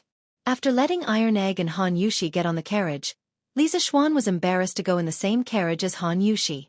He could only ride the big white horse at home and follow the carriage to the Han village. Father, Iron Egg and I are back. As soon as they arrived at the door of the small courtyard of the Han family, Han Yushi jumped off the carriage, supported Iron Egg, and shouted into the courtyard. After being away from home for so many days, she was also a little homesick. Then she heard footsteps in the courtyard. Before the person arrived, the sound came first. Yushi, Iron Egg, you're back? Han Lijing walked out and saw that his son and daughter were back. There was a flash of surprise in his eyes. A few days ago, Li Zixuan asked someone to send a letter to him, saying that Iron Egg was injured in Chang'an City and was recuperating in the Li family. He had been very worried these days. Although he usually ordered his son around and didn't care about him at all, when he heard that his son was injured, Han Lijing couldn't help but worry. He had been feeling uneasy for the past few days. Now that he finally saw that his son was fine, he felt relieved. At this moment, Han Lijing caught a glimpse of Li Zixuan standing to the side. He was shocked and interrupted his thoughts of talking to his son and daughter. He hurriedly went forward and said, "Young master, you're here too." Li Zixuan said apologetically, "Uncle Han, this time Iron Egg and Yushi came to the city. It's my fault that I did not take good care of them and let Iron Egg get injured. I'm really sorry, Uncle Han." Han Lijing quickly waved his hand. Although he didn't study much, he could still distinguish right from wrong. It was too far-fetched to blame Li Zixuan for this matter. "Young master, please don't say that. You can't blame young master for this matter. Young master, thank you for taking care of Iron Egg after he was injured. Let's not just stand outside. Let's go in and talk. Uncle Han, other than sending Iron Egg Yushi home, I also have something to discuss with Uncle Han." They sat down in the room and chatted for a while before Li Zixuan cut to the chase. "Young master, if there is anything you need, please tell me." Han Lijing sat up straight and earnestly said, "I don't dare to instruct you, but I have something to discuss with Uncle Han. Previously, when I was at my house, I found that Yushi's winemaking skills were very good, so I wanted her to help me make a new wine. The monthly salary is 10 strings of coins. I don't know if Uncle Han is willing." Han Lijing's eyes widened. 10 strings of coins. It was more than what he worked hard to earn in a year. He quickly shook his head and said, "Young master, you can't do that. It's our family's honor that Yushi can help you. Previously, young master has brought so many benefits to our family. You can't ask for such a high salary from young master." Li Zixuan said, "Uncle Han, what I want to discuss with you is not about money. I want to ask if you are willing to let Yushi help me make a new wine. As for the money, if Yushi is willing to help me, she deserves it. Once the new wine is made, the profit will be far greater than this small amount of money. Please don't refuse." When Han Lijing heard this, he finally thought of the crux of the problem. His daughter was still an unmarried daughter. Although the villagers would not be as particular as those wealthy families, if his daughter were to appear in public to help the young master make a wine, it would inevitably cause gossip. However, his family had received so many favors from the young master's family. Now that it was rare for him to be able to help the young master, it was really difficult to refuse. Han Lijing was also in a dilemma for a moment, so he might as well give the choice to his daughter. "Yushi, are you willing to help the young master make a wine? I respect your decision." Han Lijing's tone was somewhat solemn. When Han Yushi heard that she could help the young master, she was only excited and did not think so much. Now that she saw her father's solemn expression, she realized that things were not as simple as she thought. She was a girl. If she agreed to help the young master, she would definitely not be able to avoid getting along with him day and night. It would easily cause gossip. However, it was rare for her to have the opportunity to help the young master. She really did not want to refuse. Moreover, she did not hate working with the young master. She even had some faint expectations in her heart. Han Yushi gritted her teeth and said, "Father, I want to help the young master make a wine." Even though she knew that she should not do this, Han Yushi still could not bear to refuse the young master's request for help. As long as I can help the young master, let others gossip if they want to, Han Yushi thought in her heart. Han Lijing sighed softly in his heart.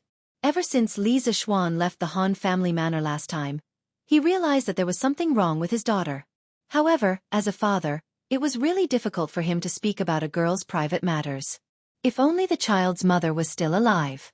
Sigh, he hoped that his daughter would not regret it in the end and would have a good ending. Young master, since Yushi has agreed, then this old man has no objections. Li Zixuan did not think as much as the father and daughter. He was still in the mindset of a modern person. He did not think that there was anything wrong with letting Han Yushi help him make a wine. However, he also noticed that the atmosphere was a little strange. When he heard Han Lijing's words, he could only suppress the doubts in his heart and cup his hands to thank him. Uncle Han, there is one more thing. Iron Egg told me yesterday that he wants to be my disciple and wants me to teach him martial arts. You are his father, so I thought that this kind of thing should only be done with your consent. This. Han Lijing was a little shocked. He secretly thought that Iron Egg, this stinky brat, even knew how to find someone to be his disciple? He looked at Iron Egg in surprise. At this time, Iron Egg had his head down and was counting ants. He was quite courageous when he wanted to be his disciple, but after that, being looked at by his father like this brat also felt a little embarrassed. I heard that the young master also has a famous master. Iron Egg can be your disciple. It is his good fortune. As long as the young master does not think that this brat is stupid, of course I will agree. Han Lijing thought about it and said with some gratitude. His son's future following the young master was obviously better than playing in the mud in the countryside. Which father did not want his son to be successful? In the past, he could not even take care of his children's food and clothing. Naturally, he did not have the time to think about his son's future. Now that there was such a good opportunity, of course he would agree. Li Zixuan nodded and said, "Since Uncle Han has agreed, then after 2 days when I am done with the matters at hand, Iron Egg will follow me back to Chang'an to study martial arts." Han Lijing solemnly bowed and said gratefully, "Thank you, young master, for promoting this stinky brat. If this brat is disobedient in the future, young master, feel free to scold and discipline him. If he is beaten to death, he deserves it. This old man will not say a word." Li Zixuan smiled and shook his head. He said, "Uncle Han, this time I came to the Han village because there is a very important matter that I need to discuss with you." Han Lijing saw that he was serious and asked in confusion, "Young master, what is it?" Chapter 61. Han Village, Han family's small courtyard. Uncle Han, my father and I plan to have all the farmers in the village help us raise chickens. We will be responsible for providing the chicken seedlings, and we will also use a portion of the rent as payment for everyone raising the chickens. Li Zixuan revealed the main purpose of his visit to the Han family village this time. Hearing this, Han Lijing asked curiously, "Young master, isn't it just asking everyone to help raise a few chickens? Why do we need to pay them? It's not like it takes much effort." Li Zixuan explained, "Uncle Han, it's not about raising a few chickens. We plan to raise at least 50,000 chickens in the Han village. Of course, we need to pay the farmers a corresponding amount." So many. Even though Han Lijing was someone who had escaped death on the battlefield, he was still shocked by the huge number of chickens. Han Yushi, who was beside him, also opened her small mouth in shock. Young master, why are you and master raising so many chickens?" Han Lijing really couldn't understand. "We have a use for these chickens next year. Now, I need to trouble Uncle Han to gather all the farmers in the village at noon. I will talk to them about this matter. If they are willing to raise them, I will do a count and immediately send the chicken seedlings over." Li Zixuan replied. Han Lijing swallowed his saliva and nodded. "That's fine. Young master, please sit here for a moment. I will inform the farmers to gather at the threshing field at the village entrance." Li Zixuan cupped his hands and thanked him. "Then I will have to trouble Uncle Han." 2 hours later, at the threshing field of the Han village. "Old Hu, why did Lijing call everyone here?" Old Hu stared and said, "How would I know? But I heard that young master came to the village today." "Hey, Could it be that young master is here to give us business again? Last time, the people in our village picked fruits and earned quite a bit of money, right? This year, we might even be able to make new clothes for the children. Young master is really a good person. Of course. If anyone dares to say anything bad about young master, I, Lu Yue, will be the first to beat them to death. A chubby village woman beside them interrupted. Old Hu, I'm afraid you won't beat them to death. You will crush them to death, right? Ha! Another burst of laughter came from the side. Stop quarreling, stop quarreling. Young master is here. When Li Zishuan arrived at the threshing field, he saw that there were already 200 to 300 villagers gathered here. At this time, Han Lijing came up to him and said, Young master, all the villagers have gathered here. Including the women, there are a total of 348 people, and 208 households. Young master, you can go up and talk to them now. Li Zishuan nodded. Thank you, Uncle Han. Then he walked to the front of the crowd. Looking at these simple and adorable villagers, he thought about the locusts that were coming next year. If he did not do anything, most of these people would probably starve to death. At this moment, he felt a sense of urgency. As soon as he stood in front of the crowd, the noisy crowd immediately quieted down and waited for Li Zishuan to speak. Uncles and aunties, I've come to the Han family manor today mainly to discuss a business deal with all of you. If you're willing, we can cooperate. If you're not, I won't force you either. There's no need to worry. Li Zishuan loudly stated the purpose of his visit. His internal energy was strong, and everyone in the field could hear his voice clearly. Young master, if you have anything to say, just tell us. No matter what business it is, as long as I, Old Hu, can do it, I'll be the first to support it. Yes, young master. If we can help, we'll definitely help. Young master, just tell us what it is. Yes, we'll definitely help. Li Zishuan gestured with his hand, and the crowd immediately quieted down. Then I'll say it. Just do what you can. This business deal is very simple. I want all of you to help my family raise chickens. My family will provide the chickens for free, and according to the number of chickens raised by each household, a portion of the rent will be reduced every year. For example, if a household raises 100 chickens, then this household's rent will be reduced by 10% this year. If they raise 200 chickens, then the rent will be reduced by 20% and so on. Does everyone understand? As soon as Li Zishuan finished speaking, the crowd below burst into an uproar. There's actually such a good deal? Raise 100 chickens, and the rent will be reduced by 10%. Yes, aren't these conditions too generous? Why does young master want to raise so many chickens? Is what young master said true? Did I hear wrongly? Li Zishuan waited for them to talk privately for a while before asking them to quiet down. What's everyone's decision? If you're not willing to cooperate, you can leave now and do your own things. I won't hold any grudges. No one was willing to leave. The bearded man couldn't help but shout again. Young master, only a fool wouldn't agree to such generous conditions. My Old Hu family is willing to help young master raise 500 chickens. Old Hu's words were shocking. He wanted to raise 500 chickens. According to his calculations, he wouldn't have to pay rent for a year. Young master, my family is willing to raise 800 chickens.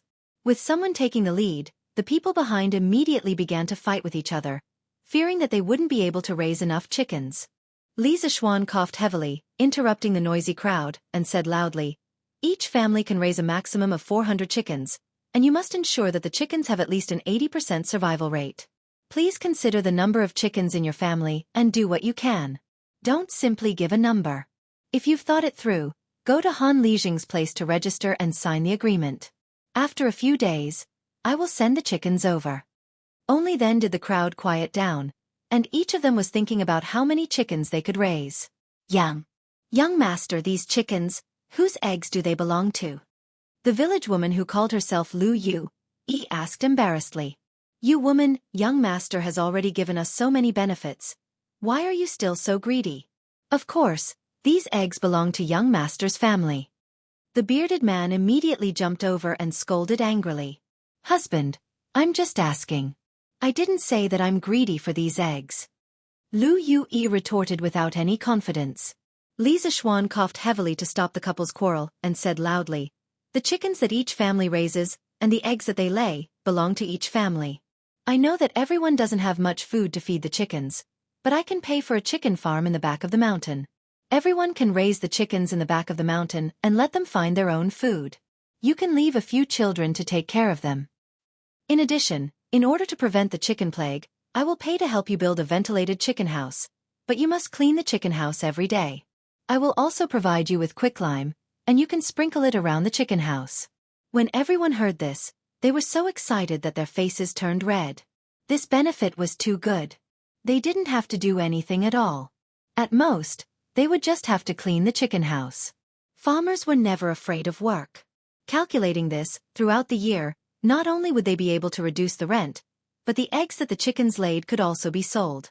This year's income was estimated to be comparable to that of farming. Thank you, young master, for your kindness. We will definitely raise the chickens well for young master.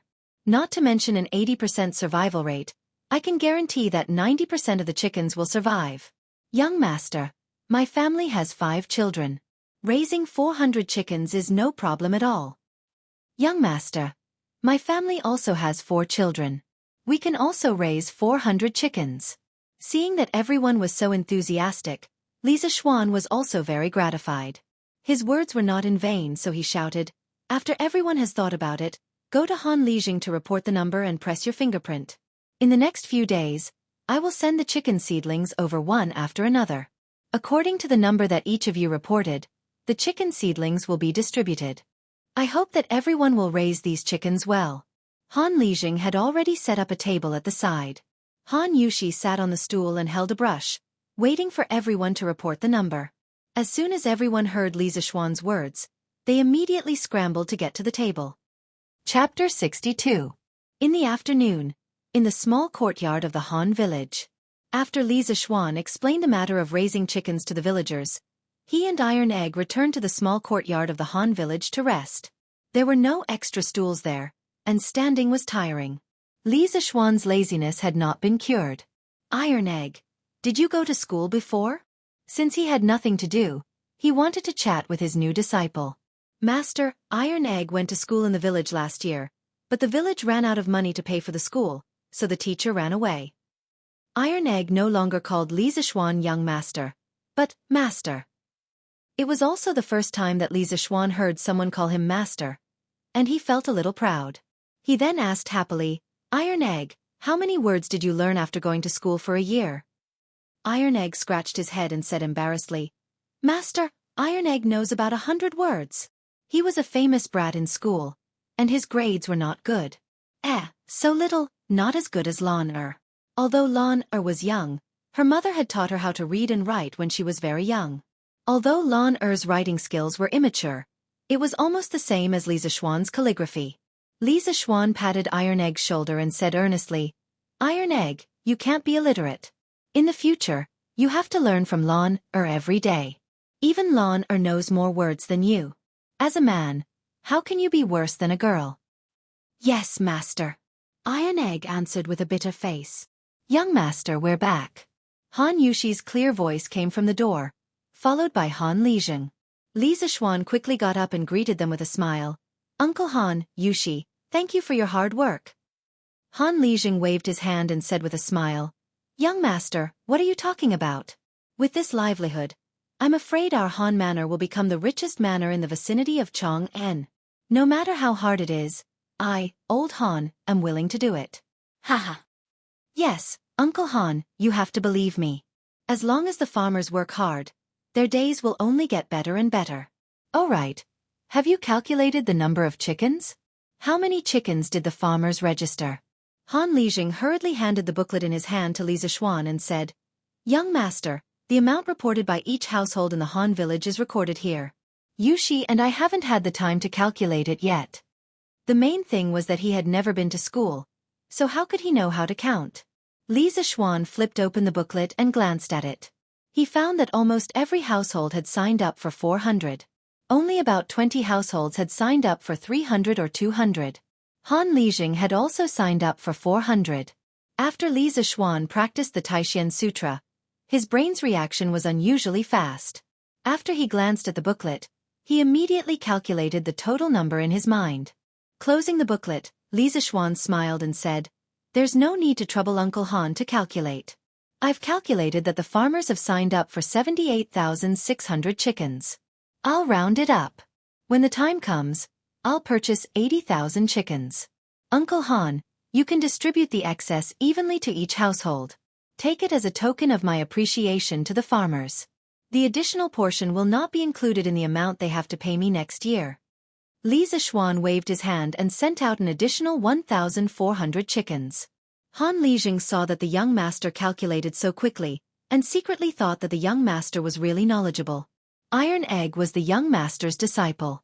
Even if he didn't learn martial arts, if he could learn 30% of the young master's knowledge, it would be enough to last him for a lifetime. When he heard that the young master wanted to send out an additional 1,000 chickens, Han Lijing was shocked. He hurriedly said, "Young master, you can't do that.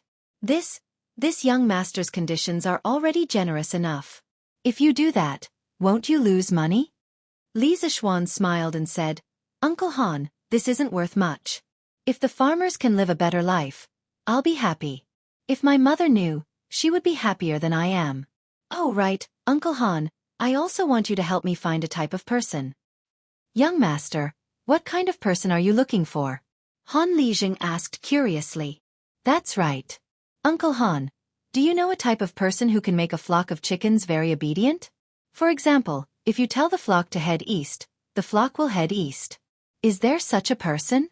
Li Zishuan wasn't confident that he could find such a person.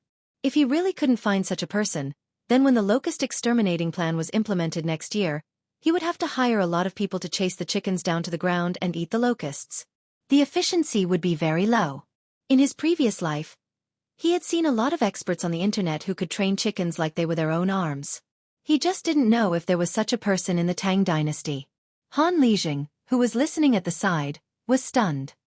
He asked in bewilderment, "Young master, is there such a person in the world?" It seems like I'm thinking too much." Li Zishuan was slightly disappointed. "Master, I know. I know who can make chickens obedient." Iron Egg, who was at the side, jumped up and shouted excitedly. "Oh, Iron Egg, you really know?" Li Zishuan asked in surprise.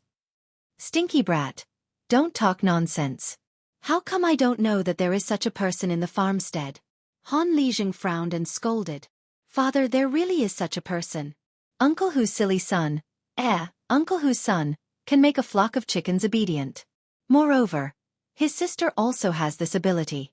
Iron Egg hurriedly explained. "Oh, so that child really knows how to do this? How come I don't know?" Han Lijing asked in puzzlement. Li Zishuan ignored the puzzled Han Lijing and pulled Iron Egg over. He hurriedly asked, "Iron Egg, quickly tell Master what is going on." "Yes, Master. It's just that uncle who has a son. Since he was young, he didn't like to play with the children in our farmstead. He usually stays alone in the small courtyard at home and keeps his chickens company. We all call him Silly Who in private. There was once when I went to Uncle Hu's house to help my father return something. I saw him and his sister playing with the chickens in the courtyard. I heard him squawk and the chickens ran to the east. His sister squawked and the chickens ran back. Moreover, the chickens weren't afraid of them at all. At that time I thought it was strange.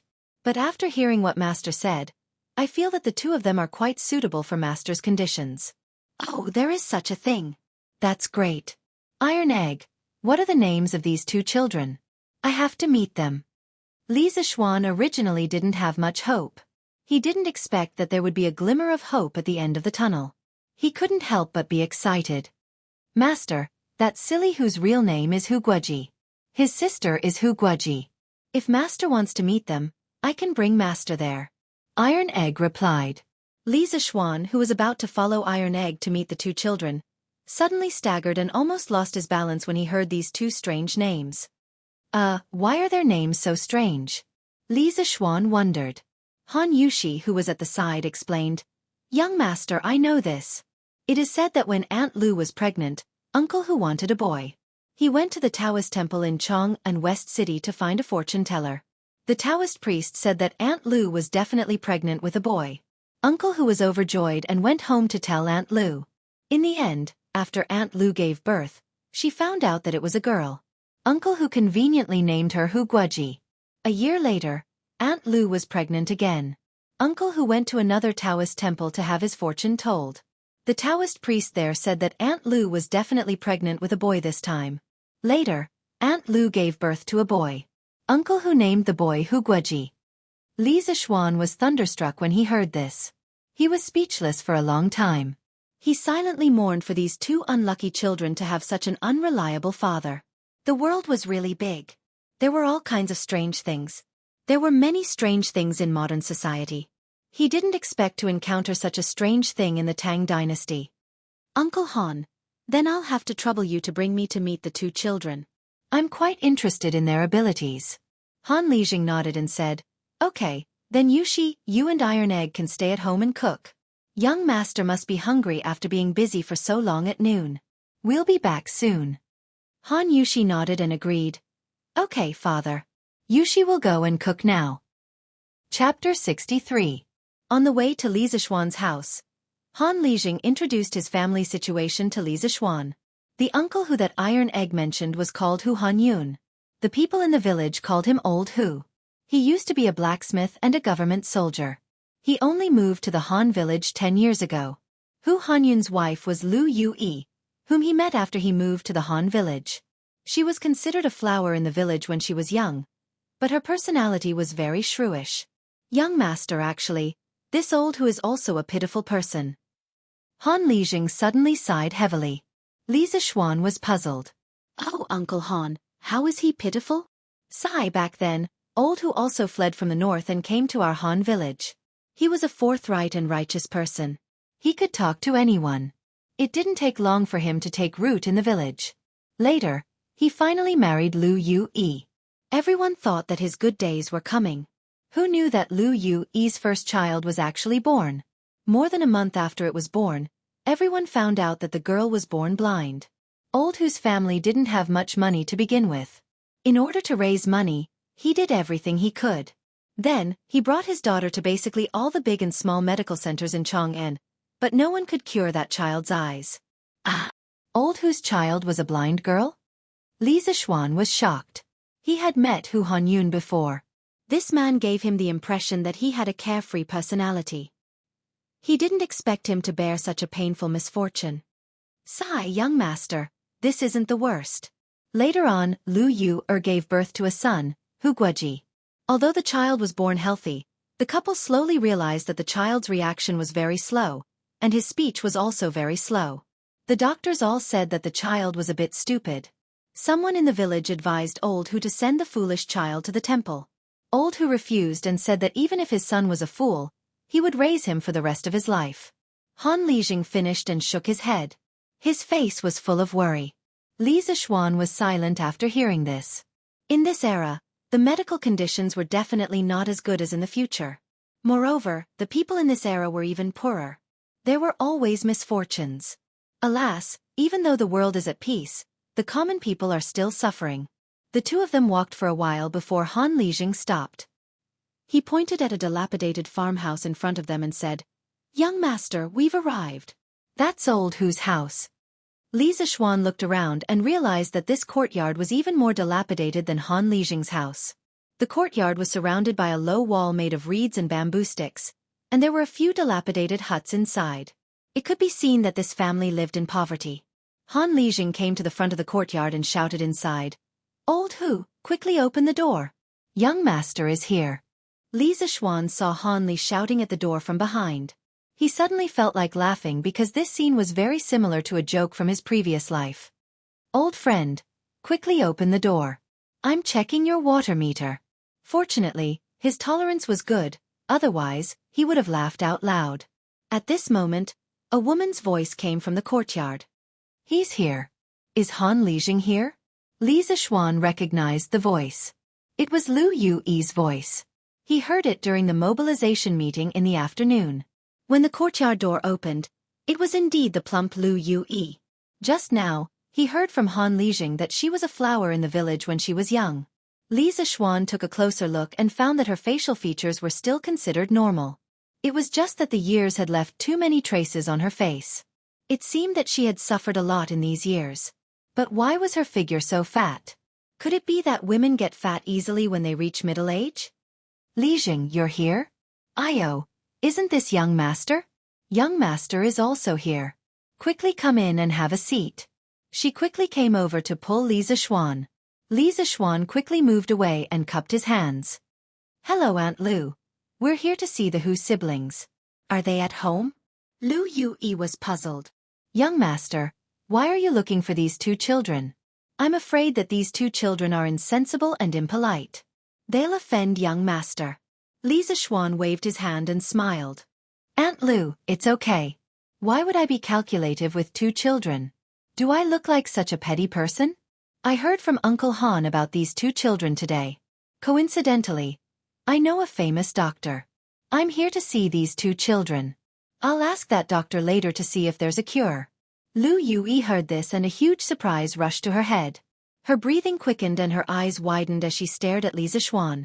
She said in disbelief, Young master, you're saying that our family can still be saved?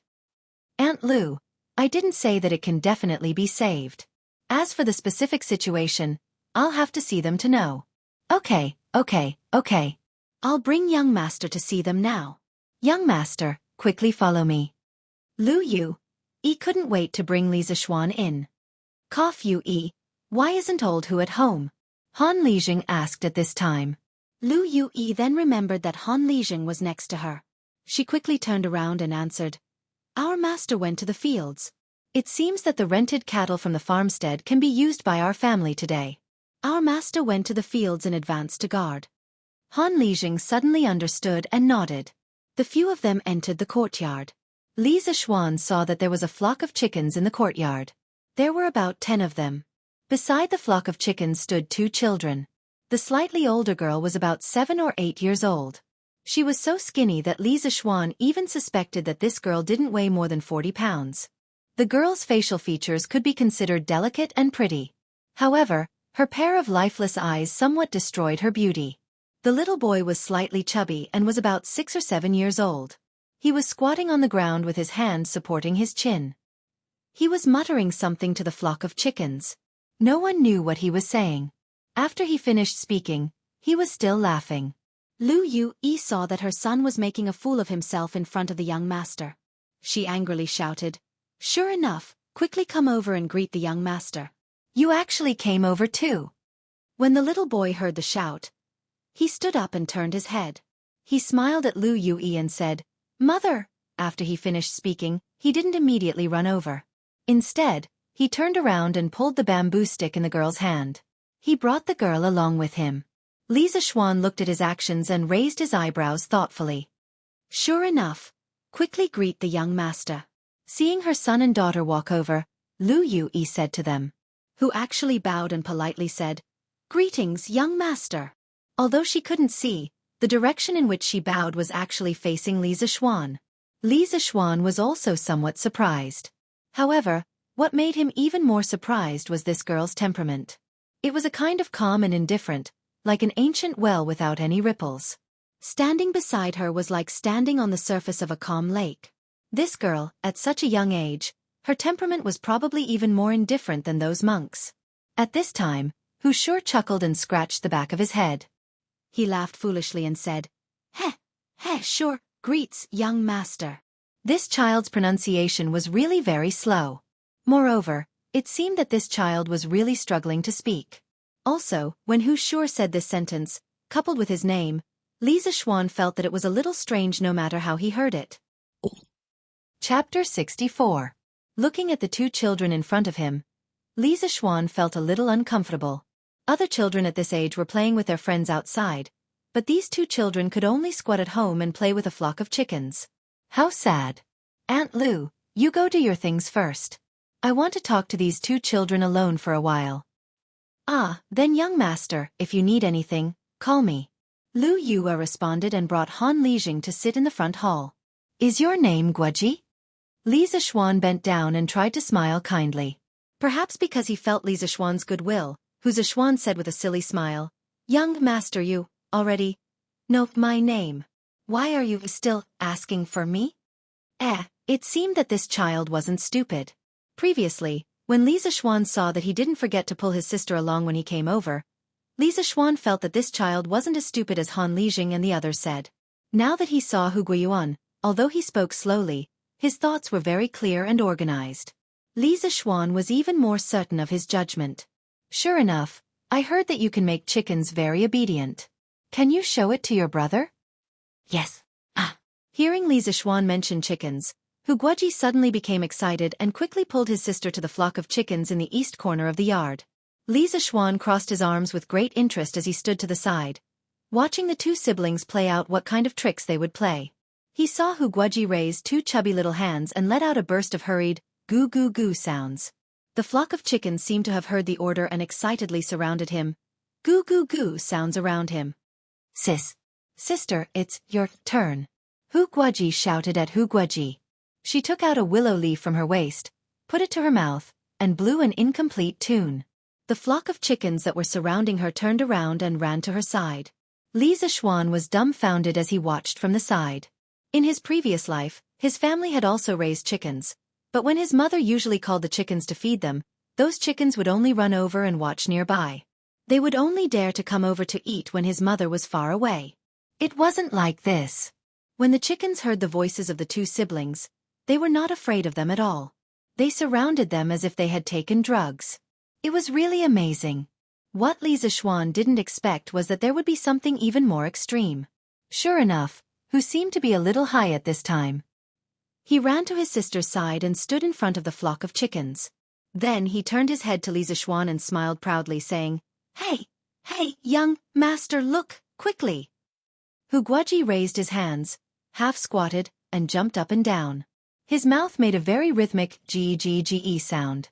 The flock of chickens in front of him, at this moment, seemed to have heard his call and lined up neatly in front of him. What was even more amazing was that the flock of chickens actually followed Hu Guoji's rhythm and began to jump. They also tilted their necks and turned their heads neatly. Perhaps Hu felt that it was boring for his brother to play alone, so he put the willow leaf next to his mouth and played a happy and melodious tune with Hu Guoji's rhythm. In the small courtyard, a young girl was standing under the sun and playing a tune. A young boy was happily walking while making strange sounds. The flock of chickens on the ground twisted their bodies to the rhythm. This scene was so beautiful that it almost blinded Li Zishuan's titanium alloy eyes. At this moment, Li Zishuan's heart gave birth to a strange feeling. The scene in front of him was as if a young girl was playing music, and then a young boy was below the stage, leading a flock of chickens to do a square dance. Qu'est-ce. Li Zishuan expressed that this was really something that he had seen long ago. Hey, young master, Guoji. How is your acting? The two children played for a while, and Hu Guoji felt tired first, so he stopped and ran to Li Zishuan's side, somewhat proudly asking for praise. Usually, only his sister was willing to play with him. When other children saw him and his sister playing with a flock of chickens, they all treated them as fools and distanced themselves from them. This time, it was rare to have such an amiable young master who specially wanted to see him and the flock of chickens perform. Hu Guoji was very happy and had long regarded Li Zishuan as his best friend. Li Zishuan could see that Hu Guoji urgently needed to be acknowledged and praised by others. He also understood that this child's heart was lonely and lacked recognition. Li Zishuan smiled, rubbed Hu Guoji's head, and said, Sure enough, your performance was very good. You really are the smartest child I've ever seen. Hu Guoji, who was on the side, heard this and breathed a sigh of relief. She was afraid that this young master would say something to hurt her brother like other people and make him sad. Her brother's heart had been hurt enough.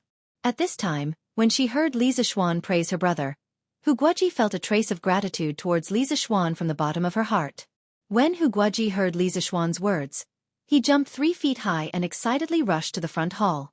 As he ran, he cheered, Mother, young master, just said, I'm not a fool. He said, I'm the smartest child in the village. At this moment, he was so excited that he spoke faster than before. This was the first praise he received from an outsider since he came to this world. Finally, there was someone who didn't treat him as a fool. Of course, Hu Guoji's heart was excited. Although he was young, he had been treated as a fool by the children in the village since he was young. His self-esteem had been trampled over and over again, so of course, he was more mature than his peers. He was so eager to be recognized, and today, there was finally someone who recognized him. Hu Guoji felt that he had never been as happy as today. In his heart he thought, this young master who came from nowhere is really a good person. At this time, Hu Guoji used the bamboo stick to explore the road and came to Li Zixuan's side. She smiled and said, "Thank you, young master, for saying so. I haven't seen my brother so happy in a long time." Although her heart was as calm as still water, it was only for outsiders. For this brother of hers, she naturally cared and loved him very much. Li Zixuan habitually shook his head. Suddenly, he realized that this girl seemed to be unable to see, so he quickly said awkwardly, "Haha, what I said just now was actually the truth. I didn't deliberately say that to make you happy." Hu Guoji said in disbelief. "Really? Of course it's true. In the eyes of others, your ability to make chickens obedient may be worthless, but in my eyes, your ability is priceless," Li Zixuan said with certainty. "Well, although I can't see young master's expression, I can feel young master's sincerity. Young master is speaking the truth. Thank you, young master." Hu Guoji's face finally broke into a smile and said happily. Chapter 65. Actually, how did you and your brother manage to make the chickens listen to you? Li Zixuan saw that this little girl was not as distant to him as before, so he wanted to chat with her. Who actually replied softly, "Young master, isn't this normal? You actually believe that anyone who spends all their time with these chickens will eventually have the ability that my brother and I have. Moreover, my brother and I treat these chickens as our good friends, so naturally, they will listen to us." Li Zixuan was silent. This sentence sounded simple, but it contained endless loneliness and sorrow that ordinary people could not imagine. If it were not for their rough childhood, how could they spend all their time at home with these chickens? Actually, I just said that your and your brother's ability is valuable in my eyes. Do you know why? Li Zixuan wanted to change their fate, but this also required them to work hard. He could not cultivate their habit of reaping without sowing. Who actually shook her head and said, "Although I can feel that young master is telling the truth, I can't think of what my brother and I can do for young master with this ability. Actually, you should have heard from your mother that I want to raise a large number of chickens in the Han family manner, right?" Who actually nodded. Li Zixuan continued, "I need you and your brother to teach your ability to a group of people.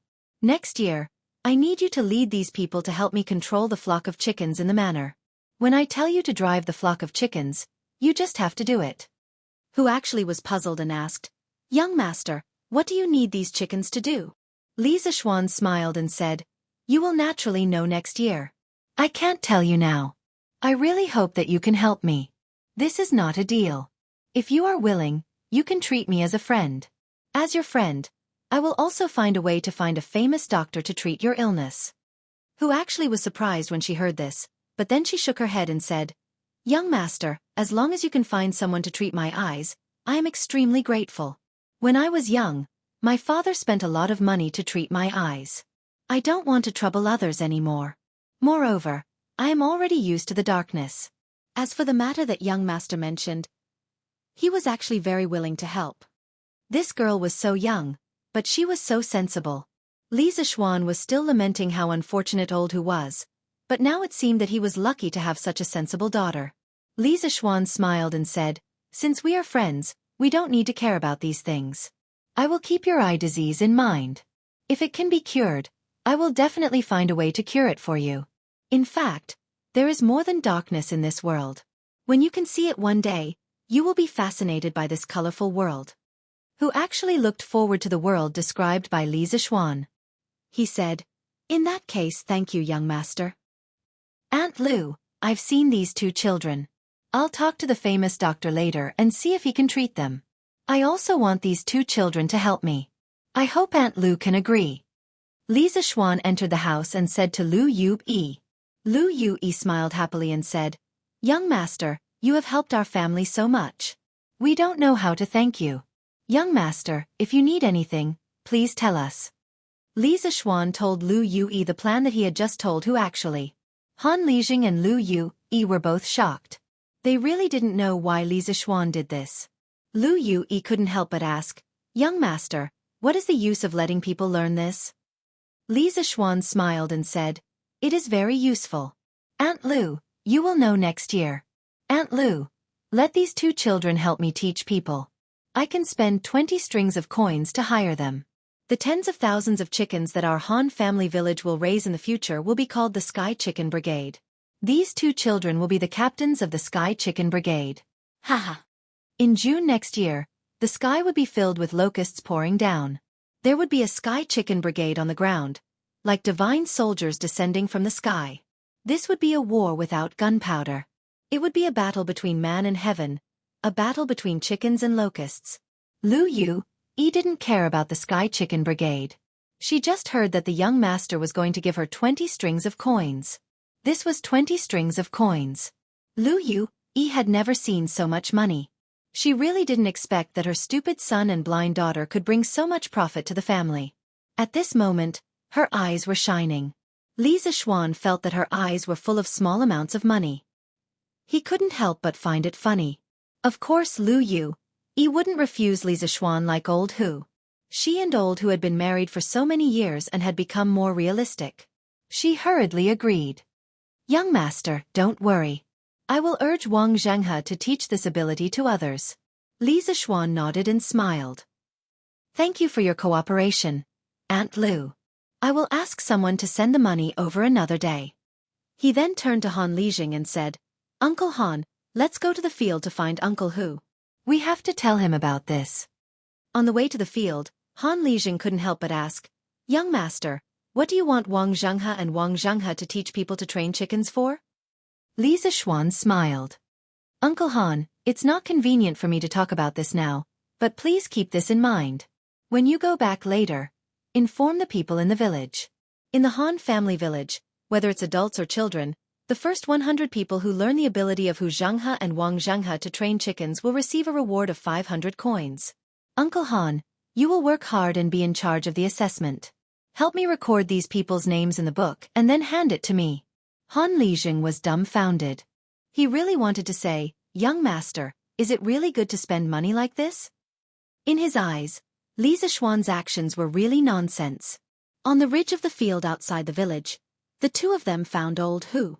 Seeing him sitting on the ground, bored to death as if he was waiting for something, the 2 of them walked over. Old Hu, young master and I are here to see you. Han Lijing called out. Io Lijing, young master, why are you here? Old Hu stood up in surprise. Uncle Hu, I came to talk to you about Wang Xianxia and Wang Xianxia. Li Zixuan replied. Young master, what's there to talk about those 2 children? Old Hu stared at him in confusion. Li Zixuan told Old Hu about his thoughts just now. Old Hu immediately widened his eyes and said in disbelief, Young master, don't make fun of me, Old Hu. You only want my 2 children to teach people how to train chickens, and young master will find a famous doctor to treat the 2 children? Li Zixuan nodded and smiled. Uncle Hu, what I said is true. Why would I make fun of you?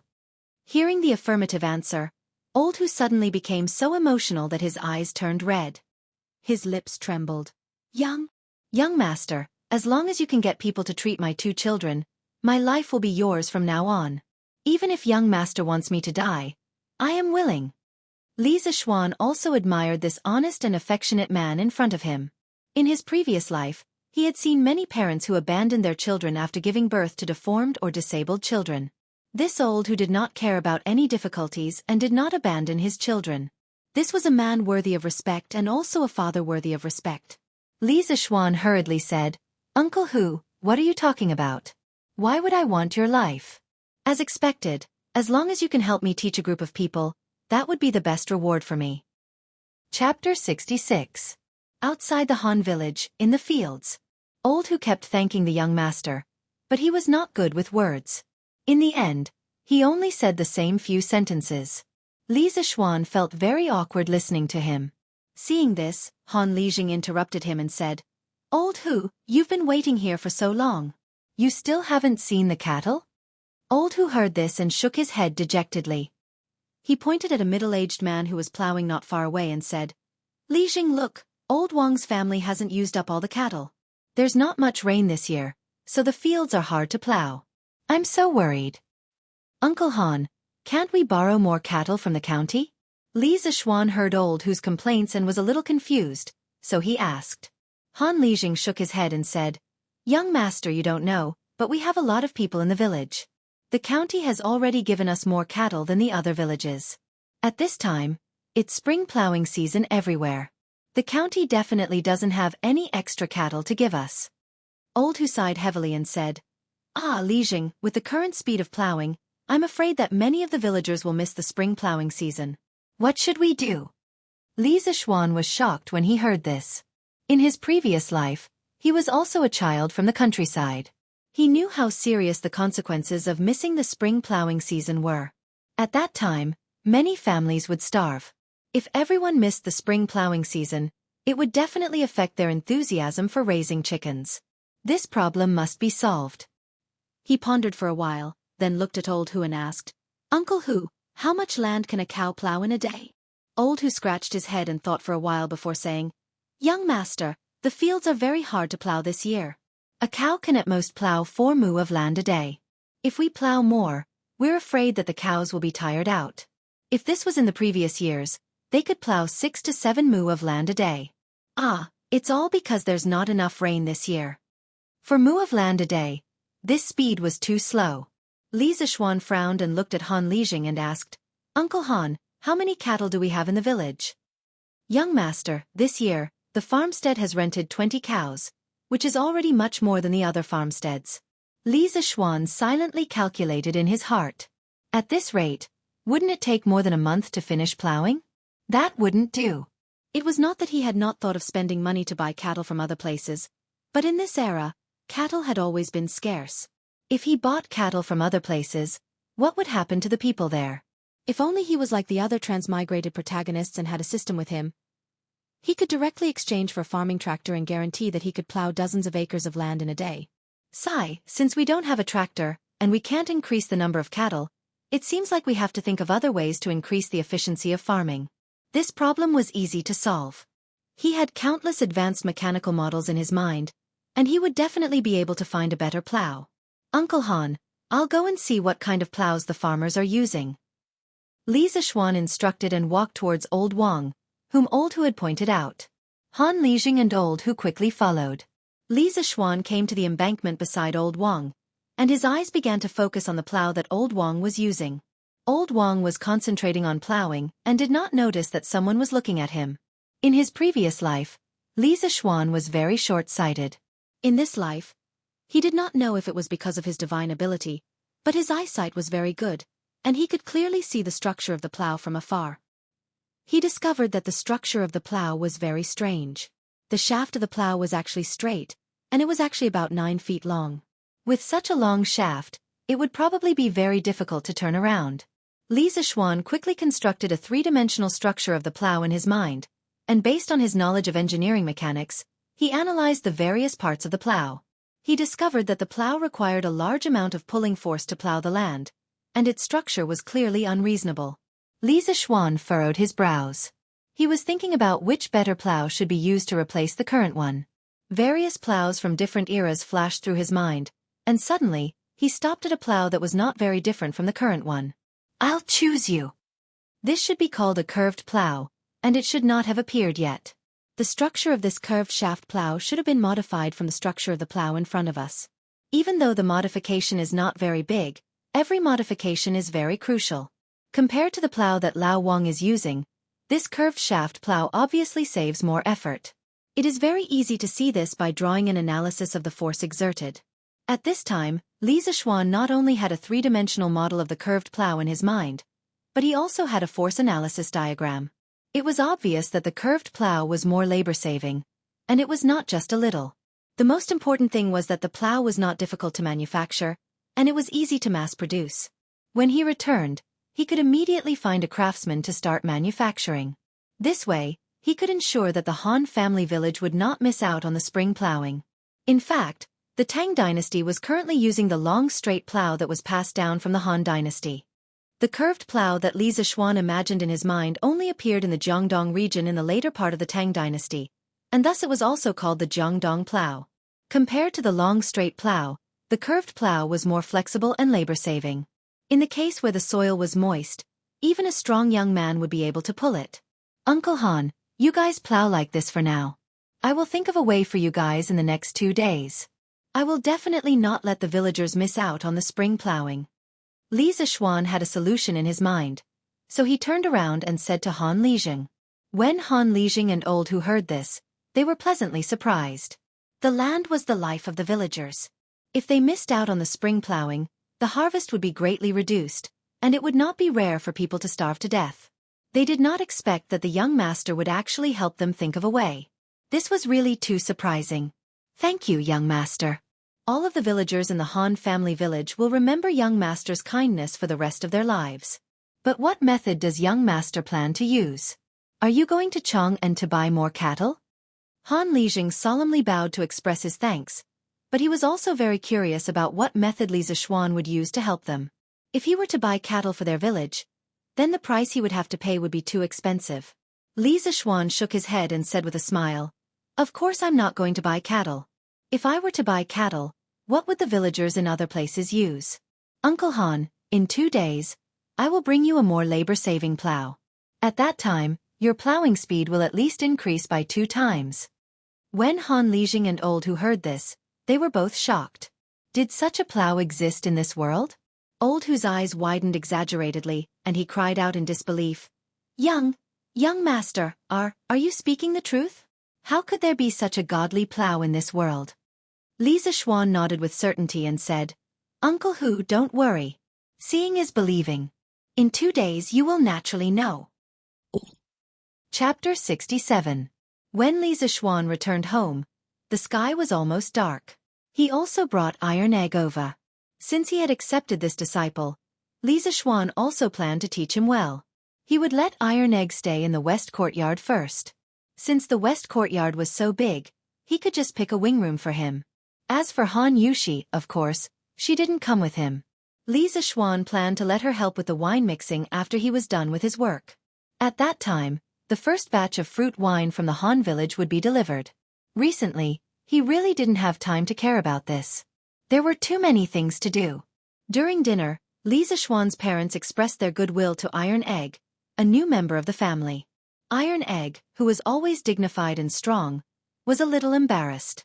During dinner, he was teased by Lan was also very happy about Iron Egg's arrival. Now, she finally had a playmate of the same age. Although her brother was usually very good to her, he always treated her like a child. Lan always felt a little indignant. Now that Iron Egg was here, she was no longer the youngest. Of course, this was only what she thought. In reality, Iron Egg was a few months older than her. After dinner, Li Zishuan reported the number of chickens raised by the Han village to Old Man Li in the study. Old Man Li was shocked.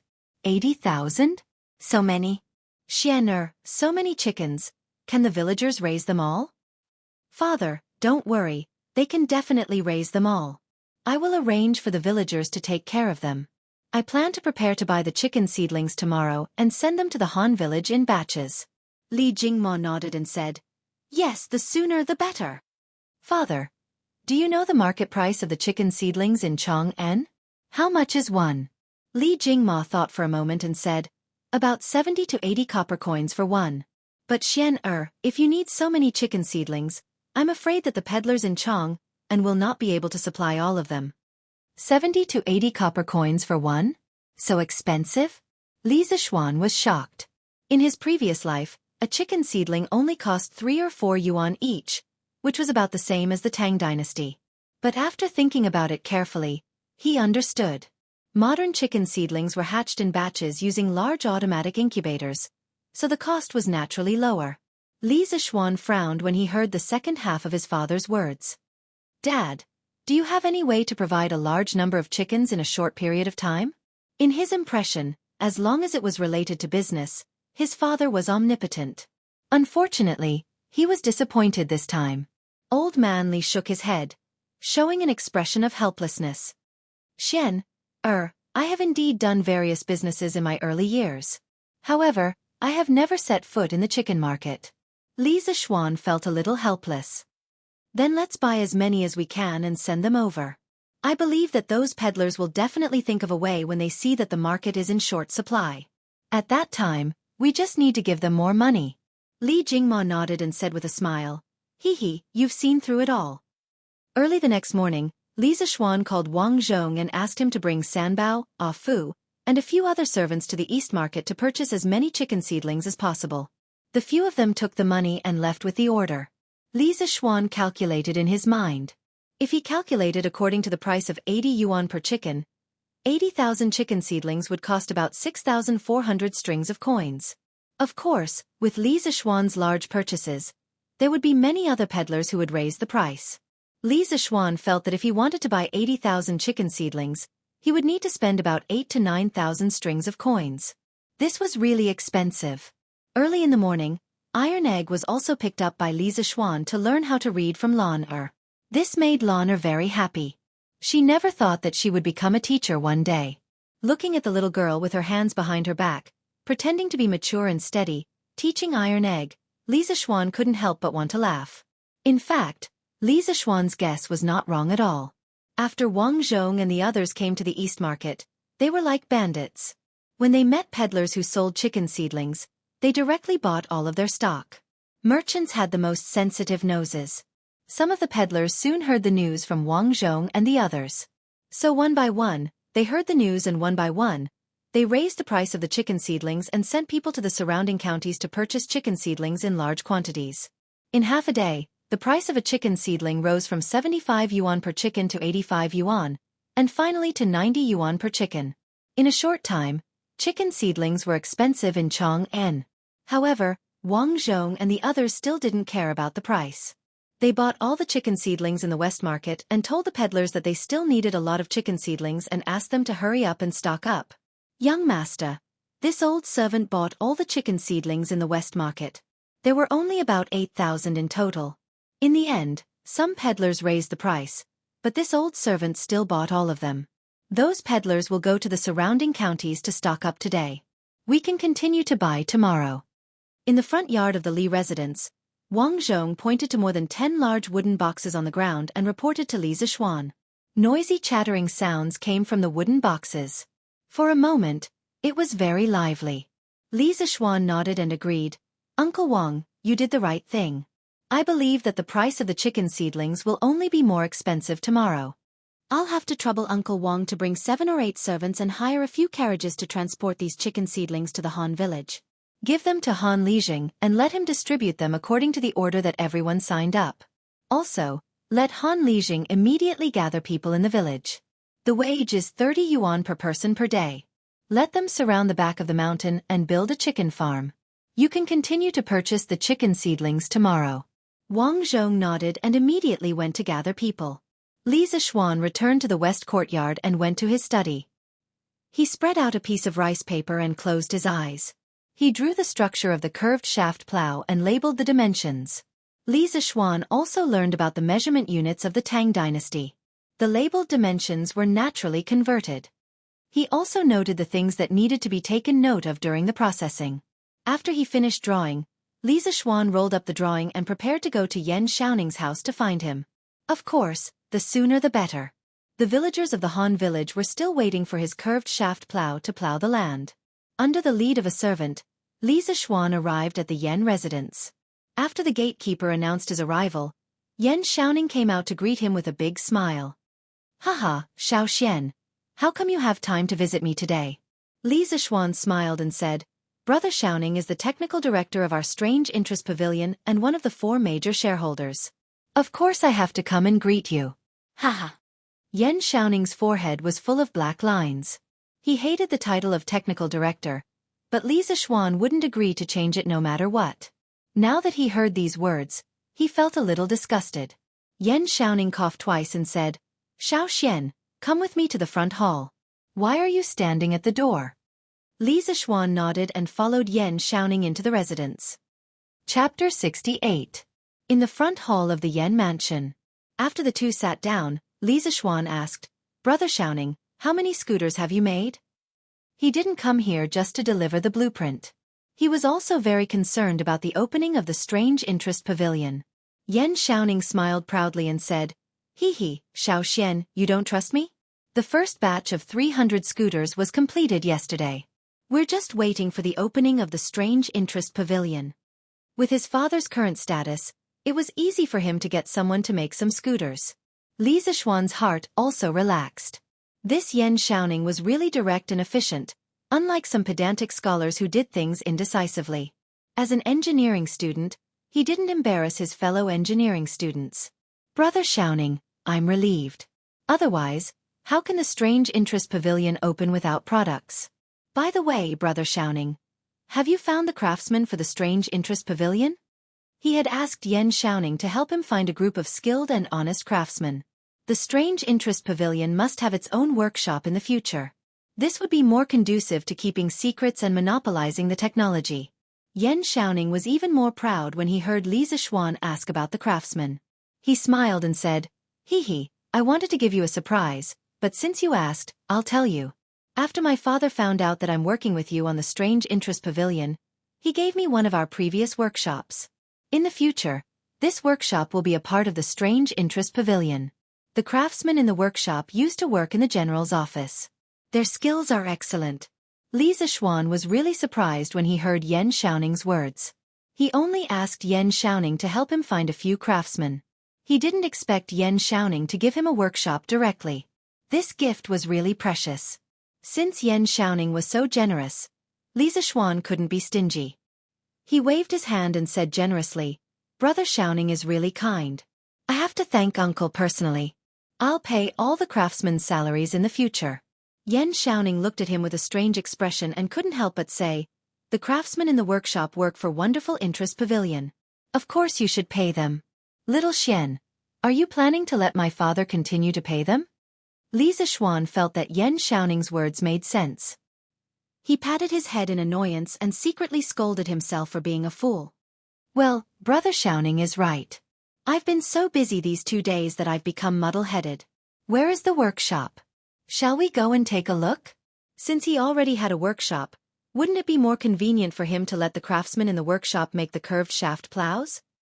The workshop is in Yi Lane, which is very close to the East Market. It will be very convenient in the future. Li Zixuan said happily, "That's great. Brother Xiaoning, shall we go to the workshop to have a look? Since little Xian wants to go and take a look, then big brother will respectfully accept." He followed Yen Xiaoning to Yi Lane.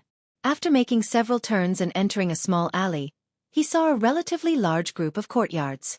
Although the houses were not luxurious, they occupied a large area. There was a sign hanging above them that read, "Strange Interest Pavilion Workshop." Li Zixuan looked at Yen Xiaoning in confusion. He didn't expect him to act so quickly. Yen Xiaoning seemed to see the confusion in his eyes. He smiled proudly and said, "My father said that since he gave the workshop to us, of course he had to change the name. This plaque was personally inscribed by my father. What do you think?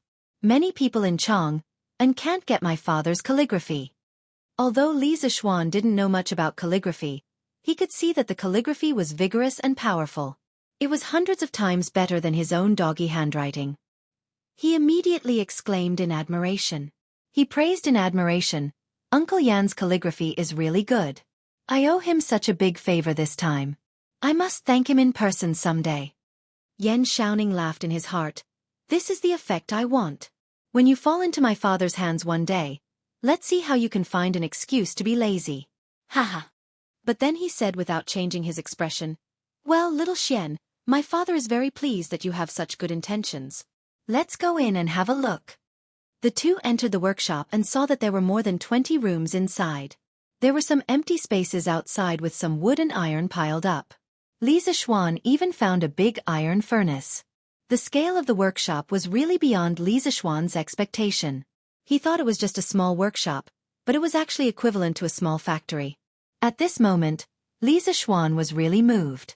Looking at Li Zixuan's shocked expression, Yen Xiaoning introduced it to him. "Little Xian, this workshop was built by my father in the year of Wuda Yuan. At that time, it was just a small workshop and my father was only a supervisor. But our Yen family is a real engineering family and we know many people in the same field. It didn't take long for the workshop to expand gradually and we have more people. Now, there are more than 60 craftsmen in the workshop. Some of them are old craftsmen, such as Faubert, who worked with my father before. Their skills are superb.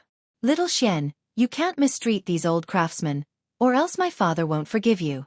Li Zixuan waved his hand and said, "Of course I won't mistreat them. These people will be the foundation of our strange taste pavilion in the future. In the future, their salaries will be increased by 50%. Yan Xiaoning raised his thumb and laughed. Haha, brother, you're generous. The two of them entered a house and saw an old man dressed like a farmer drilling wood. He should be making a scooter. Faubert, are you busy? Yan Xiaoning called out. The old man turned around and saw Yan Xiaoning. He smiled and said, Oh, young Master Yan, you're here. This is? He pointed at Li Zixuan. When Li Zixuan heard Yan Xiaoning call this person Faubert, he remembered what Yan Xiaoning said just now. He knew that this person was an old man in the workshop and couldn't be neglected. He took the initiative to introduce himself. Faubert, hello. I'm Li Zixuan, one of the owners of Strange Taste Pavilion. You can call me Little Xian. Faubert raised his eyebrows and said in surprise, You're the one who invented the scooter and the roller bearing? Li Zixuan smiled and nodded. Faubert said in surprise, I didn't expect that you could come up with such a good idea at such a young age. It seems that we old guys are really old. Haha. What are you talking about, Faubert? As the saying goes, having an old man in the house is like having a treasure. I have a lot of immature ideas in the future, and I need you to guide me. Li Zixuan valued these old craftsmen very much. Although their physical strength was not good, their experience was very valuable. Faubert felt warm in his heart when he heard Li Zixuan's words. This owner was young and talented, but not overbearing. Faubert also had a good impression of him. He stroked his beard and smiled. Haha, you're too serious. We old guys just can't stay idle. We have no regrets if we can make one last contribution to the workshop. Faubert, you can call me Little Xian in the future. You're an elder, and I don't deserve it. Haha, then I'll call you Little Xian. Come, Little Xian, you came at the right time. I was just about to talk to you about your scooter and the bearing. Chapter 69. Strange Interest Pavilion Workshop. Little Xian, I'm a straightforward old man, so don't be offended. Although your scooter is innovative, it's just a toy for children.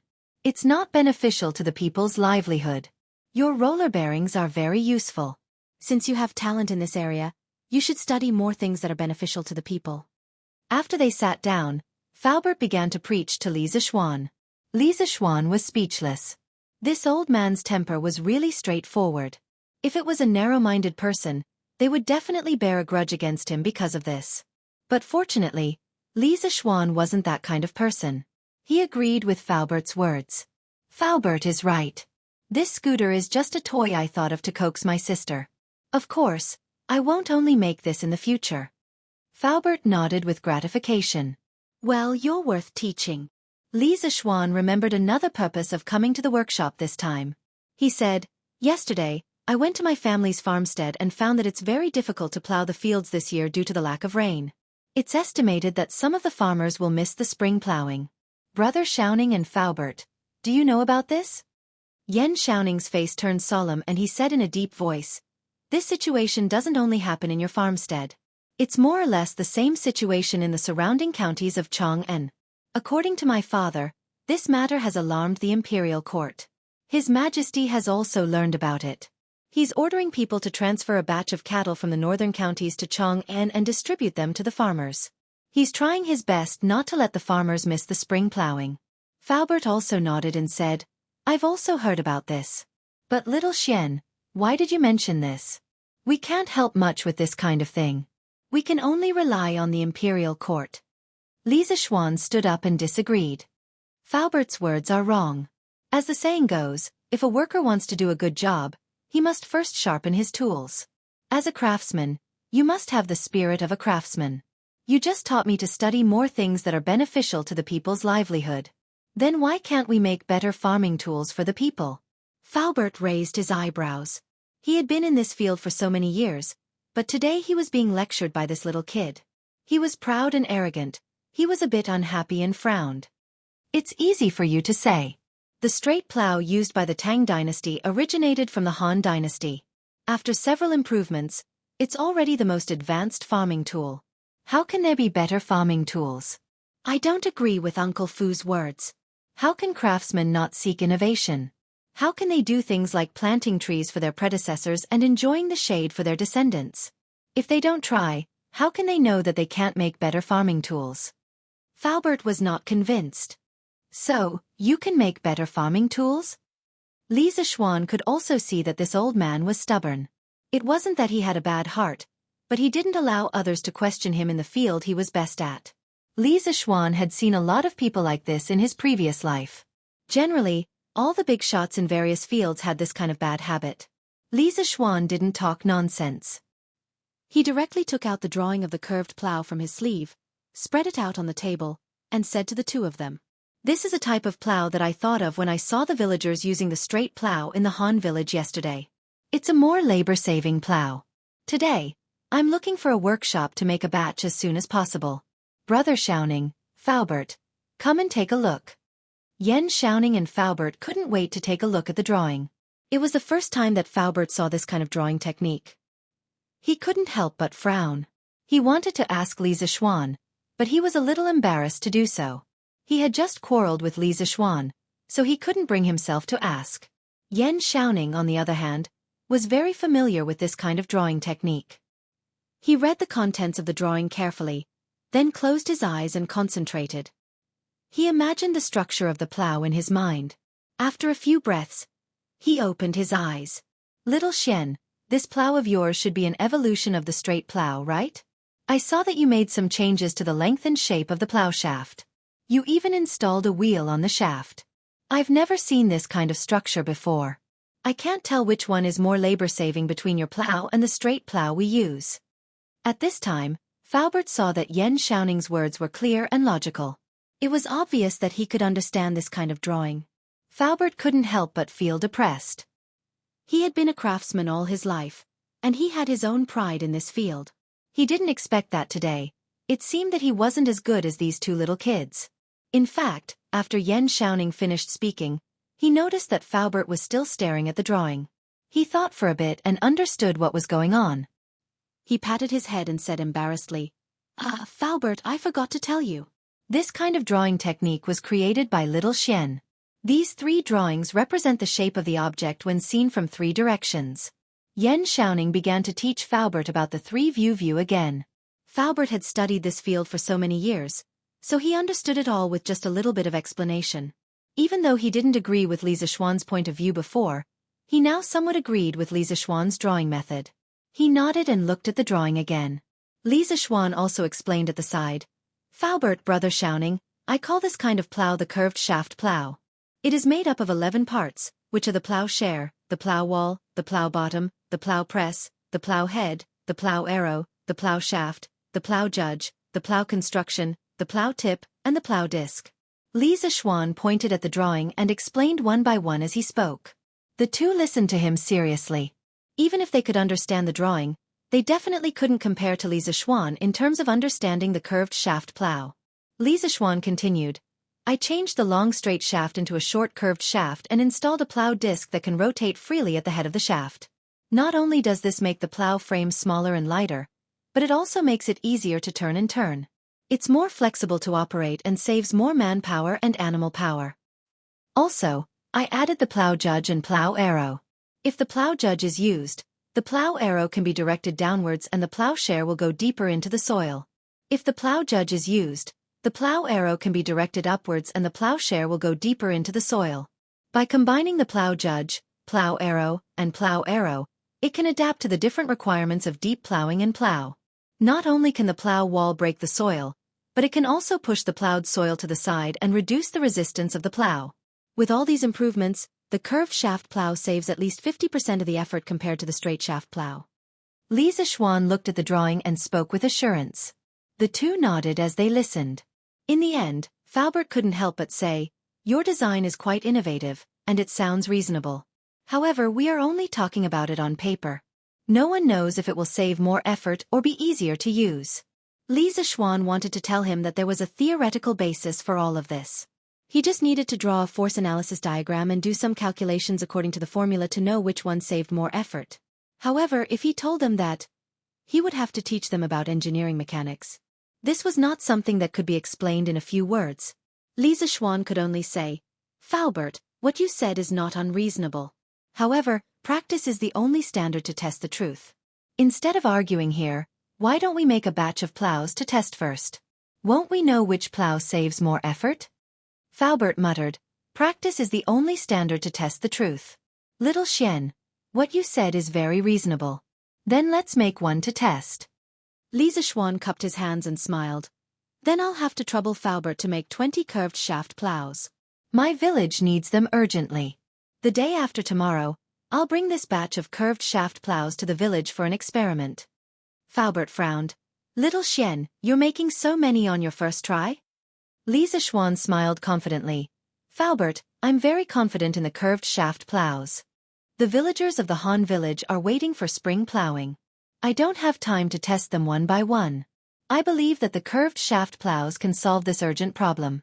Faubert hesitated for a moment and nodded. Okay, since Little Xian said so, then the workshop will work overtime to make 20 curved shaft plows. The day after tomorrow, I'll go with you to the Han village to see the results. I want to go too. Yan Xiaoning hurriedly added. If the curved shaft plows were really as magical as Li Zishuan said, then this would definitely be a shocking event. He had to go and see for himself. Chapter 70.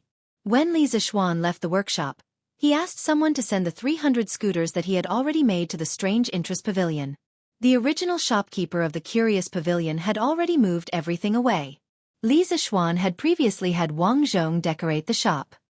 He felt that the most important thing about the Curious Pavilion was the novelty of the products, not the decoration of the shop. Brother Xiaoning, now that we have the first batch of scooters, I plan to open for business tomorrow. I will have someone inform the Crown Prince and Princess Chang'e that tomorrow at noon, Brother Xiaoning, please be there on time. With the first batch of scooters, Li Zishuan's back was firm and he planned to open for business immediately. Yan Xiaoning was shocked. So fast. Li Zishuan nodded his head. Since we already have the first batch of scooters, the sooner we open for business, the better. Besides, there are still a lot of things waiting for me to do. Okay, then your brother will definitely be there on time tomorrow. When Li Zishuan returned home, he immediately wrote 2 invitations and asked Wang Zhong to send them to Cheng Chumo and Li Chengqian. These 2 good brothers still had to be notified and at the same time, let them come and support him. Wang Zhong accepted the order and left. Li Zishuan then called for San Bao, instructing, San Bao, go to the Western Market and find 6 children from the vaudeville troupe. 6 or 7 years old will do. Tell them that this young master needs to invite people to perform. Each person will be paid 200 copper coins a day. Quickly go and bring them back. Although San Bao was puzzled, he knew that he should not ask. Thus, without hesitation, he bowed and replied, Yes, young master. San Bao will go immediately. 2 hours later, San Bao returned with the 6 children and a middle-aged man. Young master, San Bao has returned. This is troop leader son of the vaudeville troupe. He was somewhat worried and followed along. San Bao pointed at the middle-aged man and introduced him to Li Zishuan. Without waiting for Li Zishuan to speak, leader son took the initiative to step forward and say, Young master, I'm really sorry. I was just worried that these children were not sensible and would offend young master, so I followed you. Young master, please don't misunderstand. Li Zishuan knew in his heart that leader's son was probably afraid that something would happen to these children, such as encountering human traffickers or something. That was why he followed them. However, this also showed that this person had a good heart and was not the kind of person who only had money in his eyes. Li Zishuan was too lazy to expose him, so he just smiled and said, What are you talking about, leader son? I have a shop in the East City that will officially open tomorrow. I invited these children here mainly to let them perform at the entrance of the shop tomorrow for a festive occasion. Leader son heaved a sigh of relief when he heard this. He had indeed been worried about the safety of these children before, which was why he had followed them here. If that's the case, young master, if you have any requests, feel free to instruct these children. Their playing skills are not bad. This old man will take his leave first. Li Zishuan nodded. San Bao, give your salary to leader son first. After leader son left, Li Zishuan looked at the 6 children in front of him. There were 3 boys and 3 girls. They were all about 6 or 7 years old. Although they looked thin and weak, each of them exuded a sense of cleverness. What are your names? Li Zishuan asked kindly. Young master, my name is Xiao Hang. I'm the oldest among us. This is Xiao Hao, this is Xiao Ji, this is Xiao Shui, this is Xiao Meng, and this is Xiao Ye. Young master, what do you want us to perform? Feel free to instruct us. Although we are young, we can definitely do it well. A slightly older boy came out and introduced them to Li Zishuan. The other children looked at Li Zishuan with hopeful faces. They all wanted to perform well and satisfy this young master. Otherwise, they would definitely be scolded when they went back. Well, don't be nervous. I didn't ask you to perform any difficult juggling. I just want you to play something very interesting. San Bao, go and bring all the scooters in our school. Yes, young master. Half an hour later, San Bao and 2 other servants brought 6 scooters over. The 6 children stared at the scooters curiously. Li Zishuan smiled and said, "Your task is very simple. You must learn how to ride the scooters by today. When my shop opens tomorrow, you will split into 2 groups and ride the scooters. Make 2 lines of scooters at the entrance of the shop to attract the crowd. San Bao, come over and teach them how to ride." San Bao's face was bitter. This was something for children to play with. He was too embarrassed to play with it. Young master, San Bao has never played with scooters before. Stop talking nonsense. If you haven't played with scooters before, then you haven't seen it before. How Lon usually plays with scooters is how you play with scooters. Quickly go and teach them. I will reward you. Li Zishuan was, of course, unwilling to teach a group of children how to ride scooters. It was too degrading. He had no problem teaching his younger sister, but with so many children, it was better to let San Bao teach them.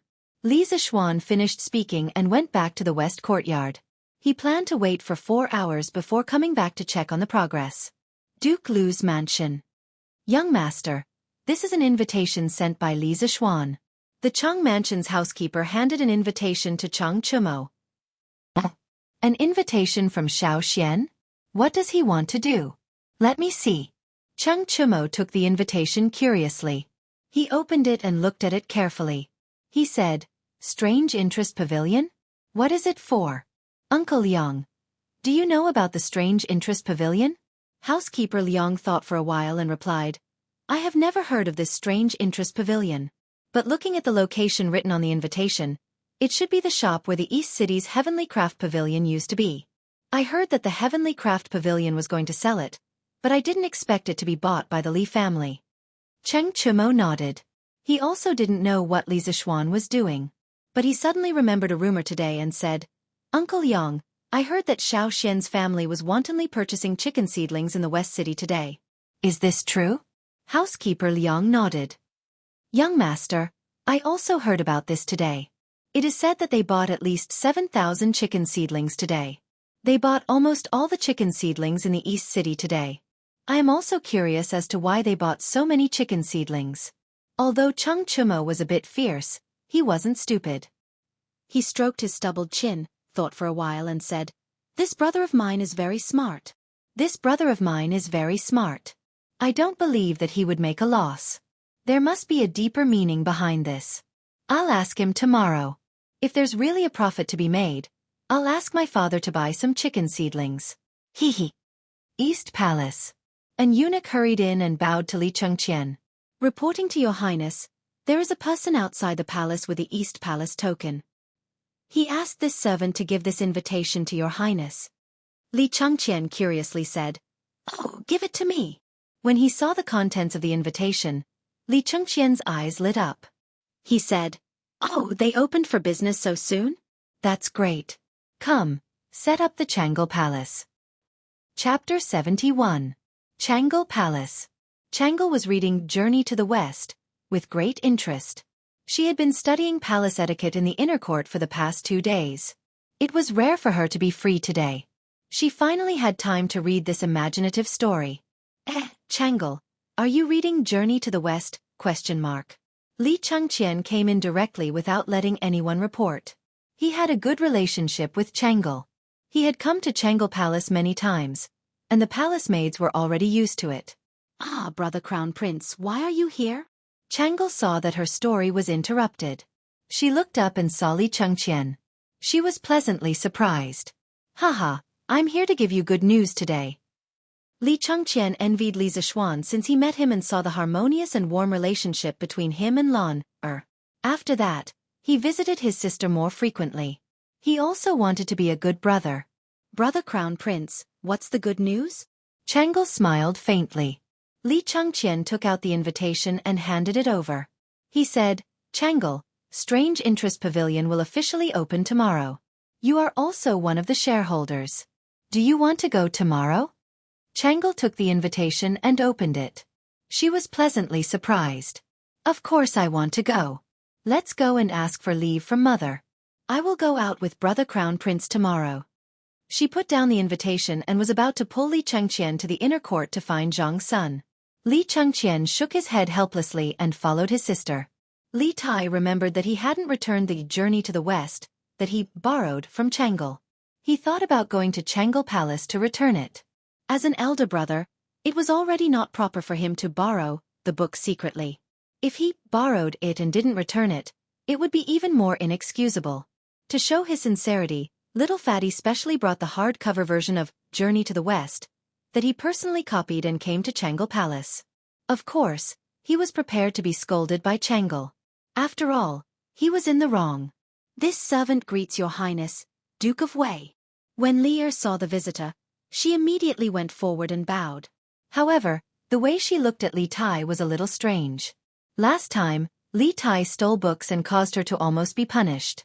Of course, she didn't dare to blame Li Tai.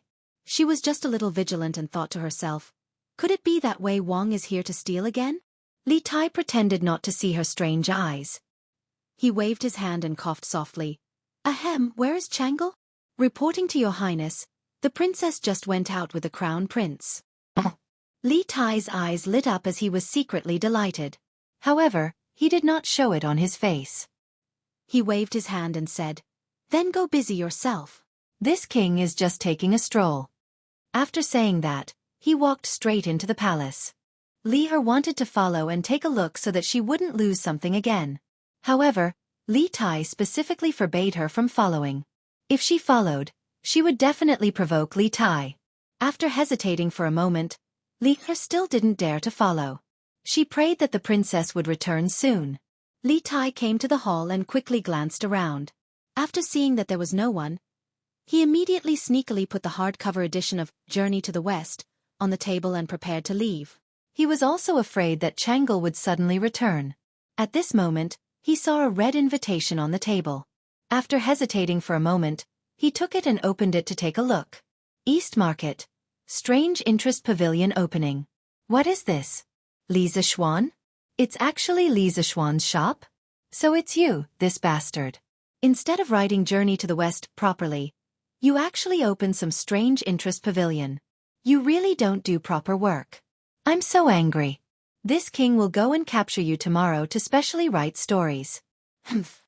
Li Tai put down the invitation and walked away angrily, leaving behind a dazed Li Er outside the hall.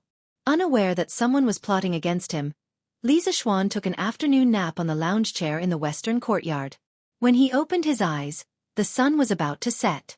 Thinking that the children in the front yard were still practicing their scooters, Li Zishuan hurriedly got up and washed his face. He wanted to go to the front yard to see how the children were doing. Before he reached the front yard, he heard the laughter of children. Li Zishuan even heard Iron Egg and Lan Er's voices. Hence, he hurriedly walked over. Little Ji, pay attention to controlling your speed. Maintain the formation. Yes, got it, brother Little Hang. Little Shui, your team's speed should be faster. Keep up with Miss Lan Er's speed. Don't fall behind. Understood. When Li Zishuan came over, he saw Little Hang instructing a few people to practice their scooters. There were a total of 2 teams. The boys' team, Little Hang was at the front. Iron Egg, that brat, actually mixed into the team. As for the girls' team, Lan Er was at the front. Behind her, 3 little girls were struggling to follow Lan Er. The 2 teams were like 2 small dragons, meandering in the front yard. It was very beautiful. The few children in the field cheered repeatedly, and Lan Er's voice was the loudest. The little girl usually had few playmates. This time, so many children came to play scooters with her. She was so excited that she pulled Iron Egg, who was learning how to read, along. Ah, brother, you're here. When Lan Er saw Li Zishuan, she stopped in her tracks and said in surprise. However, The three little girls following behind her didn't have time to stop in time. Be careful. Seeing that the few people were about to be rear-ended, Xianxia flashed over and picked up Lana and her scooter. Only then did they avoid a chain accident. He put Lana down and glared at her angrily. You're so careless. How can you be so careless? Lana was not afraid of him. She went forward and grabbed Xianxia's arm. She smiled and said, Lana knows that brother can save me in time. Didn't it happen last time? Little Hang and the others had also stopped their scooters. They came to Xianxia with some fear and said with trembling, Young master, please forgive us. We didn't take good care of Mississippi. Xianxia smiled and waved his hand. He was not the kind of person who couldn't distinguish right from wrong. It's not your fault. Don't be afraid. I just saw. Little Hang, you guys are practicing very well. Let's stop here today. Tomorrow morning, when the gate opens, you guys come over and practice for a while. At noon, we'll go to the East Market together. San Bao, give each of them 10 coins. You guys go home quickly. It was not that he was stingy, but 10 coins was a lot for these children. If he gave them more, it would harm them. When Little Hang heard that Xianxia did not vent his anger on them, he was greatly relieved. These young masters of rich families often beat people over small things. When he heard that there was a reward, Little Hang quickly went forward and said gratefully, Thank you, young master, for your reward. We will definitely come on time tomorrow and practice well. We won't embarrass you. Xianxia nodded. This child was very clever and knew how to talk. He could not help but wonder, are the children in ancient times also precocious? The children happily received the reward and went home. At this time, Lana came over and said, Brother, Lana wants to perform with them tomorrow, okay? Xianxia frowned and said, Lana, why are you adding to the trouble? If there's trouble like just now, it will be very dangerous. Lana pouted and said, It won't happen. Lana, I was happy to see you just now. Lana promises that it won't happen again. Okay, brother? Xianxia's hair stood on end. When did this little girl learn to act coquettishly? He hurriedly jumped away, waved his hand and said, Okay, you go. When the time comes, be careful. Lana cheered and said, Okay, then Iron Egg will go with us tomorrow, okay? Give him an inch and he wants a mile. This was a classic example of giving him an inch and he wants a mile. However, when Xianxia saw that Iron Egg was looking at him with a hopeful face, he knew that this child was addicted to playing. He said, Okay, but Iron Egg has to learn 20 words tomorrow before you can go. Oh, brother is the best. Iron Egg, let's go. Sister will teach you how to read now. Xianxia looked at the little girl's back and shook his head. Alas, this crazy girl. In the future, no one in the family will be able to control her.